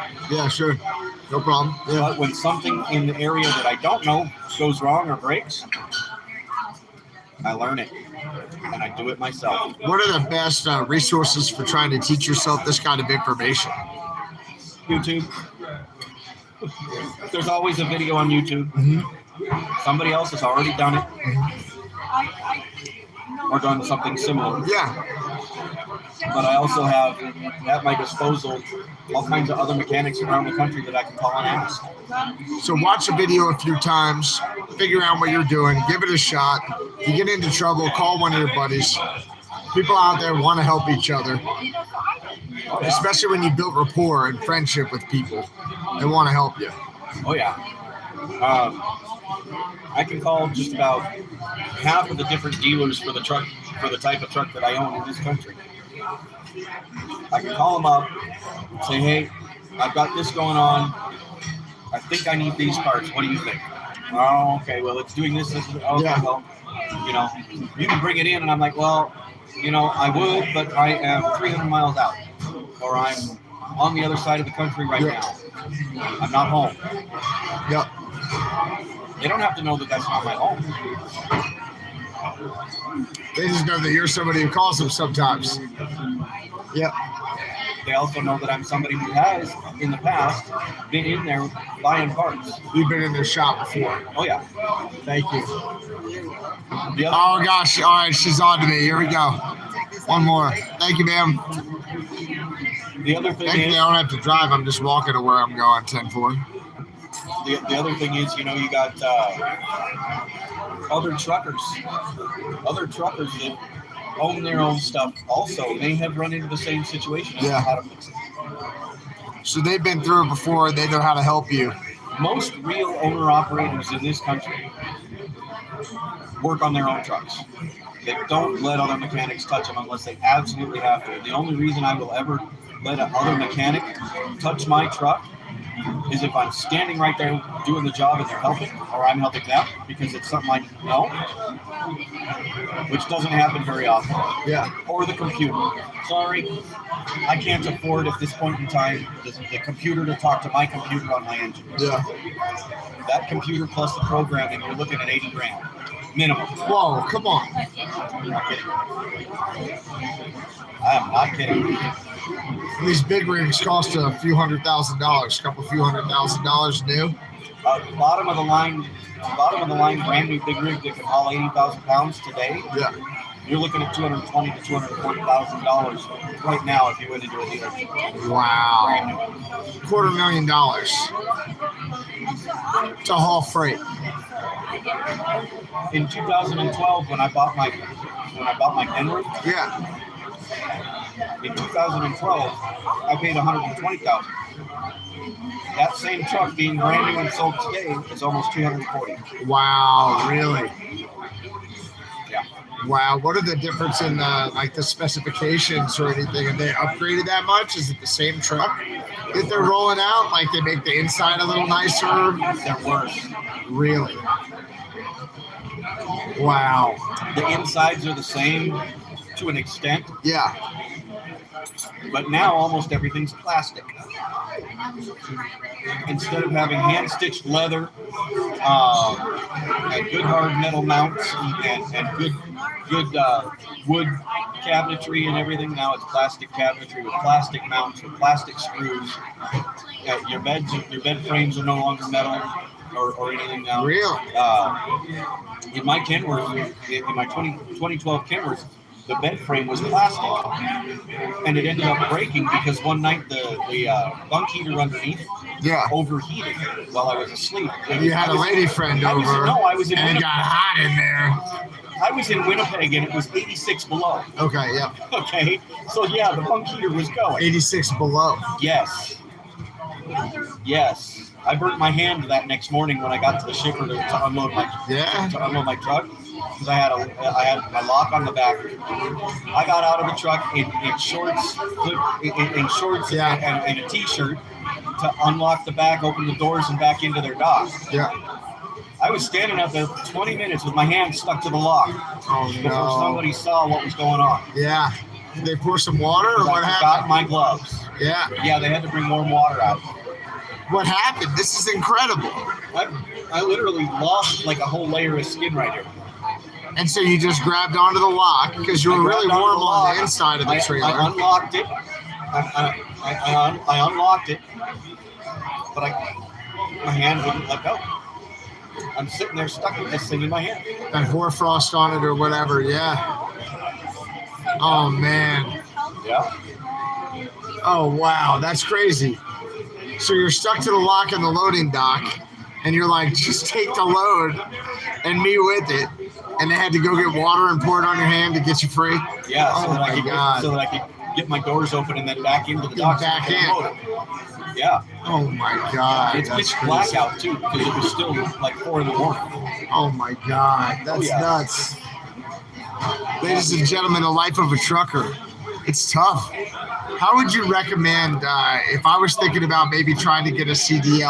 I've looked at some of the different schools, and some of them have different durations. How much do you think it costs? What's the best way for somebody to approach trying to earn a CDLA? Well, several years ago, it was around $7,000 for a decent CDL training school. Yeah. There are some CDL training schools that are nationally accredited to the point that they actually, you can go to the local community college and go through the college to take So you the could course. use like the GI Bill or whatever. You can use your GI Bill, or you can use financial aid, things Yep. like that. Okay. My recommendation would be do not go to any of the big trucking companies that have their training. Don't go to CR England or Swift. At least not to get your CDL. Okay. Once you have your CDL, you still need to go to a company that will train you.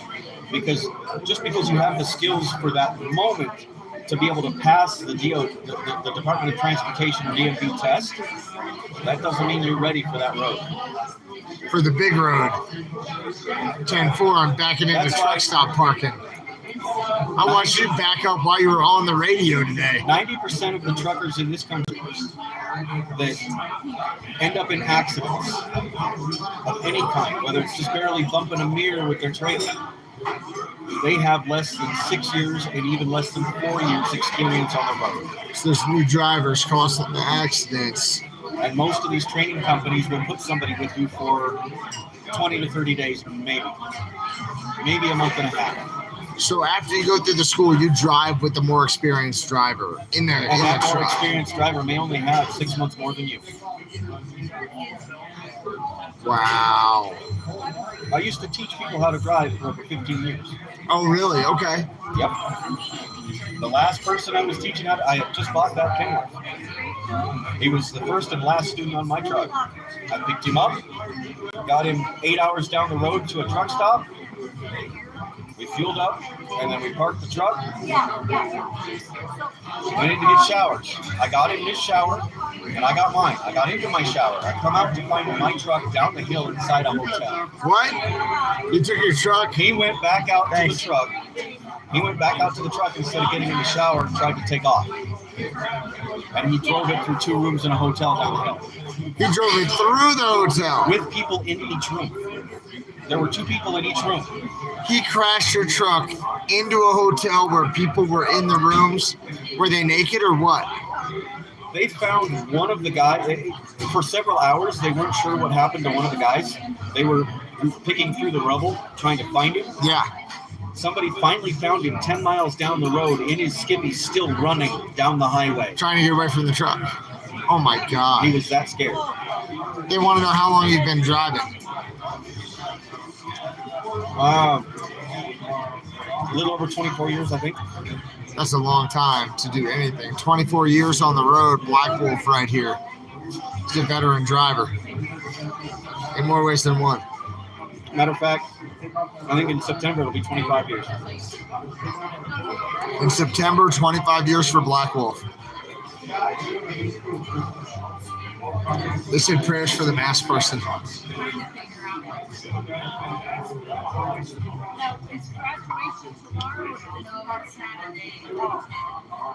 How's he going to eat? It's tough to eat a chicken fried steak that way. But we respect the freedom of choice. Right? Freedom of choice. And that's why I'm not saying anything. Yep. 10-4. Hey, if you guys are having a good time, smash the like button. If you're liking having fun with me and Black Wolf having dinner here, a couple of beers, a couple of Pepsis, excuse me, talking about the People's Convoy, smash the like button. It's been great to have you guys with us. So You're hearing the straight dope. you remember what parking lot like when we were all in Indy? Oh yeah. You remember how hosed that parking was for a while? Oh yeah. And then when we first got to, what was it after we were in Ohio? We were right on the line over there, where it was a Big cabin. It was a speedway and a big G across the street that we parked at. Yeah. That was a mess because everybody was just kind of scattered around in there because we were so scattered. In the beginning, those things were hurdles we needed to learn and get over. That's true. Yep. Growing pains, right? But you remember what it was like when you first met me and I walked up to you and I said, look, I can get these trucks parked in a much tighter formation and have more room for more trucks. Yep. And you were like, I don't know.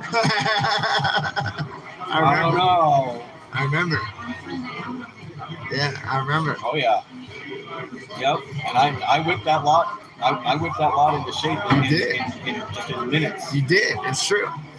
Black Wolf helped me a couple of times when I was the parking guy. He helped me once there on the road and then once in Hagerstown when we got that second convoy that came in and there were just hundreds of extra trucks. And I didn't have anywhere to put them. And Black Wolf's like, hold on, let me put on my vest, let me get my ass out of my truck, and let me help you understand how to do this. And so Black Wolf really helped me out, even when I was like just the parking attendant with the convoy. Black Wolf really helped me out. So we've known each other for months. You know, we've been working on these problems together for months.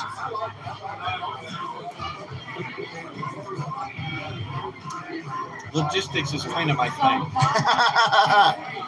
And speaking of logistics, as a truck driver, you get to drive for some pretty awesome customers and clients, right? Oh, yeah. There are a couple of pictures you showed me. I don't know if you're willing to show everybody, but could we maybe show them some of the people who you drive for? My videos on my channel. All right, guys, when you go on his channel, you're going to see this, but I'm going to show you some of the people that Black Wolf gets to deliver for.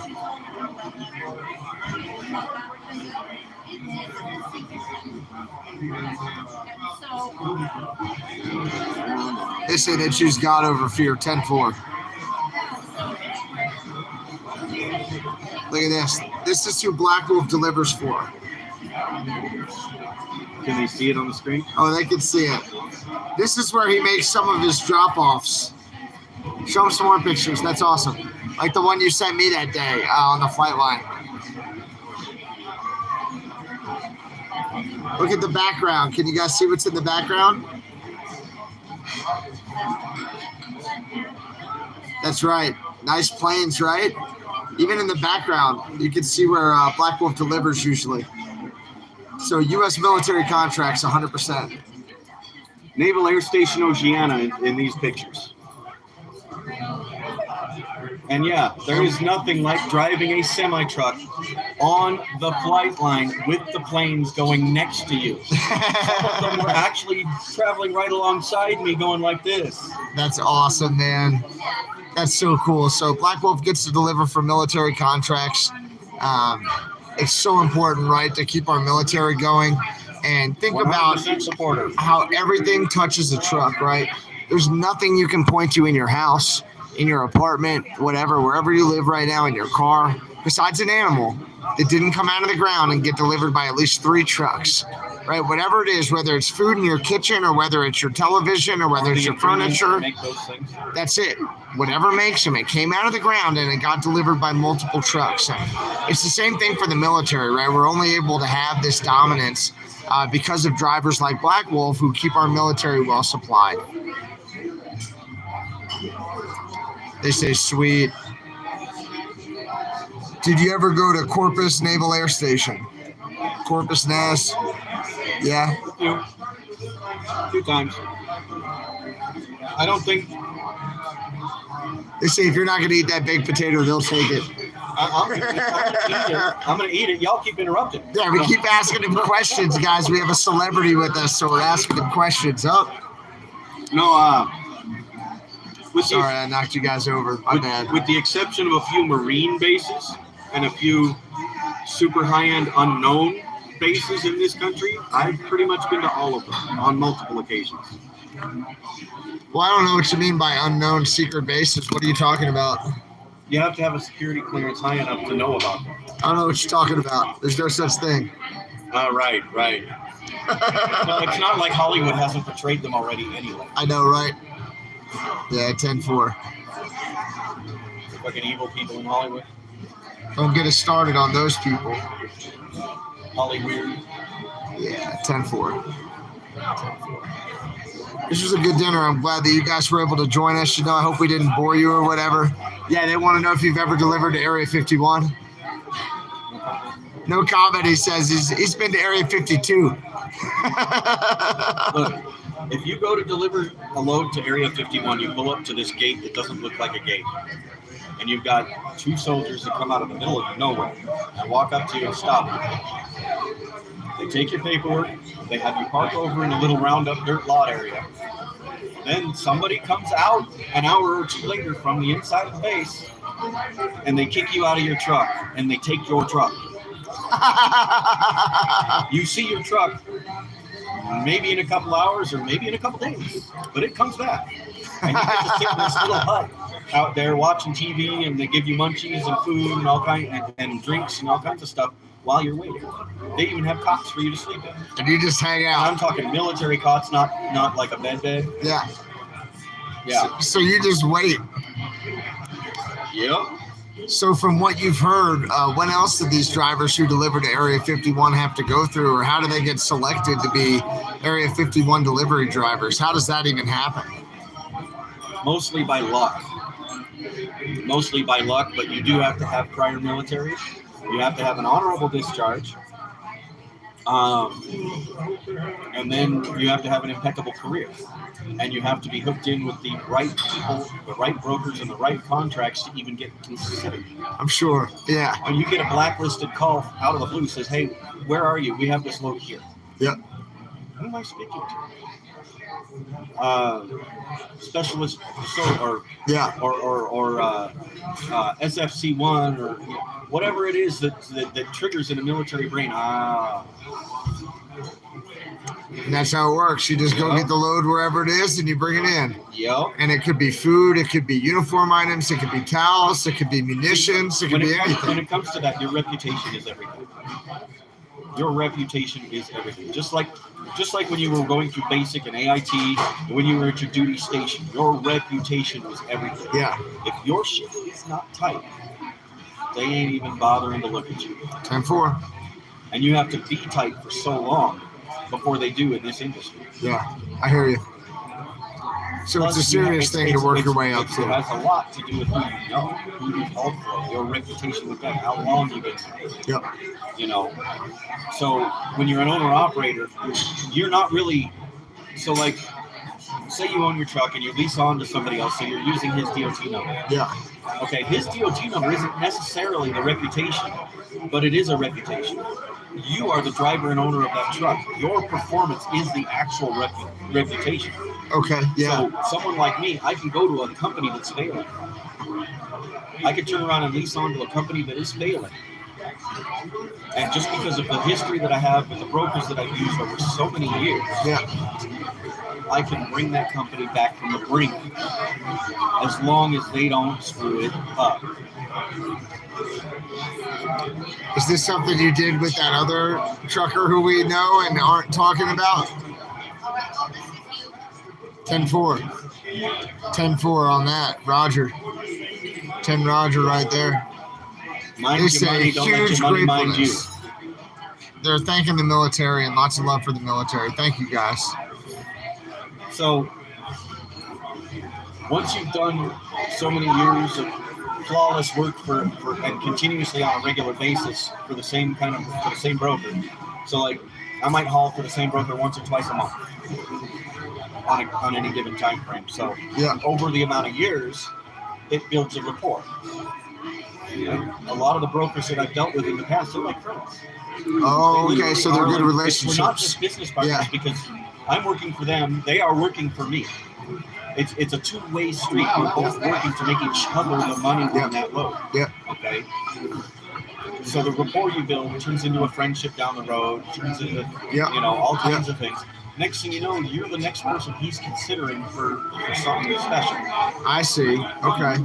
So you prove yourself over time, and then you get those extra opportunities in the future. I got you. And reputation is very important in the trucking industry. Yes, it is. Understood. And it's not so good when you have somebody else live streaming and trying to destroy your reputation. So. Well, I know how that feels. It's just not related to trucking. It's related to something else. But God bless them. It's related to should have kept the damn mouth shut. I heard that, buddy. I heard that. I wish those people the best. I'm sure they wouldn't be saying negative things about us if they weren't in a bad spot themselves, right? And they're probably projecting. So we wish the best for those people when they're dealing with tough times. I'm sorry. It's been months. It's been a couple of months now since everything kind of went that way. Yeah, they say hello to you, by the way. They're all saying hi, and they like Hi you. back. Love you, visionaries. It is still a very, very deep wound in my back. Very deep. Yeah, we both suffered wounds through the convoy from people who we thought were close to us. That right there is another thing that was wrong. Too many people going like this at each other. Yep. Yep. They'll be like this one day, and the next they're like this. Yep.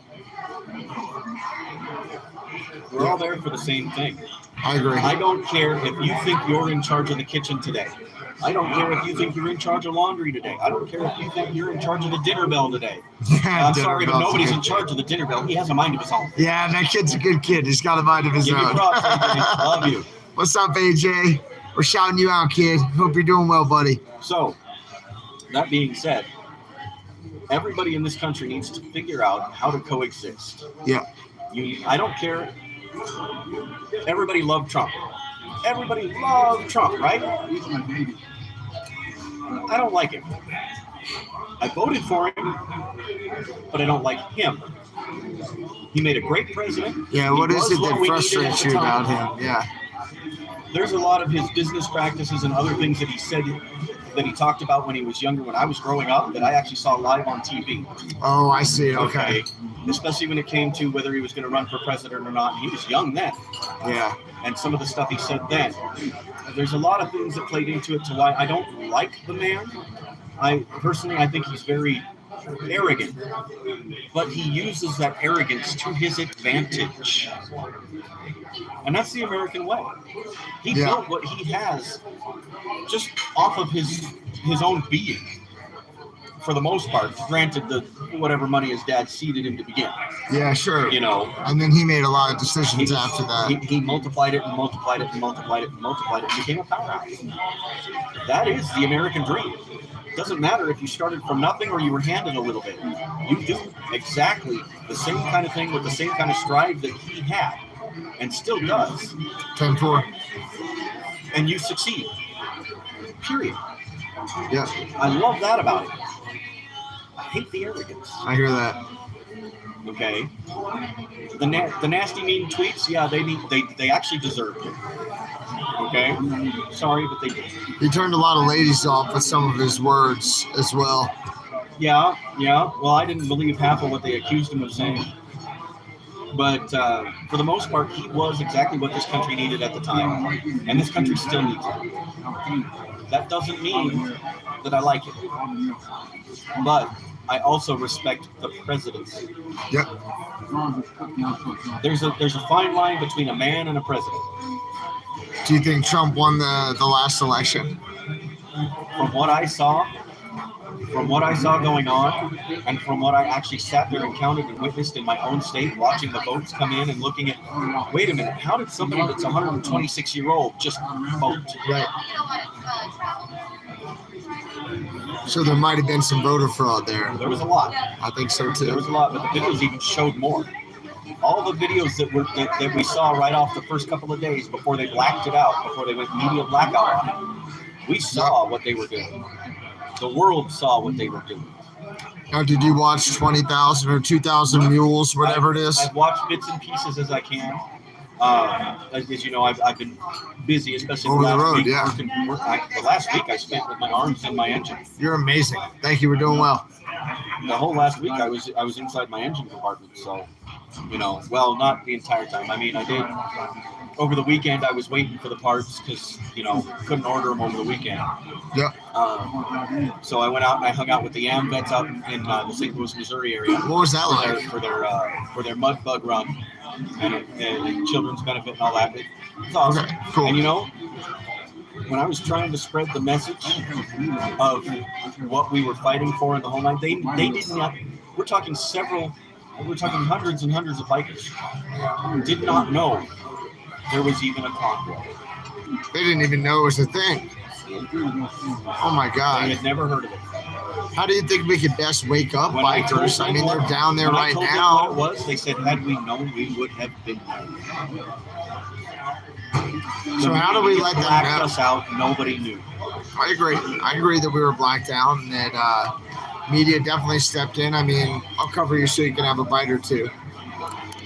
I think the best thing, Guys, I think that I think the best thing we can push for in the future, yeah, advertising, billboards. Put it on big ass billboards all over the country. he's talking about paying into advertising to try to wake people up. He talked to some motorcycle bikers, and the bikers said, hey, if we knew this was the thing, we totally would have joined. And so we had difficulty then. The failure we need to recognize now is that we weren't able to effectively communicate out to other groups of individuals who might not be truckers and who might not just be patriots and four-wheelers. How do we communicate with our motorcycle groups too? And we saw all those patriots on the bridge for Rolling Thunder. We know there's going to be over 1 million motorcycles down in DC right now for Rolling Thunder. Maybe it's an opportunity to go get the word out to those guys. How do you think we can best do that? From what I understand, Rolling Thunder is taking several dozen hearses, burial, memorial hearses, Yep. with them to DC in memoriam for those that we lost during this 1.5 to 2 year government overreach. They're trying to make that statement, which pretty much is quite in line with what we started out with. As to what kind of statement we were going for. Yep. That tells me they didn't know what we were then either. 10-4 Mobo. And as a matter of fact, yesterday coming from Missouri, thousands and thousands and thousands of bikes in different groups, all headed east. And every single group had at least 1 or 2 hearses with them. Wow. And they were being escorted by police and everything, but you could see them going and going and going. And I'm sorry, but there's no way for as many different groups as I counted, there is no way that at least 30 to 40 different bikers died to have that many funerals in one day. No way. So that told me right there, and I started looking up, and I found some information from a couple of biker buddies of mine that this is what they're doing. Yep. So yeah, all the groups need to come together, and the best way to do it is public eye, advertising, billboards. Get it up, rent out billboards. Yep. Put the information up on a billboard. Yep, I hear you. Get it out there in front of everybody. Yeah, I hear that 100%. I hear that 100%. So we've got to get the word out better to more people. Buy some spots in radio advertising. Buy some spots in TV advertising. They'll play it at least once before they realize what it is.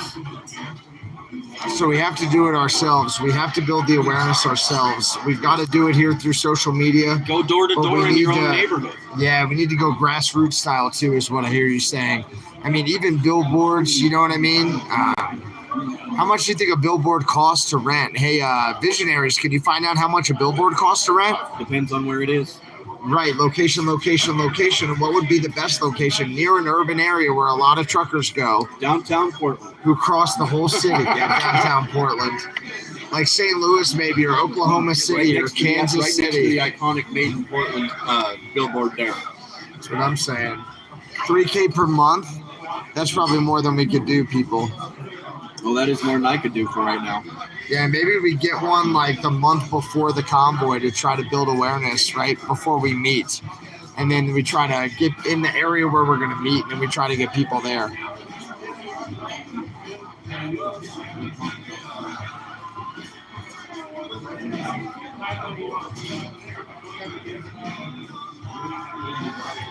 Yeah, 10-4. Rosie says hi. Oh, Rosie, what's up? Let me give her a shout. Good night. She's probably exhausted. Rosie, what's up? I hope you're feeling better. It's great to hear from you. Thank you so much for coming back on the convoy. I'm sorry you had to try to battle and deal with pneumonia, and I'm glad you beat it. I'm glad you're feeling better, and just sending you lots of love, Rosie. Hope you feel better.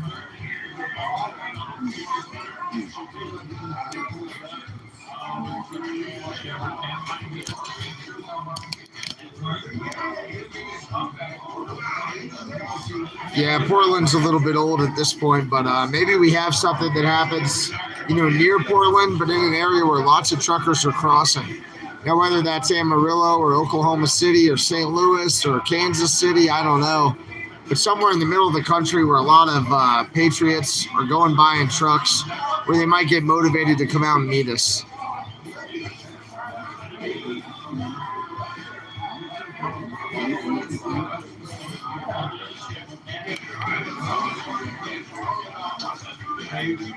There we go. Thank you, Visionaries, for hanging out with us. Really appreciate you guys being here. If you have any questions for Black Wolf, I'm looking at the chat right now. So if you have questions for Black Wolf, for a big truck driver who was instrumental, in our success on the Convoy, send me a message right now. Ask me what you want me to ask him, and we'll ask Black Wolf right here and now in front of everybody. Yeah, thank you guys so much for being here. Really awesome to have you in the chat. They say it's a great chat, exclamation points. They say Black Wolf. There was a point that I was trying to make here a few minutes ago. Was 10-4, Lisa. Thank you, Lisa. People need to learn how to deal with the next person next to them, whether they like Just it or tell not. him thanks. Tell him he has a cool truck. They've subscribed. They all subscribed. One of them wants to know what you think of Grey Wolf. No comment. We're going to come back to that on the next interview, everybody. Yeah, that'll be judgments down the road. Military choppers over my place right now. One of them says, Black Wolf, did you hear what Santa said about funds? No, I did not. I haven't had a chance to catch up with him yet. Yeah, Dharma, what did Santa say? Great answer, they say. Go to Sturgis, Jen says. I go all the time. Who do you think delivers the stage outside the full throttle every year? Oh, come on. Have you ever cooked under the hood of your truck? Yeah.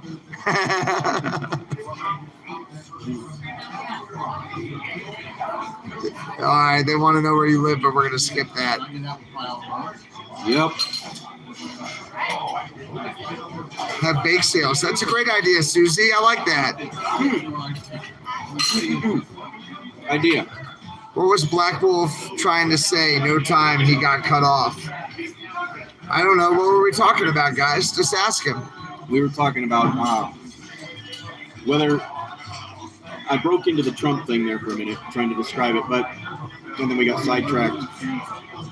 So say you and I were not friends, right? We didn't like each other. We would go to war with each other if we had to.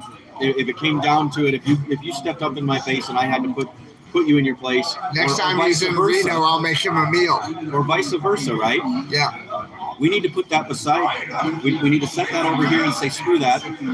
Because there may come a day when the person standing across from you right now that you do not like or have had a war with of some kind, or they don't like you. There may come a day when either you need them to save your life or they need you to save theirs. And right now, this country needs to save each other's lives from what is going on politically. Well said. Well said. Every single person needs to shut up about... Leave your egos at the damn door.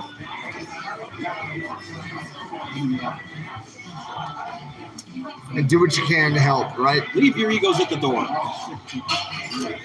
I don't care if you think you're in charge or if you think you're in charge or if that guy over there thinks they're in charge. Leave it at the door. We are one. We are one people. Who can help and how can you help? Any way you can help. I mean, put together a neighborhood barbecue. Host a barbecue for your neighbors. Yep. Tell us more. They love you. They like what you're saying. Spread the word any way you can. Go to your church meetings, in your churches, in your schools, even if they decide they're going to kick you out of PTA or whatever. Be heard. Be heard. They say correct, Black Wolf. Absolutely, Black Wolf. They like that. Hey, silly, I see amen. Silly's cool. Silly for him, that's Sylvia. She's cool. Yep. And I've said it before.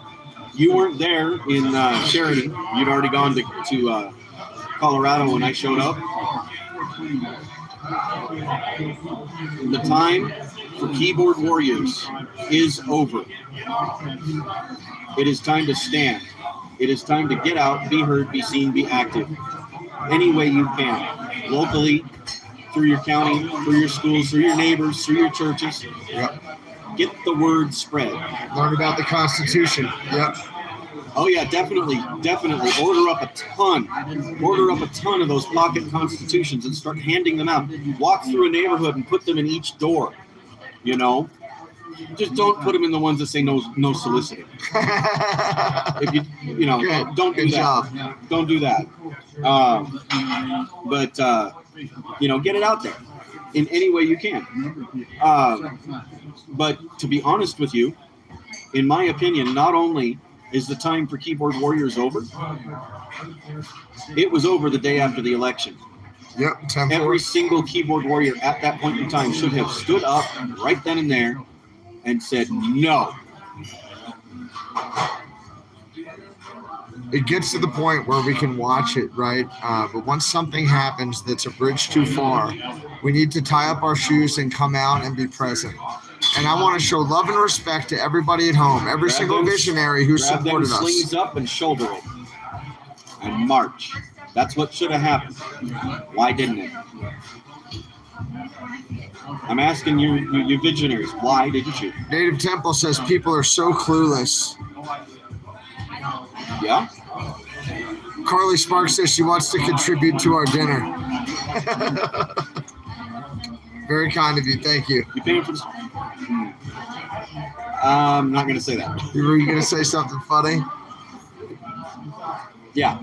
Inappropriately funny. Inappropriate. You know me. It was going to be inappropriately funny. Anything that you can do is appreciated. The biggest thing, though, is just... James, I'm sorry that you're disabled right now, man. If you guys are physically disabled, you can use your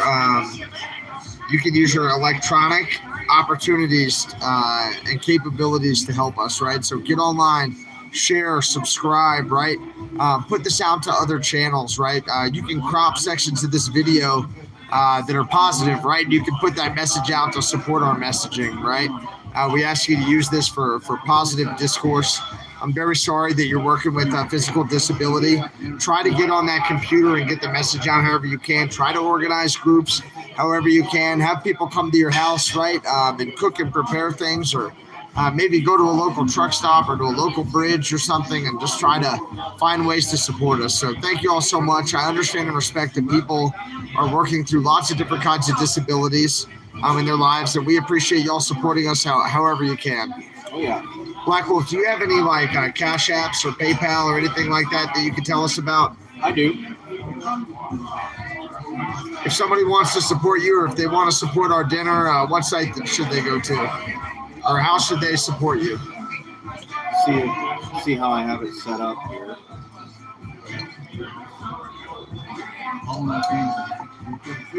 Okay. Here we go. Let me get back into the thing.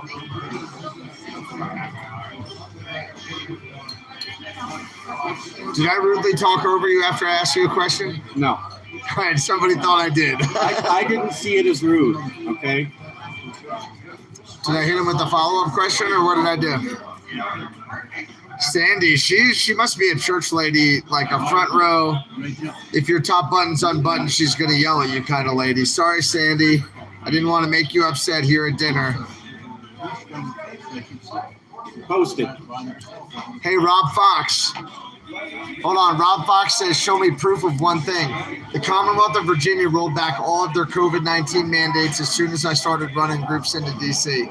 No more social distancing, no more masks. Group work was allowed to continue.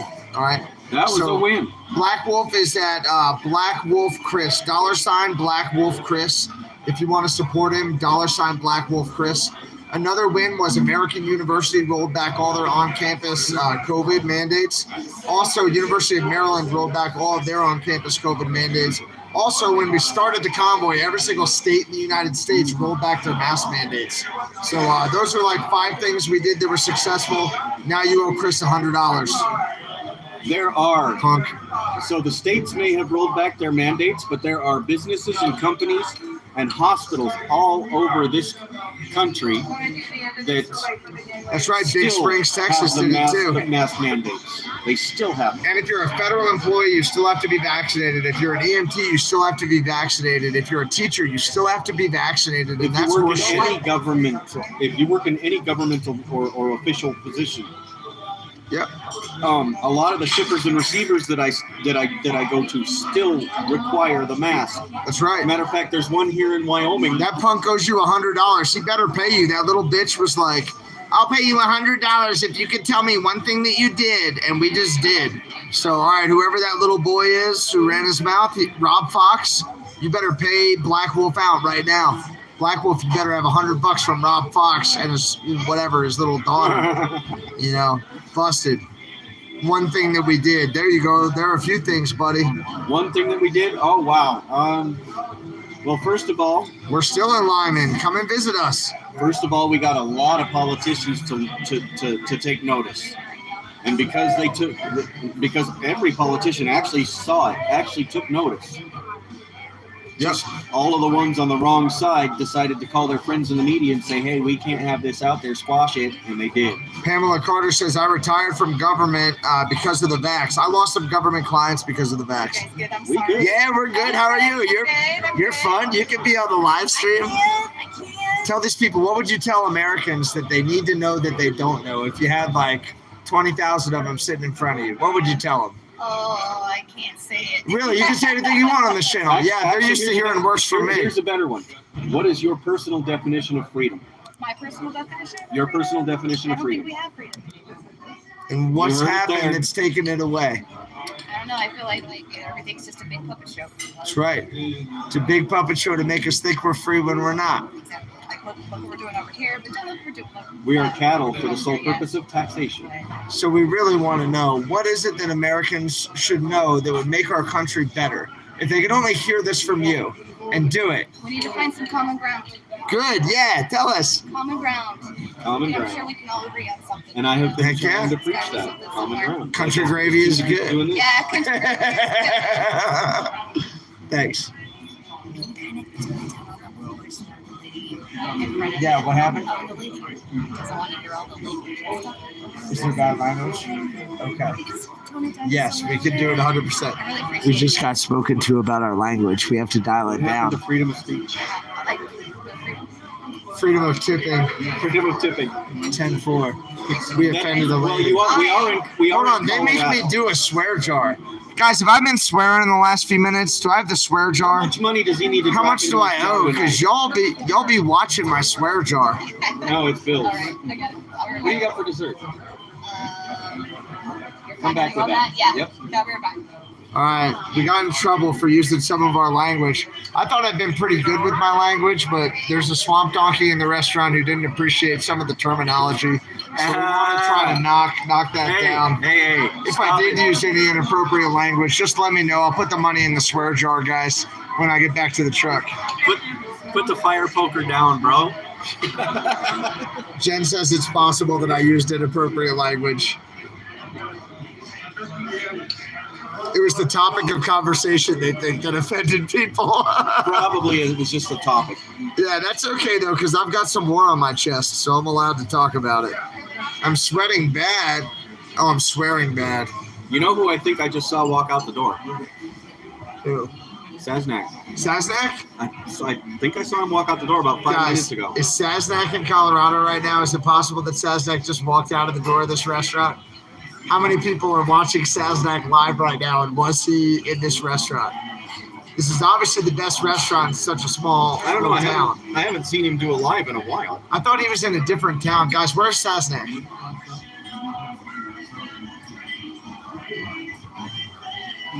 They said my language has been pretty good. I don't know too much to the swear jar. Maybe it was when I said piss. They thought I was in Wyoming. Yeah, guys, we're in Colorado. We're in Lyman. Violet says I only owe $1 to the swear jar. Lucille says I'm swearing pretty bad. Sylvia says Saznak's going to Tennessee right now, and he's in Indiana. He's in Okay, Indiana so this then it was morning. somebody that Yeah. looked identical to him. All right, there's a Saznak twin here in Lyman, Colorado, and we're going to go have words Not with only each is it other. a Saznak twin, but it was a Sasnak I that like was how you wearing said the that other exact lady to chew me out. That's very wise. Very wise.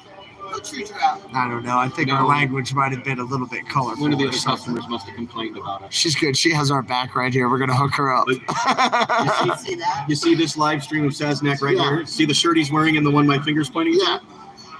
The guy that walked out of here was wearing that exact same shirt and Yeah. looked exactly like him facially. Oh my goodness. All right, so there's a Bizarro Sasnak here. It's probably his doppelganger. It's a doppelganger Sasnak, so we're gonna have to keep the language clean. He might be the one that complained. Yep. That might have been. He might have messed with us on the way out. He probably tipped her. He probably tipped her an extra 20. They say go look outside, go see if it's him. My running legs are done for the day. Yeah, guys, I'm more of a dig in and fight guy than a run guy at this point.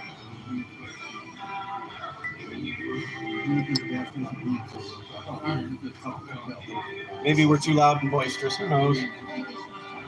But It's okay. We're gonna tip him fat. my definition of freedom. What does freedom mean to me? Yeah, what does it mean? Everything.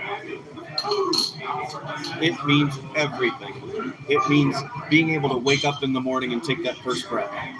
It means walking outside and stretching. It means answering a phone. It means picking up the newspaper or tripping over the dog. It means being able to be with your significant other in the same house together. Yeah. And that I don't care what significant other that is. Whatever your flavor is, that's fine by me. Don't shove it down my throat. That's all I ask. Yeah. Okay? Yeah, nobody was dissing Sasnak, guys. We thought we saw him. But no, I seriously thought I saw him. Yeah, we just didn't see him. Nobody dissed him. We like Sasnak. Yeah, we do. He's Yeah. awesome. We like him. He's an awesome guy, and I've actually watched his live streams from years back when he wrecked that old Pete. I heard about In that. his lap. I heard about Oh that. yeah. Yep. What kind of truck does he drive now? Is it a Peterbilt still? I do believe it's a Pete. It's got that extra stretch sleeper on it. That's a crazy sleeper, man. I've seen a couple of those on the road since I saw his. Those are typically ARI sleepers, and you're looking at depending on the year. Just like 4 years ago, you could get one bottom of the line for around $500,000. Okay. Now, if you want bottom of the line, you're probably looking at closer to 700. Wow, really? And that was a pretty bad accident that he was in? Oh yeah, it totaled that truck. Oh my It God. totaled that truck because he took that truck when he spilled the coffee. He ended up off road and hitting those Jersey barrier, the metal Oh no, guardrails. yeah. Oh no. Those metal double guardrails. He took one of those right dead center, right down the middle of the truck, and he basically almost split the truck in half. I'm sorry to hear that. He's a good guy. I'm glad he made it through that okay. Yeah, there's still video online about it. They said he's looking at maybe selling his truck right now. He's talking about maybe retiring and selling his truck. A lot of the older guys are.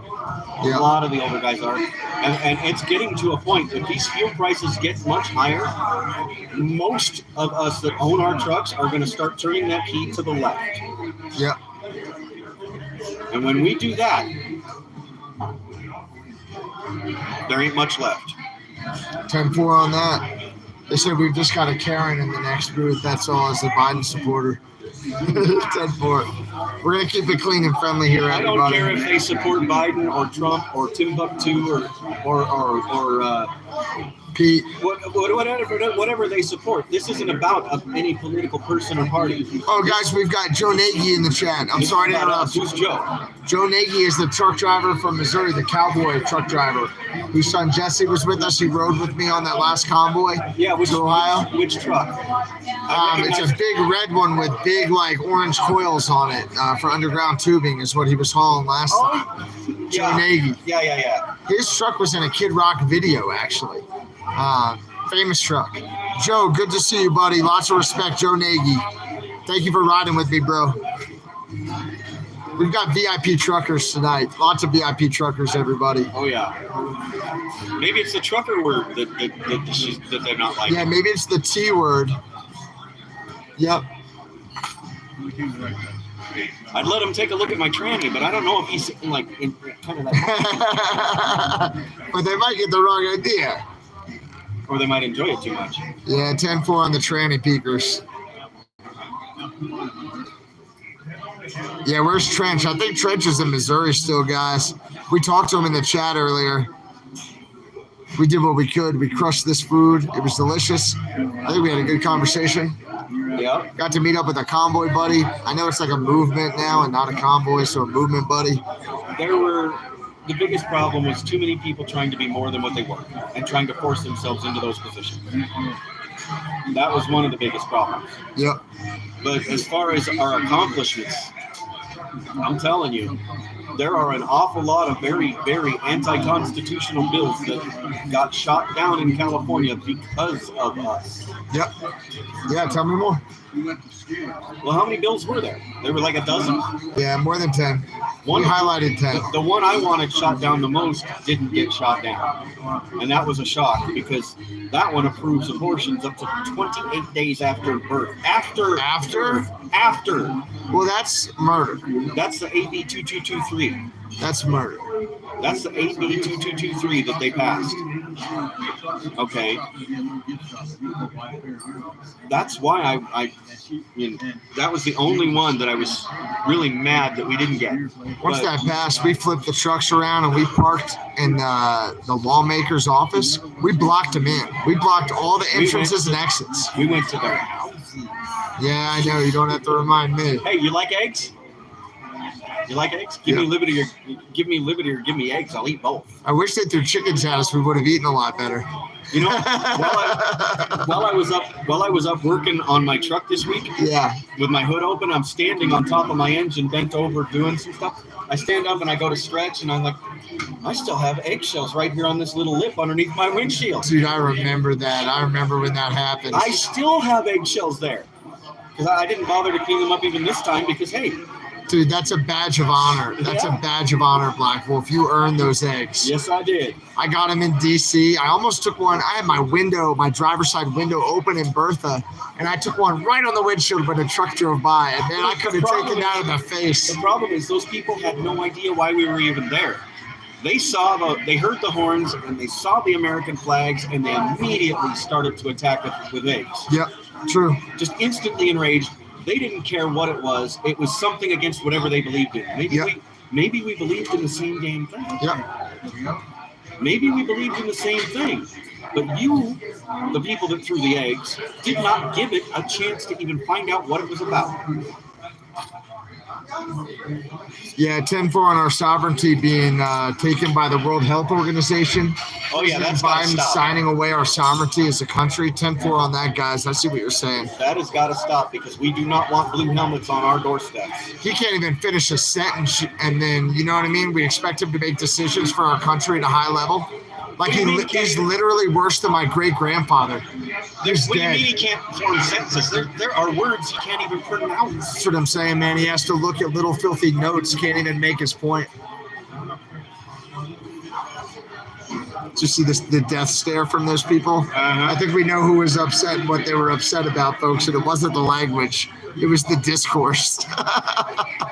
It was the discussion. You know, I live in the heart of one of the states. As a matter of fact, the city itself supposedly went 100% for Biden. Yep.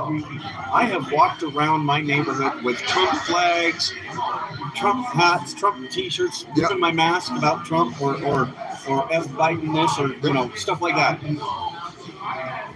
Everybody loves him in my neighborhood. Everybody loves him in my whole town. Everywhere I go. When I'm home, I'll run into hundreds and hundreds of people a day. They don't have a problem with it. Matter of fact, I'll ask them, well, then who did you vote for? Well, I didn't vote for Biden, they say.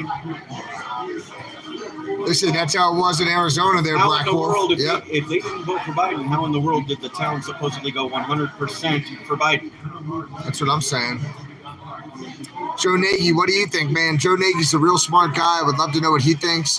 What happened in Missouri? Joe, what happened to you? What did you see happen? I'd love to see what Joe has to say. $70 billion in Ukraine so far. Don't get me started. I don't know a single person from Ukraine. I don't import any goods or services from Ukraine. I get that it's a chance to kill Russians, which is good for the boys in black. I get that we probably had a lot of stuff staged there in case we ever got into it with Russia, and we've got to probably defend that. No problem. Or are the Russians really going in to bring the evidence out that our politicians were using Ukraine for dirty money laundering? And that might be part of it, right? How much was Hunter Biden paid to do nothing in Ukraine, and for how long did that occur? And not just Hunter, not just the Bidens, the Pelosi's are over there. The Kerrys are over there. The Clintons are over there. Really? Oh, yes. All in Ukraine? I didn't know. Oh, yes. They all have children over there in jobs just like Hunter's, doing absolutely They say nothing. exactly Black Wolf, 10-4 Black Wolf. Yeah, they say you're right.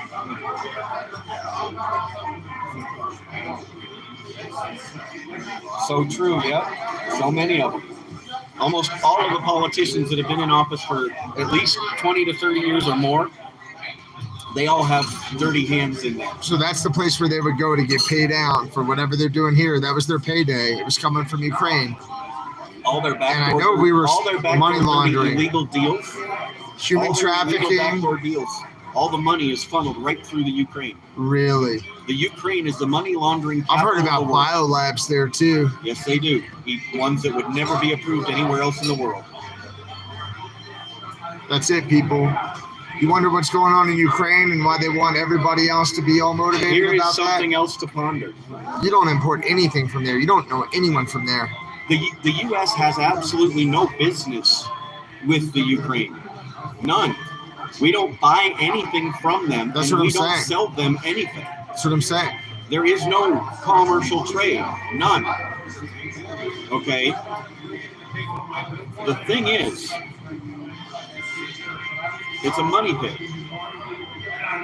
Everybody in the world knows that is where you... It used to be you could hide your money in a Swiss bank. Rom or these you could kids hide your too, money damn. in a Cayman Island account.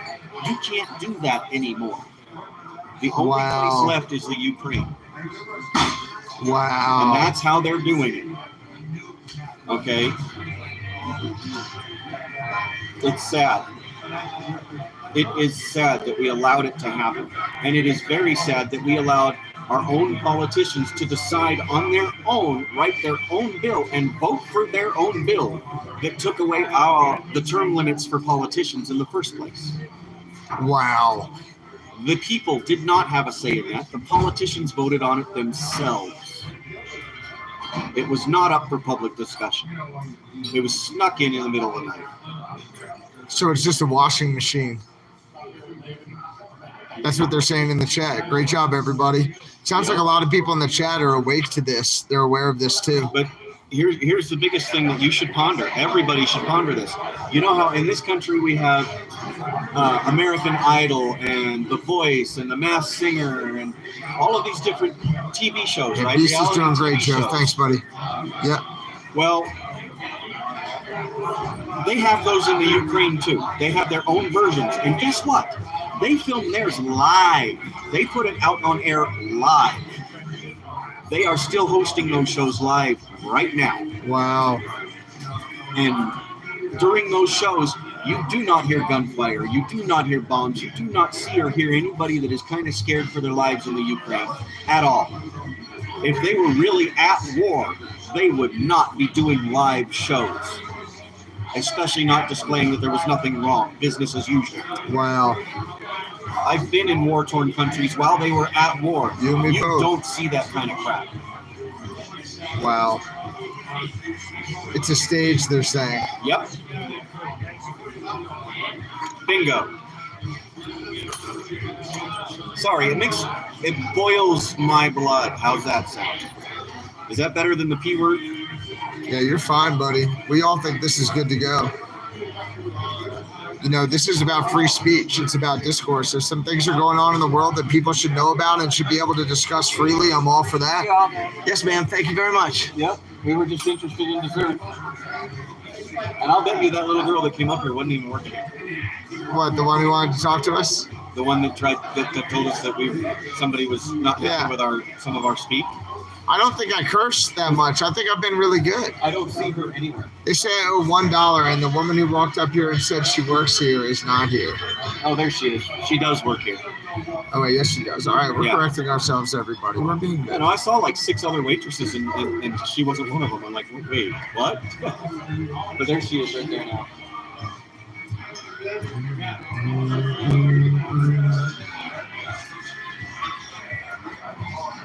Questions? Concerns? Hey, what do you guys want to talk about? They like you. I think they're Black Wolf. I think they like you a lot. I think they like what you have to say, and I think that they agree with a lot of what you've had to say.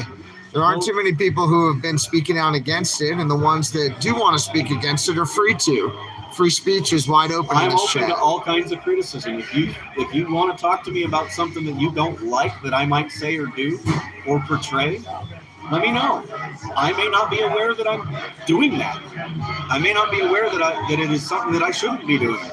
You know, but the biggest message I want to get out there is no matter what, even if it looks like this movement or that movement or whatever movement may be dead at this point, that doesn't mean I stop being a patriot.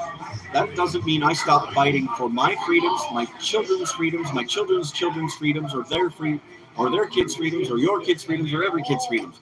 Because what we leave behind right now today does not belong to us. It belongs to those that come after us. That's why I do want to fight as much as I can. 10-4. 10-4. Now, that being said, you can fight with your words. You can fight with displays. You can fight with sounds. You can fight with motions. You do not have to fight physically. The fight can be taken to your neighbors by spreading the news.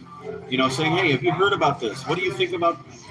Just spark up an idle conversation. Hey, what do you think about this WHO thing? Do you know? Do you even know? Could you enlighten me on what the purpose is of signing this thing with the WHO? And what do you think the ramifications are of it? Start a conversation with your neighbor, or start a conversation with some rando on a bus. Joe Nagy's saying there's a bioweapon plant there in Ukraine. What do you think about that? Bioweapons in Ukraine? Yeah. And that would be worth defending, huh? Everything that has been illegal in this country and so many others is in the Ukraine. No doubt. They say there are 13 biolabs and bioweapons in Ukraine is what one of the women is saying in the chat. You know how most countries, including this one, genetic modification and cloning and certain types of cloning and genetic modifications in the human are not allowed? It is illegal to do that here, but it is not. Well, they do it in China. It is not in the Ukraine, and it is not in China. And So that's how we compete with China. That is also one of the reasons China cannot join the UN. Wow. Here's our favorite lady in the place. She's amazing. 2 more Pepsi. You're sweet, but I'm good on the Let's Pepsi. some dessert. What do we got? Oh, I have carrot cake, triple chocolate cake, apple pie, cherry pie, turtle cheesecake, raspberry cheesecake with strawberries on it, just plain. We have a brownie delight that comes with strawberries. Oh my God, lots of desserts. Turtles.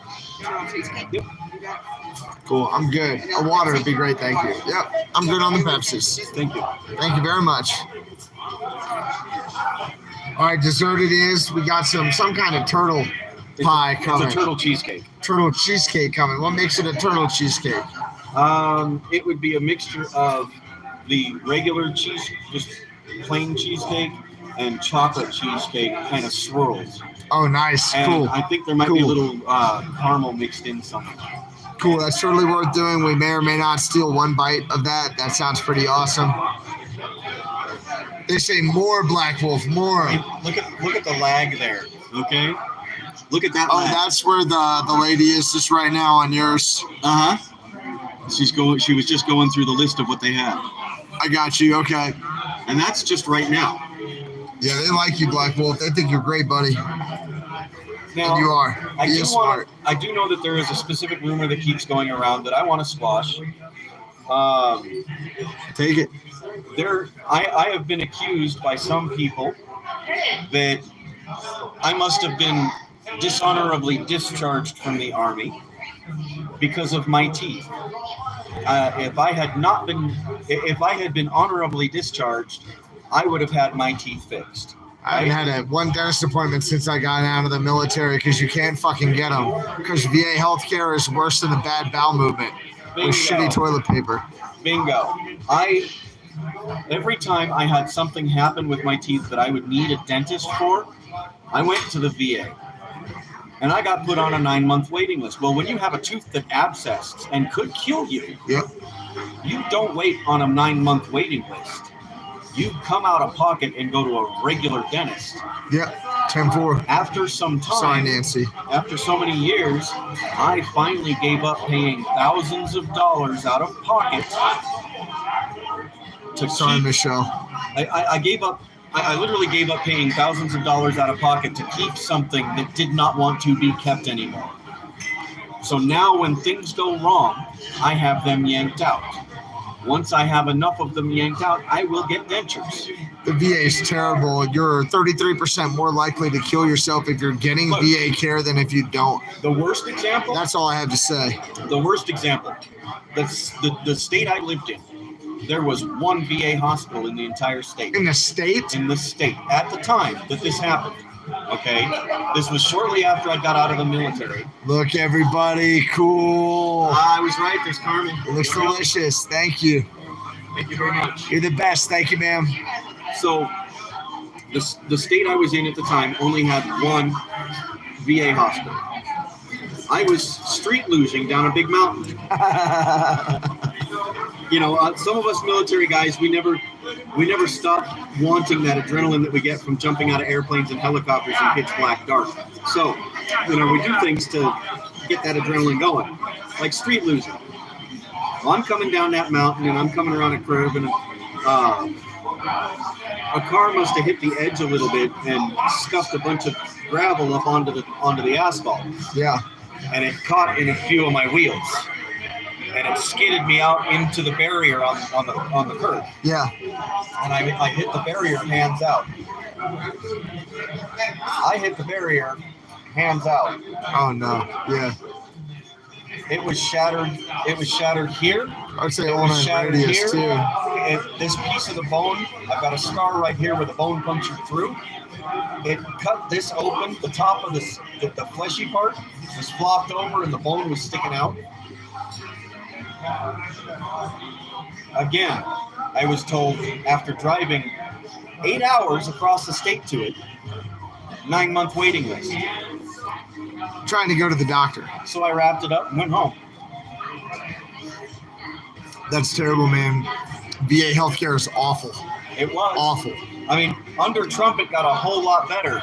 The problem is, it got better for the older veterans, Yep. like the Vietnam veterans or any World War II or Korea veterans that were still alive. And it got better for the new veterans. But for veterans of my time frame, the ones that were kind of in between all that, Yeah. it didn't change. Yeah, the VA healthcare system is horrible. It's an insult to our veterans and the sacrifices that they made. If it wasn't for the gross shortcomings of the Department of Veterans Affairs, state by state, over and over again, so many more veterans would be alive. They would be plugged into their communities. They would be helping. They would help make this country better.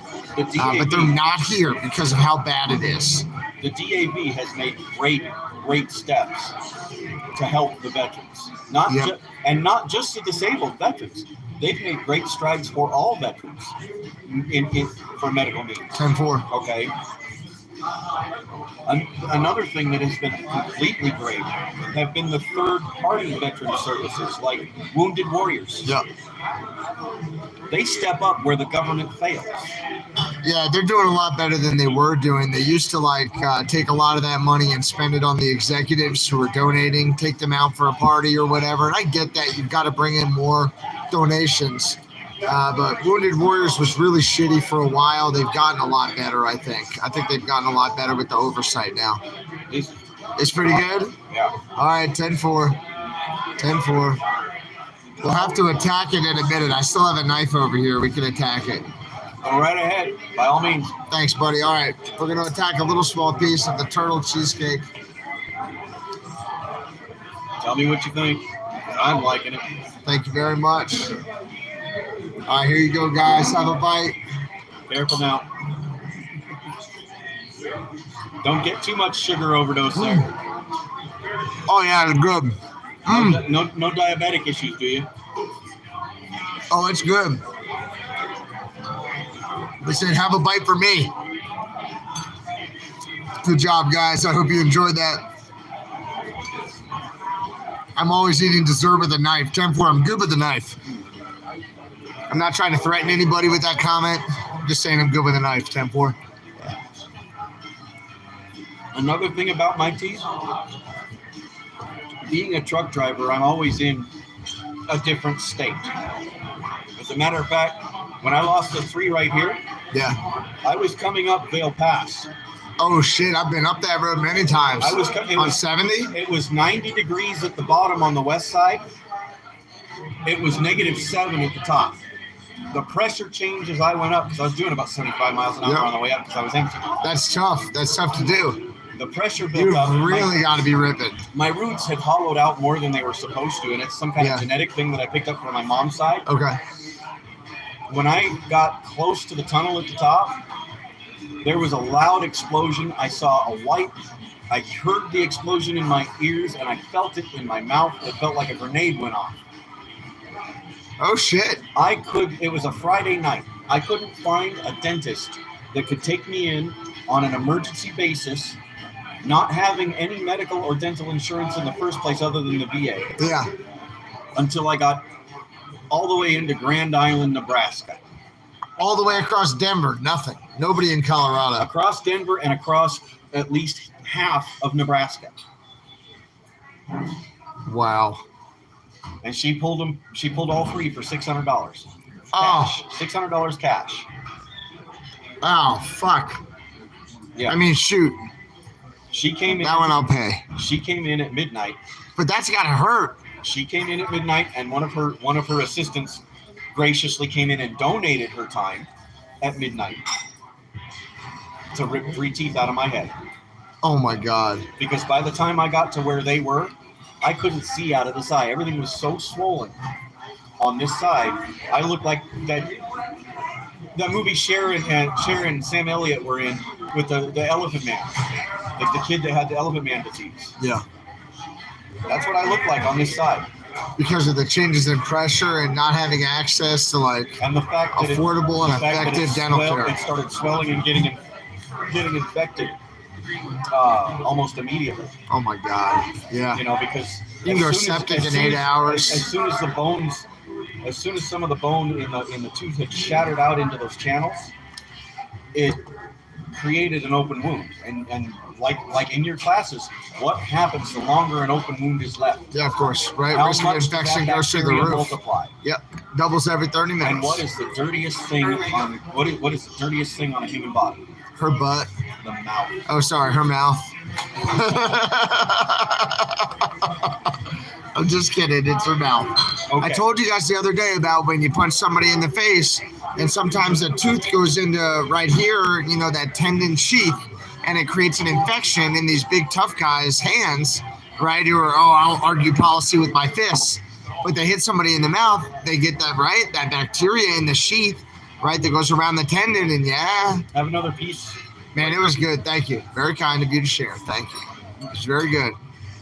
I'm a sweet tooth. I mean, if I get started on the sweet stuff, I'll eat a lot more than I should, man. I weigh 400 pounds. The two of them that I just lost on this side was only, like a month before we even started the convoy out of California. What happened there? Same kind of thing, just lack of access, right? Same kind of thing. I know it's coming to me on this one and that one, and 100%. It wasn't lack of access. It started to swell a little, and I have a metal allergy. Okay. I could feel it. It was sore, and it wasn't the tooth itself. It was up inside the gum. Yeah. So I was like, okay. I decided to go and get some Oragel. Sure, rub it on there, and right? yeah. Did Yep. you know Orajel has titanium oxide in it? I sure didn't know. No. That's metal. And you had that allergy, so that induced a systemic reaction. This right here is the only piece of metal I can wear without having to coat it, in like clear nail polish. She is a wife. Before I was like your girlfriend, your wife, whatever. And you're like, we're not going to talk about that. Who knows? She could still be, or she could not be, or she might not even be. She could be a figment of my imagination. This could be the excuse I use to keep the lot lizards at bay. 10-4. 10-4. Okay, so this is 24 karat gold. I can get by with maybe 18 karat. My daughter can get by with 10 karat because she inherited the same issue. Yeah, sure. Metal allergy. You know, and she's like, she's having fun in college now, so yay. Anyway, my mother, she can't wear anything less than 24. Wow. My grandmother on that side could not wear anything but pure. She had to have pure gold or it would eat her skin. Really? Yes. Don't go short on grandmom's Christmas gift. That's why, like, when I wear jeans, I have to make sure that I clear coat all of the little tiny buttons in them. Really? Every little, you know, those little metal they'll all buttons on bother the you. Levi's Yeah. that put the pockets together, and then your button that holds your pants up. Even the zipper area, I have to cover it in clear nail polish. I had no idea. Anything that will touch my skin. Wow. Even if it's plastic. If you take a plastic watch band that has some kind of metal Oh in my the plastic God. mix, Yeah. it will eat the skin on my I had no arm. idea. Yeah. I had no idea. I put Wow. that on, and within an hour, I couldn't see out of this eye. This whole side of my face was swelled up, Yeah. and I was in so much pain, I couldn't think. I felt like I couldn't even breathe. So within 6 hours, I was a couple blocks away from where I live Yeah. at an urgent care dental, Yeah.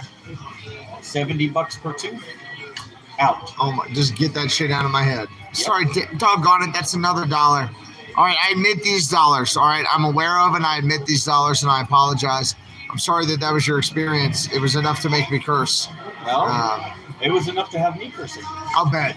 I'll bet. Yeah, I'll bet you let him have it. The sad part of it is Uncle Sam is mostly part of the problem. When I went into the Army, we go through all of the screenings and stuff, and they x-ray your teeth, and they do their medical exam on you, and they give you all your shots. You stand in line, and you take bang, bang, you know, the 2 guns in each arm, Both arms, 21 shots each arm, Yep. and then you get that big glob of penicillin in your butt, you know. So they sit you down in a dentist chair, and they're supposed to be examining your teeth and taking x-rays, Yep. right?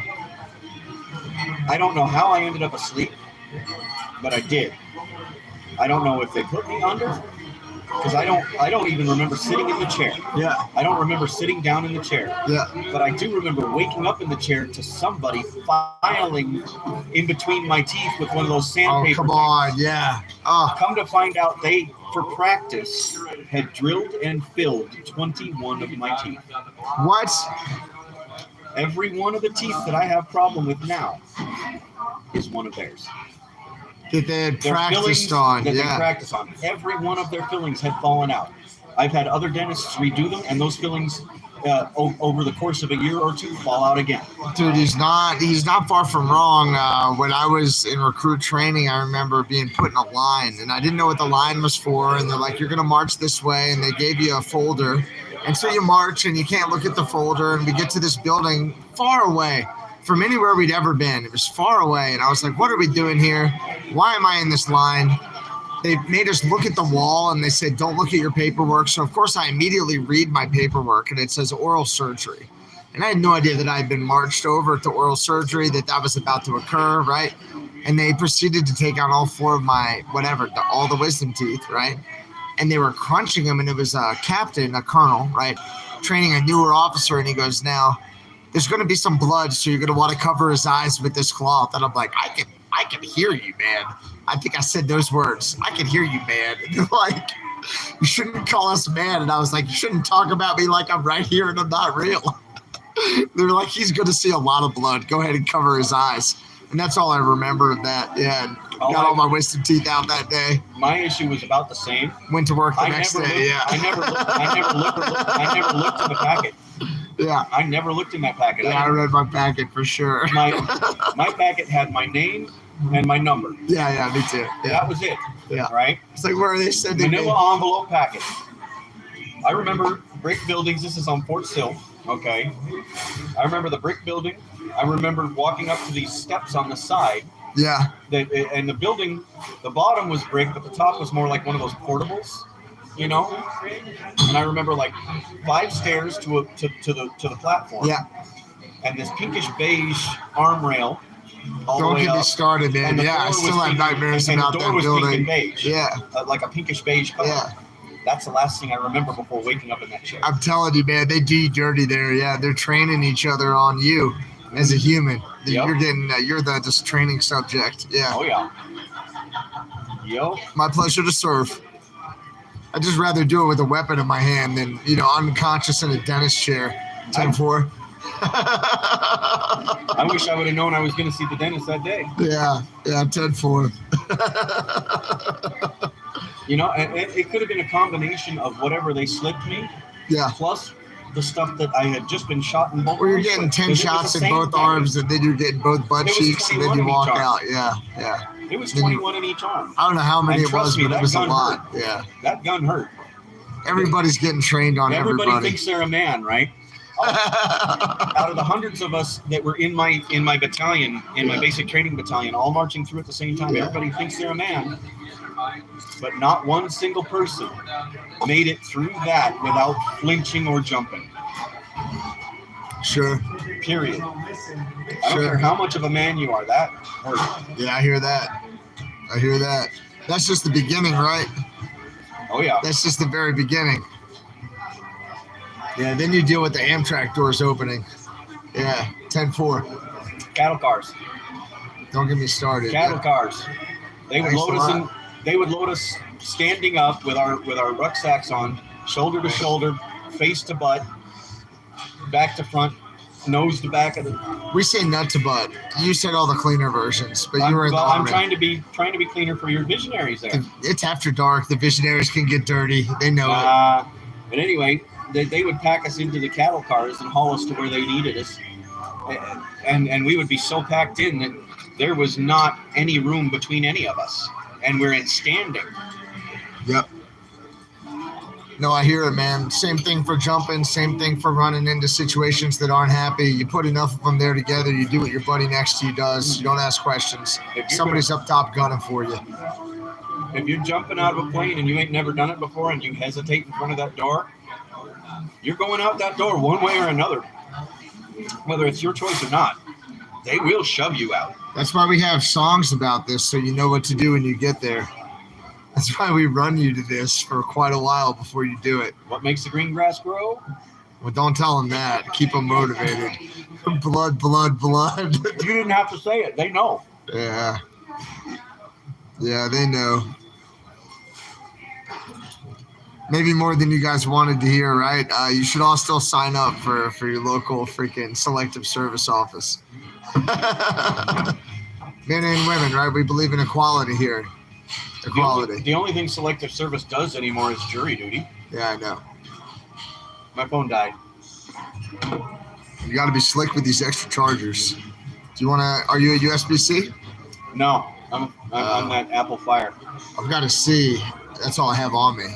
It's a If you have a cord, it's a Lightning.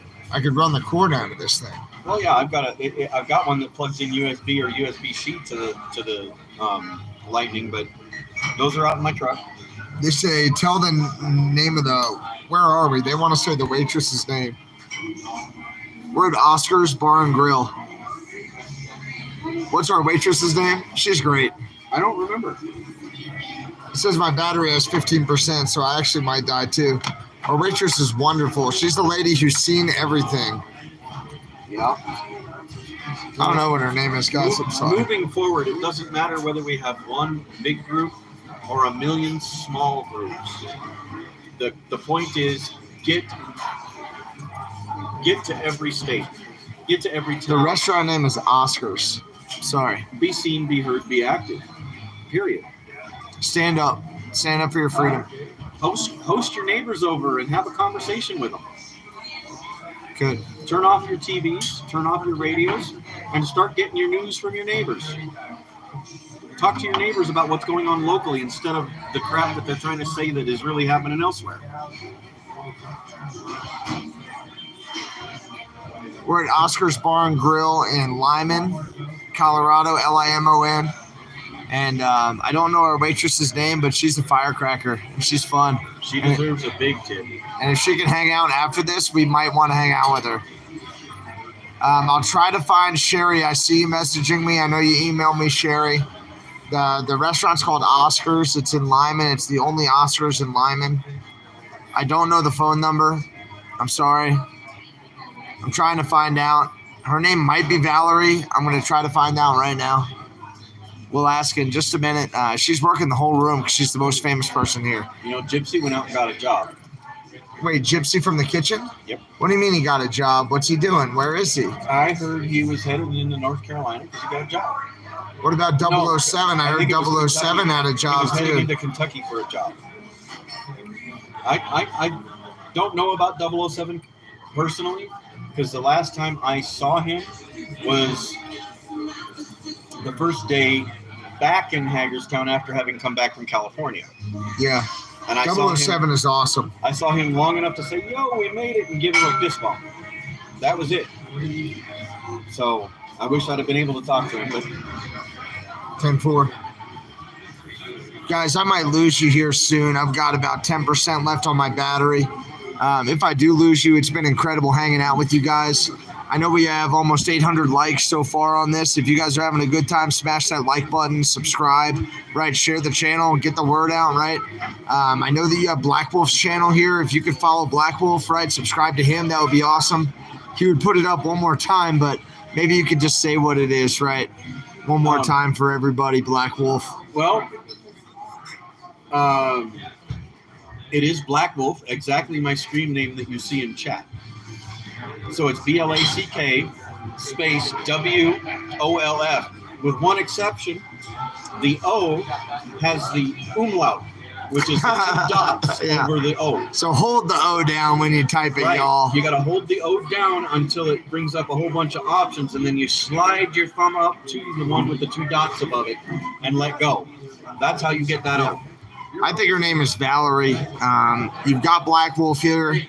You've heard it straight up from us tonight. I tried to show you guys the real. We had a celebrity, Convoy truck driver appearance. Thank you so much for having dinner with me, man. It's been a pleasure to hang out with you. Look forward to continuing to hang out with you. I've got your wrenches. I'll make sure you get the wrenches. And guys, we'll keep talking. I just wanted to tell all the visionaries, thank you so much if we do lose you. I appreciate you so much for being here, hanging out with us tonight. Hanging with you guys. You know, it's been cool to hang out. Drop the true on you, right? Yep. Come on, can you get me up to 800? We're almost at 800. We're at 761. So if you guys have had a good time, you enjoy hanging out, you think this has been a positive discussion or at least an influential discussion that you think is worth sharing, go ahead and smash the like button. Really appreciate you all being here. It's been wonderful to hang out with all of you today. Yep. Cool. All right, I've said thank you and I love them, so we're good. They're like, find a cord and a plug X-ray. I had it plugged into my auxiliary battery pack, and now we're about 3+ hours into this. I didn't bring a brick in. I didn't think we'd run this long. We don't have any electric plugs here. Hold on, here she comes. Ask her. Hey, Miss, is your name Valerie?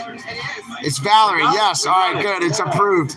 This is Valerie, 100%, everybody. It is Valerie. If y'all come, Good. you give Thanks. her the big tips, all right? This is who we hook up. Good. Hey, and what do you want to lead people with? We're up to 771 likes. Come on, guys. Try to hit 800 if you can. If you can get to 800 or 1,000. If you're watching this later, I'd sure appreciate it. But let's listen to Black Wolf and give him the last word, our guest of honor tonight. I don't care what side of the fence you sit on. As long as you are getting out there and being active in your communities, in your counties, and in your states, push for what you want, be vocal, Be loud, be seen, be heard, Yeah. and spread it peacefully. That's right. Peaceful, nonviolent movement. Peaceful, nonviolent. I don't care if you're on this side or you're on that side. As long as you're out doing it. As long as you're researching what it is you're pushing. Any bill that comes up, research it. Learn everything about it. Both what one side and the other say about it. But make sure you read it before you vote on it. Same thing with your candidates. Research them. That's What right. was their voting records? That's right. What offices did they hold before? What was their track records? 10-4. Do they align with your own personal views? That's If it. they You don't guys need to align get with your own involved. personal views, don't vote for them. Get involved right now, everybody. This is your chance. If you've never run for office, if you've never thought about it, the Denver Big Game Survey is calling me. They want to know why I didn't get an elk last year. The biggest thing for everybody, no matter which side of the fence you're on, term limits. Demand term limits. Because we would not be where we are today without, if they had them in the first place. Which they did long ago, but they voted by themselves without the people to get That's rid right. of them. That's right. Come on, guys. 23 more likes. 23 more. You can They're do it. also the only people in charge of their own raises. They vote on their own raises. I wish I could vote on my own raises. Right? Like I could walk in to my job tomorrow and say, "Hey, boss, you paid me $5.50 an hour for the last couple of years. I think I'm worth 10 now." Yep. Well said. I would love to be able to do that without losing my job. Yeah, you said it. A little bit different reality for the average everyday American, right? They don't have a reality. They're not in touch with anybody in this country. You're talking about our elected officials for the most part? Yeah. Our elected officials are not in touch with reality. They do not know what goes on in any day-to-day life of any American citizen other than the super elite. Yeah, you said it. It's important that everybody steps up, that everybody stands up, that everybody goes out and takes the time to build that knowledge and that awareness. I mean, look at Pelosi during the lockdowns, sitting there, going in, getting her hair done, and then being on TV bragging about all of this $200 a gallon ice cream in this giant freezer that was bigger than my house. Yep. Take that mask off, right? Yep. She took her mask off for that haircut, right? But then she came and preached it right after that. Uh-huh. Yeah, 10-4. Oh, yeah. Y'all, come on down to Chinatown. There's nothing wrong. There's nothing wrong with Chinatown. I'm standing here without my mask on in Chinatown. Yes, Miss Pelosi, we saw you do it. Yep. Mixed signals, right, from our elected officials, which lead to degradation of trust, right? Less and less trust as we go on, right? Erosion of freedoms as we go on. Right. And a lot of people just look past But it. you They also watch have their to pay favorite attention show. They go the to fact bed that early. They pushed these mandates for vaccination. Yep. They pushed them and pushed them and pushed them. She could pound sand. But Yeah, they 10-4, gave Samantha. them, but every politician, every senator and congresswoman and the president were, and all of his staff were exempt from having it. They gave themselves exemptions from it. Yep, 10-4. Nobody else in the country could be exempt from it, just them. Do as you're told, not as I do. Come on, 17 more likes, guys. You can do it. 17 more. Smash that like button. Share this chat. Do as I say, not as I do. I mean, We've heard a lot of that. We've seen a lot of that. yeah. What do you think it's most important that people do leading up to the elections, right? I know we've kind of gotten through some of the primaries, but I don't going into care the if there are elections, people- what should they do? I don't care if there are people you don't like. Band together with them. You never know if they have the same views as you. Talk to them. See, just start with a smile and how are you doing today? Yep. Start there. Going And nice then and soft. get into little conversation over a little conversation and just expand it. And then spread the word. Find out what is going on in your neck of the woods. What is your state or what is your county voting on? Yep. What is coming up? Read the bills. Read into who it is that's running, especially the people that are running, their track records, the whole nine, everything they've done. It's on public record. Look it all up. Look what they've done. Find every video you can. Watch it all. And then make your decision on who you're going to vote for. And when you do that, when you decide who you're going to vote for, start trying to encourage other people to vote for them too, and point out their shortcomings and Good point job. out their good things Good job. for all of the politicians. Don't just sit on your butt and say, okay, I checked this box and this box and this box. And definitely don't just vote down one party line. Good. The Well party said. lines Good. are crap. Yep. All of the politicians are crap. It doesn't matter which side they're on. They all have one agenda. They say they are separate agendas, but it's all one agenda designed to keep us all bickering at each other and not going after them. That's right. Not seeing what they are doing to us with the taxes, with the fuel, with the shortages, and with the cutoffs, and with the lockups. They say 10-4. That's right. Y'all vote informed. Make sure you vote and vote informed. Take Right. a look at Oregon. Take a look at Oregon. This last 2 years ago, they passed a bill. They had the people vote on it. It was for rehab. It was for rehab. It was to help fund rehab. But people didn't read the whole bill. Come on, guys. 10 more. You can do it. That bill that was supposed to help fund rehab actually doesn't help fund rehab. What it did is it turned around and made every single scheduled narcotic that was an illegal drug in this country legal Wow. in Oregon. Really? That's how that passed. They Oh snuck my it in on the God. bill and nobody read it. They Wow. snuck it in as supposedly rehab funding. Wow. Read your bills before you vote. You heard it right here, people. This is the real trucker, Black Wolf, right? He's been a celebrity convoy trucker the whole time. He's part of the movement right now, supporting the freedom movement in the United States. You've heard it straight, right? You've heard the straight up right here. He only needs 9 more likes for you to hit him with 800, so you better smash that like button if you Come like the on, Black come on, Wolf. put it up Come there. on.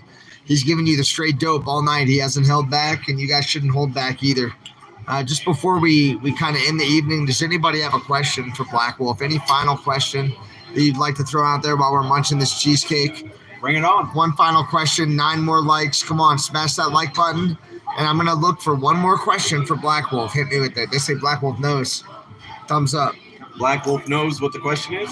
No, they give him thumbs up on everything. He's very honest, they say. I try to be. I've lived my life that way. They want to know if you did you squash the beef with Grey Wolf, and do you know about Grey Wolf? They say. I cannot comment on Then that. they say due I to legal 100% issues. agree with you. That's going legal. All right, we're going to talk about Grey Wolf later, everybody. All right, we're going to discuss it later. Black Wolf's been an absolute gentleman regarding Grey Wolf. We're at 799 likes. One more person. If you can go ahead and smash it, we'll be at 800. All right, it was a really good conversation with Black Wolf, a celebrity convoy trucker. Thrilled to have you here. Thank you so much, brother, for making time to meet up with me. Oh, yeah. I do have your wrenches for you one way or another. I know you had to Make get sure new we- ones. We got to make sure we exchange all those numbers, too. Yep. Anybody that wanted to give me their number, I'll take it. But there are certain Oh, for people in Jen. the chat Yeah. that I wanted them to have my number. Yep. And I also want to make sure you remember to give the G's my number.